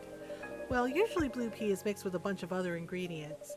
It's a very forgiving drink taste-wise and goes well with most things. And it looks pretty. Yeah, I can see that. Cause its taste looks except for grassy notes when you drink it straight. Right on. Does this mean you've already made up with your daughter? More or less. That's great. How are you, officer? How's work? Work, huh? Well, it's only been a couple days since I was here, but I admit, a lot has happened. Oh? Eh, patience, pal. We don't have all the players here to complete the story yet. Oh, is someone else coming? 2 more. All right then. What do you mean complete the story? Well, like I said, there's been a lot going on. I can't recount the whole thing alone. I see. Well, you know, Mothergamer? Yeah? For a while, this old man felt like he'd been living in a stagnant pool. When he thought he started out on a flowing stream. It didn't take long for him to find out it wasn't a stream or even a pool. It was more like mud puddle. That was constantly being filled up with dirt year after year. And well, no matter how much he tried to keep it clean, the puddle would always dry out before any of his attempts bear fruit. Fourth wall break, complete the story on the last day, right? Every single time. He'd end up stuck on the bottom with only occasional rainwater keeping his existence going. Right. However, after a bout of heavy rain, he discovered a small crack of hope. A thin line leading to another flowing water in the original direction he wanted. Know what I'm saying? I think so? Hello? Oh, Lucas. Lucas is in the house, yo. Hey, what's up, what's up, what's up? And you, Pops, how goes it? All good? You're in high spirits, aren't you? Always. Anyway, Pops, what's shaking? I think I should be the one asking you that. What's with all the excess energy? You're right, and I probably should explain, but first... Dear Mothergamer, may I put it in order? You may. Haha. I'd like a blue pea latte with super cool latte art on top. Oh my god, what are you doing to me, man? A blue pea latte? Oh, crap.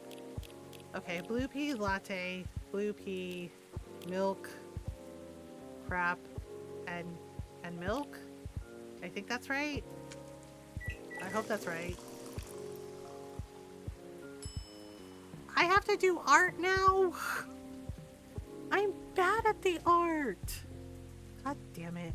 Why do I have to do art? I'm bad at art.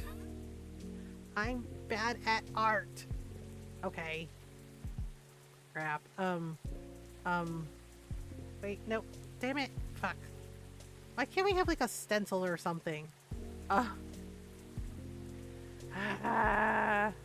Do smiley face? Okay. There's... Yep. Like, this is the best I got. I'm sorry. It's the silliest smiley face in the freaking world. I have a blue latte with a masterpiece on it for you, sir. A masterpiece, eh? I like your confidence. It's not a masterpiece. I'm so sorry. Anyway, cheers. Like, yep, it's a adorable. Just like, it's a masterpiece, she said. Nice. Thanks, Mothergamer. So what's up, kid? All's well, Pops. I'm waiting for the lady to arrive. Oh, so Miss Riona's coming? Yep, she should be here soon. Last couple of days have been really intense for us. In fact, I didn't sleep at all until last night. Haha.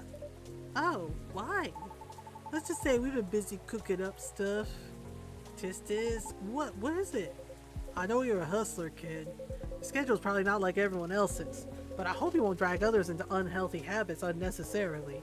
Although I know next to nothing about banshee biology. Doesn't she do late night deliveries? Oh? Sometimes she does deliveries until morning. Then never mind, kid. Forget everything I said earlier. Whew. I was like, oh man, what stupid thing did I do this time? Getting 20 euros for the auto market. Nice! Nah, I was just pulling your leg. You're both adults. I was just playing around as nosy and annoying old guy. Still, it's good that you guys are talking. Especially considering what happened the first time you two met. Yeah, no kidding. That's what I mean by doing stupid things too. Sometimes I don't slow down enough to see the forest for the trees, you know? It happens. As long as you're aware of it and take a step back from time to time. Yep. So were you staying up because of the new podcast you posted? Oh, yes. Have you watched it? What podcast? The link is on my Teacher, Pops. That was a podcast? You've already seen it too? Oh man, I'm stoked. I thought it was like a ghost hunt or something. With how dark everything was lighting-wise. So it was too dark, huh? I'll keep that in mind. I admit, what you call the ghost hunting segment was shot kind of spontaneously. What do you think about the whole thing, Pops? You too, Mother Gamer, tell me. Oh, I saw the post, but I haven't had the time to watch it yet. I'm sorry. Aw, well, don't be sorry, but go watch it when you have time, alright? Will do? Well, since I thought it was a ghost hunt, I didn't watch it all the way to the end. Okay, that's fair, understandable. My daughter enjoyed watching the whole thing, though. Aw, that's so great to know. She told me Rachel was there too. What gives? Rachel? Yeah, she was our first guest. Oh, so did you film the episode right after you three talked about it the other day? Exactly. That's why it was spontaneously done. But the whole thing is not all about ghost hunting, Pops. This was just a clickbait. The actual story is, I know, my daughter summarized it for me. You brought up the street. And the tree too, didn't you? Exactly. Because it was part of our plan, right? Hmm? Yeah, good question. Oh, there she is. Welcome, Miss Riona. Hello. Lady, finally you're here. Good evening, miss. Hi, everyone. Was the traffic bad for you? No, not at all. I had to deliver something before I came. That's why I'm a bit late. I apologize. Nah, you're not late. I'm just early. Would you like anything to drink? Yes, please. I'd like a cup of mild coffee sweetened with a lot of honey, if you would. Okay, so coffee and then honey, honey, honey, honey. Coffee and honey? Coffee, honey, honey, coffee? Wait. Yeah, it was coffee. Wait, Riona's honey coffee, coffee honey times 2. Okay. I did it right, right? Honey coffee? Okay. There you go. Phew. That's what I used to order back in the day. Really? So what's really been happening with you two? Yep. Yay. This kid stayed up for days or something apparently. Does that include you as well? Yes, well, those are just my regular working hours. See? And I thought we were done talking about that, Pops. What the heck? I'm not done playing the role of annoying and nosy old guy, that's all. Jeez. Oh, by the way, thank you for telling me about the pie shop, miss. Somehow I didn't know it existed. Are you talking about Disco Pie? Yep, that place closes up at midnight. It follows the schedule of the pub adjacent to it. Now my daughter can get pie even when I'm home late. I see, that's good. I swear I'm not trying to point irregulars in the direction of your rival, Mother Gamer. It's fine, it's fine. What rival? Maybe I should start selling food here. Did I miss something? I'm wondering too. Well, as you probably know, especially if you follow my teach show, we started a vlog/podcast thing. Right? My daughter watched the first episode yesterday. Did she like it? She loved it. I heard her laughing all the way. I'm glad. So, what is this vlog/podcast thing really? Yay! Yeah, please clarify. I saw you had this walk-around session in the episode. I thought podcasts are supposed to be voice only. Like a radio show, but you don't need to catch it live. Well, nowadays there are a lot of podcasts with videos. Voice is still the most important part though, and we did have the carpool podcast later in that episode. So usually there will be 2 versions of the same episode, the voice only one on audio streaming platforms, and the full video posted on video streaming platforms. Ah, I see. Sounds difficult to create both at the same time. It must require a lot of planning, doesn't it? It does. If you're not the Lucas, that is. Thanks to my editing and interviewing skills, you can enjoy the action session in the voice-only version all the same. I see. It would be possible to make the episode as compelling, though, without Lady Riona giving us good information to make the episode work. Somehow her voice really resonates well in the mic, so it was a joy to edit it into the narration. Haha. Also, Rachel was probably the best first guest we could have gotten. We even got a sneak preview of her new singles. Our first episode got tons of views because of that. Really? That's great. But I wonder if that was cleared by her manager. Probably not, but she knows what she's doing, I'm sure. I can see why you two stayed up for days now. Sounds great, y'all. So, miss? Yes? Are you enjoying your new role as a show co-host? Well, it's interesting so far, and I'm learning a lot of new skills, so I'm eager to keep working on it, all the while I keep looking for auditions. And hone in my craft. That's all I need to know. So, what else is in the episode? Go watch it. Just kidding, it's okay, you can watch it whenever. I will, later after work. So, Mr. Lucas, you said this is part of your plan? And Officer, you said you need all players to be here to form a complete story. What's with all that? Yeah, she probably talked to her dad about it first. Pops, if you please. Alright, I'll start. Mothergamer, do you remember what we talked about a couple days ago? Which part? I asked you and Gallo which you preferred, wild rumors or bad press. Though you didn't answer. Ah, yes, I remember now. You said something about combining them, I think? Yup, and that's where I and Lady Riona came in. Oh? Pops was telling me about his meetup with the grieving vandals. So I know the whole story, and I get what they were going for. It's not the way they want their friend to be remembered in a bad way. Yeah, they just want them to be remembered, period. So, from talking with Pops, I had an idea. An idea to turn their actions into a neighborhood legend. Urban legend. With their and the victim's family's permission, of course. The victim's family? When the officer asked me if I knew them, I was able to track them down. You did? That's great. How? We operate on a similar wavelength, which is the easiest way to explain it. It took a while, but I managed to reach them. I see, that makes sense. So you're trying to turn their act of vandalism into urban legend? Exactly right. Urban legend usually starts with hearsay, created from half-truths, half-exaggeration, from each speaker to the next listener. Like a game of tag. Sometimes they can even be all lies. But most of them often serve as a cautionary tale. Yep. But the best thing about this one is it's all real. It really didn't take much for me to tweak it into a whole new story. Why did it need tweaking? To make it less clear, of course, because you want everyone to get curious. If you explain everything all at once, there's no mystery for others to dig into. Once they're hooked on the premise, folks will try finding things out on their own. And in this case, because the tree already has an actual long history, those who dig for more information will surely fall down the rabbit hole. Other content creators who are into this stuff will lap it up, and they tend to be big. Then, the rest is history. Their friend's memory will have a life of its own. I see what you mean. Did you have the story in yesterday's episode? Part of it. We're planning to discuss it further in a couple episodes, because you need to give the impression time to propagate, you know? Honestly, it was probably good enough, because my daughter couldn't stop asking me more about it. She knows the story was based on my case, and she's been telling her friends at school about the video, without letting them know it was my case, of course.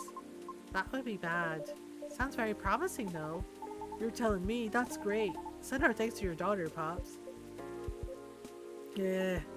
What? This is all very different, but a somewhat exciting experience. How do you know this will all work out as intended? We don't. It's not that easy to influence that many heads, you know.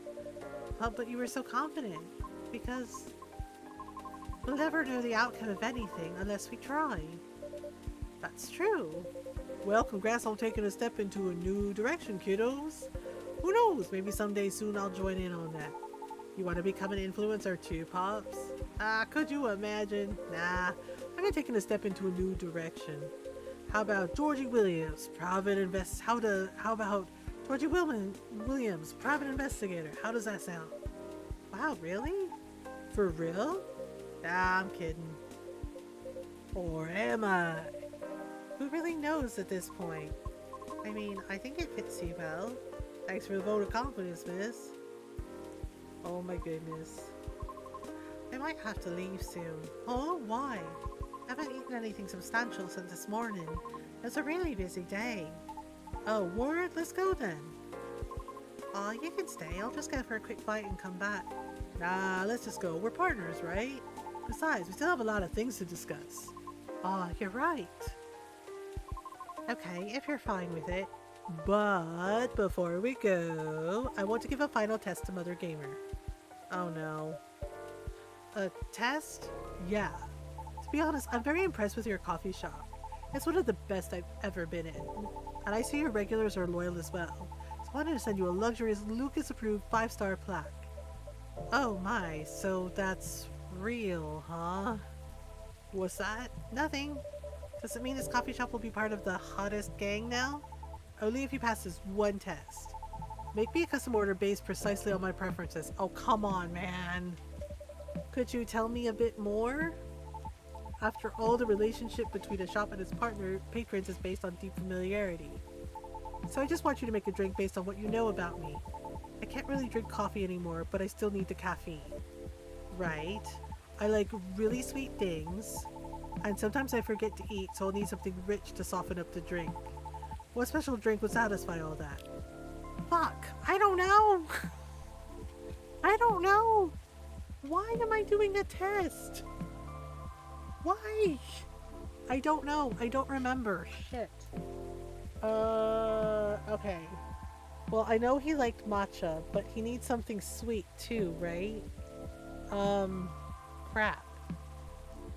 No, well, I'm trying to remember. Based on what I know, okay, he can't have, he needs the caffeine, but he can't have coffee. Okay. He needs the caffeine, but he can't have coffee. And he needs something, okay, so it has to have something with milk. It's okay, Julius. Okay, so he needs something with milk. I'm trying to remember. He can't have coffee, and he needs milk to, like, soothe his tummy. I cannot remember. It's something with tea, I think. I know he liked matcha, but matcha's a little strong. Okay, wait. Wasn't it a tea latte? Wait, hang on, let me look. Was it a tea latte? Galahad, tea, milk, ginger. He needs the caffeine, right? Cough syrup. I think it was a green tea latte. Was green tea... want it? Yeah, I can't remember. I think it was a green tea latte, but I don't remember. Because the matcha is too strong. Okay, green tea, honey, and milk. Okay, green tea, honey, and milk. So I was close. Alright, green tea, thank you, kitten. Honey, and milk. Oh my god, this kid. Oh my god, this kid. 5 stars. Oh, right. It had like a star shape in it too. Oh my gosh. That looks really good. Here you go, sir. Whoa. That looks nice, kid. What do you call this? Since it's made for your approval, 5 stars. How's that sound? With the quotation marks and everything? Perfection. Truly a service worthy of Lucas's 5 stars. Cheers. Okay. Do we do good? Wow, that's hot. Jeez, it's tea! Of course it's hot! You didn't have to drink it all at once. I think it's time for us to go. I mean, for me. Roger that. Let's get going then. See you later, Pops. Good luck with everything. I mean, I know. He's like, it's hot. I'm like, it's literally tea, man. Of course it's hot. Ay, loka ka talaga, bobo ka. You too, you too. Bye, Mothergamer. See you again soon. Goodbye. I know, he basically chugged it and then was like, oh, it's hot. And I'm just like, bro, it's literally a hot cup of tea. Yeah, it's hot. Oh my god. Ay, loko ka talaga. Ang gago mo. This child. Oh my goodness. So, just you and me now. Nothing wrong with that. I have to go soon though. Duty calls. Sure. Oh my goodness. Go get your goofy ass some ice cream, right? Oh, it's Freya. Hello, Mothergamer. How are you? Freya. Hey, Miss Greenhair. Hey, officer. Long time no see. I heard you've been going around the world, huh? Around the world is a bit much, but I've been somewhere. I'm glad to see you here, Freya. Hey. Well, as much as I'd like to stay and chat, duty calls. Aw, that sucks. I missed you. Well, see you later then, Georgie. Yeah. Don't forget to tell Mother Gamer the truth, okay? Huh? Later, Mother Gamer. I will. Wait. The truth? Oh boy. Let me move over there. So, my buddy, my pal, my good friend, Mother Gamer, what's up? Why didn't you tell me you were coming? Before you start blaming me, it was a last minute thing. Even I didn't know I'd be back so soon. So it makes you return sooner than expected? Well, maybe I'll tell you after a drink. Hey, do you remember my very first order ever? No, I don't. Espresso? Yep, you have a good memory. The first time I was here, it was raining as hard as it is now. I thought nothing was open anymore until I saw your shop. Your espresso was one of the best coffees I've ever had. Thank you. One espresso for me, please. Okay, well, at least that was easy. It's just coffee. Oof. Yeah, she drank a lot of espresso in the first game. Alright, there you go, girl. I got you. Espresso. Here you go, Freya. A cup of a triple shot espresso for you. God, that's so much caffeine. Great! Again, this deep aroma and such stellar flavors. Thanks. So, mind telling me why Officer Georgie said what he said? Which part? Something about telling me the truth? Well, about that. Okay. I'm leaving for a writer's residence soon. And it's really, really far away. What? I know. It was impulsive. It was something I did on a whim. I know. Me and my old buddy sent the application form like last month, not really expecting anything. But we got accepted, and somehow it's for this year's rotation, which means I need to pack and get ready really soon. It's not a scam, is it? Of course not. Oh, and no clip through reality with that much energy, right? How long is it going to be? I don't know, probably a few months? But I might try to keep traveling after that. Okay. Mother Gamer, are you sad? Nope. Don't be sad while I'm gone, okay? I said I'm not sad. Aww. Anyway, tell me what's been happening all this time I've been gone. There should be a lot of juicy stories waiting for me, right? Oh, you have no idea. Right, Fry with the coffee. Spill it, everything. All right. So it started around 2 weeks ago. Dang. Do we get her? Yay! Aqua's working on her game while Myrtle helps from time to time. Yay, Aqua! Look at Myrtle and Aqua. They're a good team. Yay! Silver and Amanda's trip took them quite a bit further than they expected. Oh. And Pearl appears in a number of their selfies from London, Sydney, and the Mongolian steppe. Wow. Hyde's reputation as a dreamy, sensitive wedding photographer spread around all of Seattle. And Gal is fond of qualifying him in those exact terms to Hyde's obvious displeasure and secret joy. Yay! Lou and Bailey bought a little house with large windows, a small garden, and an extra bedroom. Bailey's has been using it as a workspace, but it stands ready to fulfill a whole other function when the time is right. Yay, there's Rachel.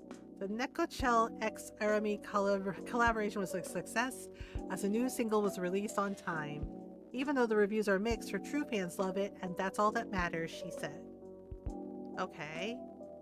In spite of its impromptu nature, the first vlogcast was a success, especially with Rachel's appearance boosting the views. Lucas's team joined the production a few episodes later, and they're thinking about eventually covering their homes and communities. Nice. Word of mouth spread the story of the accident, resulting in a combination of history and urban legend. A petition then was created to memorialize the site, which was successfully included in the process. Nice. Yay! So he did it. Yes, Mohammed Fahmy Hasni was one of the creative directors and writers for the first Coffee Talk, and sadly, they passed away. So Coffee Talk 2 is dedicated to them. yeah, so this was our second time playing through. It was fun to play through this again. Lots of fun things. Yeah, I enjoyed it. It was fun. It was fun sharing this with people who haven't seen it. Um, we did it. Yay! We did about like 5 hours, so I will take it. Yeah, I will take it. I forget. I think yeah, we can press any button and we can like skip ahead. Ta-da! Yeah, thanks for hanging out, y'all. Yeah, I'm tired. It's been a long day. Um, right. Oh, right. There's something after the credits. I forgot. Hmm. Is it the cat again? Oh, it's Riona. Miss Riona. Hello again.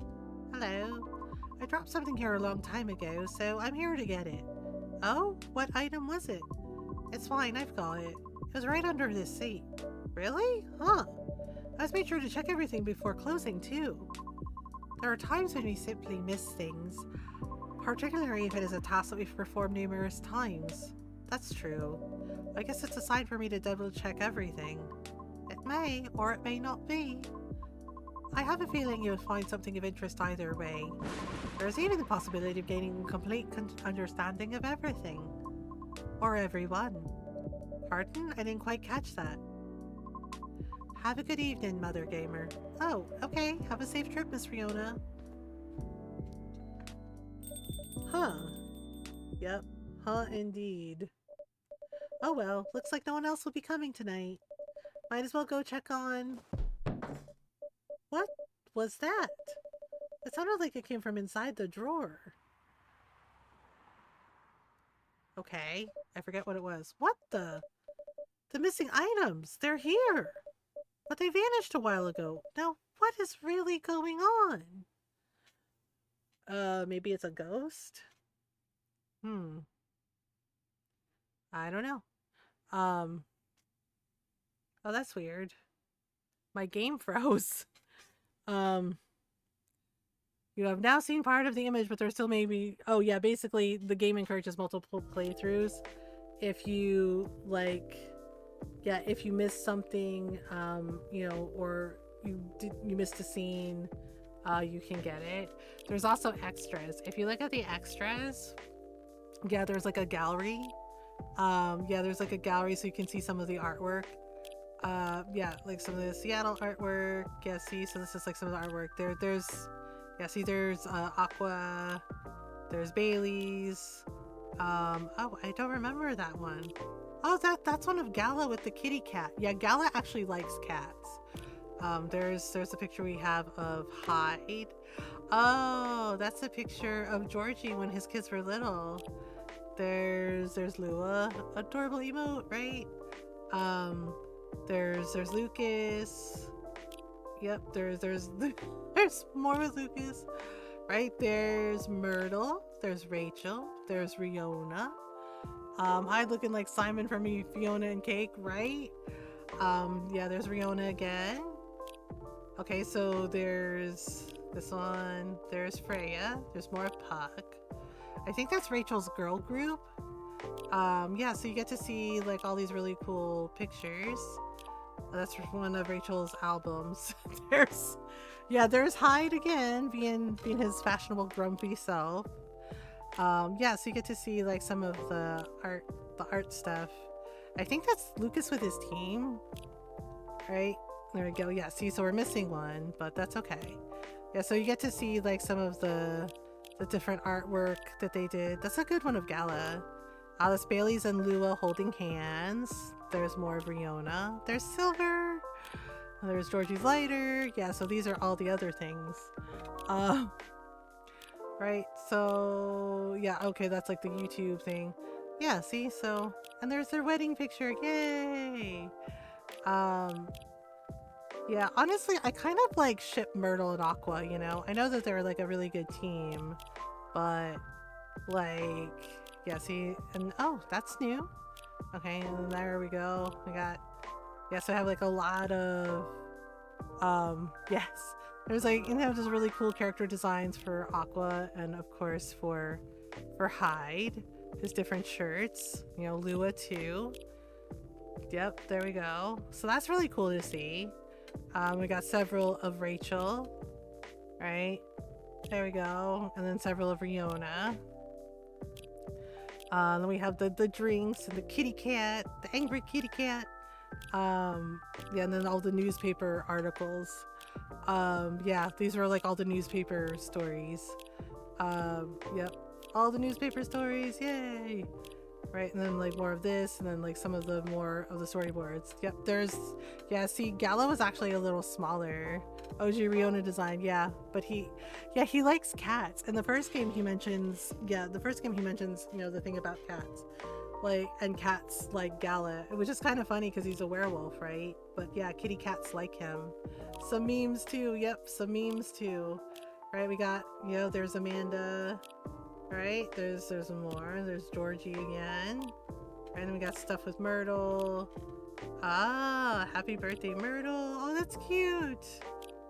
Right, and we have, yep, and then that's the little, yeah, so that scene, if you do everything right, we did get the perfect ending the first time we played. At the end, there's this little, the tea mug and the flower to like honor the person that, you know, was working on the game with them. Yeah, but we did it. All right, y'all, let me see who's on. We'll go on a little bit. Oh, y'all want to go say hi to Zyle? They're playing some Clair Obscure right now. We haven't seen Zyle in a little while. Yeah. You gonna raid? Sure, Zyle. Let's go say hi to Zyle. Thank you so much for hanging out, y'all. I appreciate it. Thank you for the raids. I honestly don't know if we're gonna get to the donation goal for Starlight, but we're gonna try. We're gonna keep going. Thanks for stream. Thanks for hanging out with me. Oh right, before we go, we owe Norl a soft kitty. Soft kitty, warm kitty, little ball of fur. Happy kitty, sleepy kitty, purr, purr, purr. There we go. I don't want to leave Kitten hanging without her song. Yeah, so, I'm gonna dismiss the ads. I know we only, it says ads in 9 minutes, but I'm gonna dismiss it because we're getting ready to go. Yeah, so we're gonna go say hi to Zyle. Oh my gosh, my glasses slid down my nose. That's really annoying. Freaking Twitch with the ads. Okay, so thank you so much for hanging out, etc. That would be huge. That would be huge. Thank you so much for hanging out. I hope y'all enjoyed Coffee Talk. I had fun playing it again with everyone. These are the socials. If you want to follow me, you can if you want to. There's a YouTube channel as well. Blah blah. Nom nom cookies. There's a YouTube channel as well. If you are not subbed, you can copy and paste this raid message. If you are subbed, you can copy and paste this raid message. Yeah, we're gonna go say hi to my friend Zyle. Okay, seriously, bot, little bot. Wow, bot just went. I quit. Yeah, so Thursday night stream. It is Ron's birthday, but I'm gonna be spending most of the day with him. Yeah, I told him I would take the day off, but he was like, no, do your thing. Yeah, but yeah, we're gonna play Story of Seasons, you know, for Thursday and Friday night stream. So this is where we're going in case Twitch leaves you behind. Let's see if I remember how to spell Zyle's name correctly. Crushing it. Good job, me. Yeah, but thank you so much for hanging out, y'all. We're gonna go say hi to Zyle. Come with me. Zyle's cool. They're a fellow LGBTQIA plus streamer, and they're also a fellow Asian streamer. Yeah, and we're gonna go say hello. And they are dressed. They're very cute. They're dressed up in the French outfit for Clair Obscure. Very French, you know, with the beret and everything. Yeah, and Zyle's really nice. So we're gonna go say hello to them. But thank you so much for hanging out, y'all. I appreciate it. I hope y'all enjoyed Coffee Talk 2 for those of you who haven't seen it. Yeah, and we'll be back Thursday night, you know, at the usual time. Same bat time, same bat channel. And, you know, play some more Story of Seasons Grand Bazaar, and we're gonna do that on Friday too. I don't know what we're gonna play on Monday. Might be more Story of Seasons, or we might do some, Revenant Kingdom. Yeah, you know, get back to the story stuff. But I love y'all. I appreciate you. Please remember, to do your best to be kind to yourselves and be kind to each other. We're gonna go say hi to Zyle. I'll see y'all later for Thursday night stream. Until next time, bye everyone.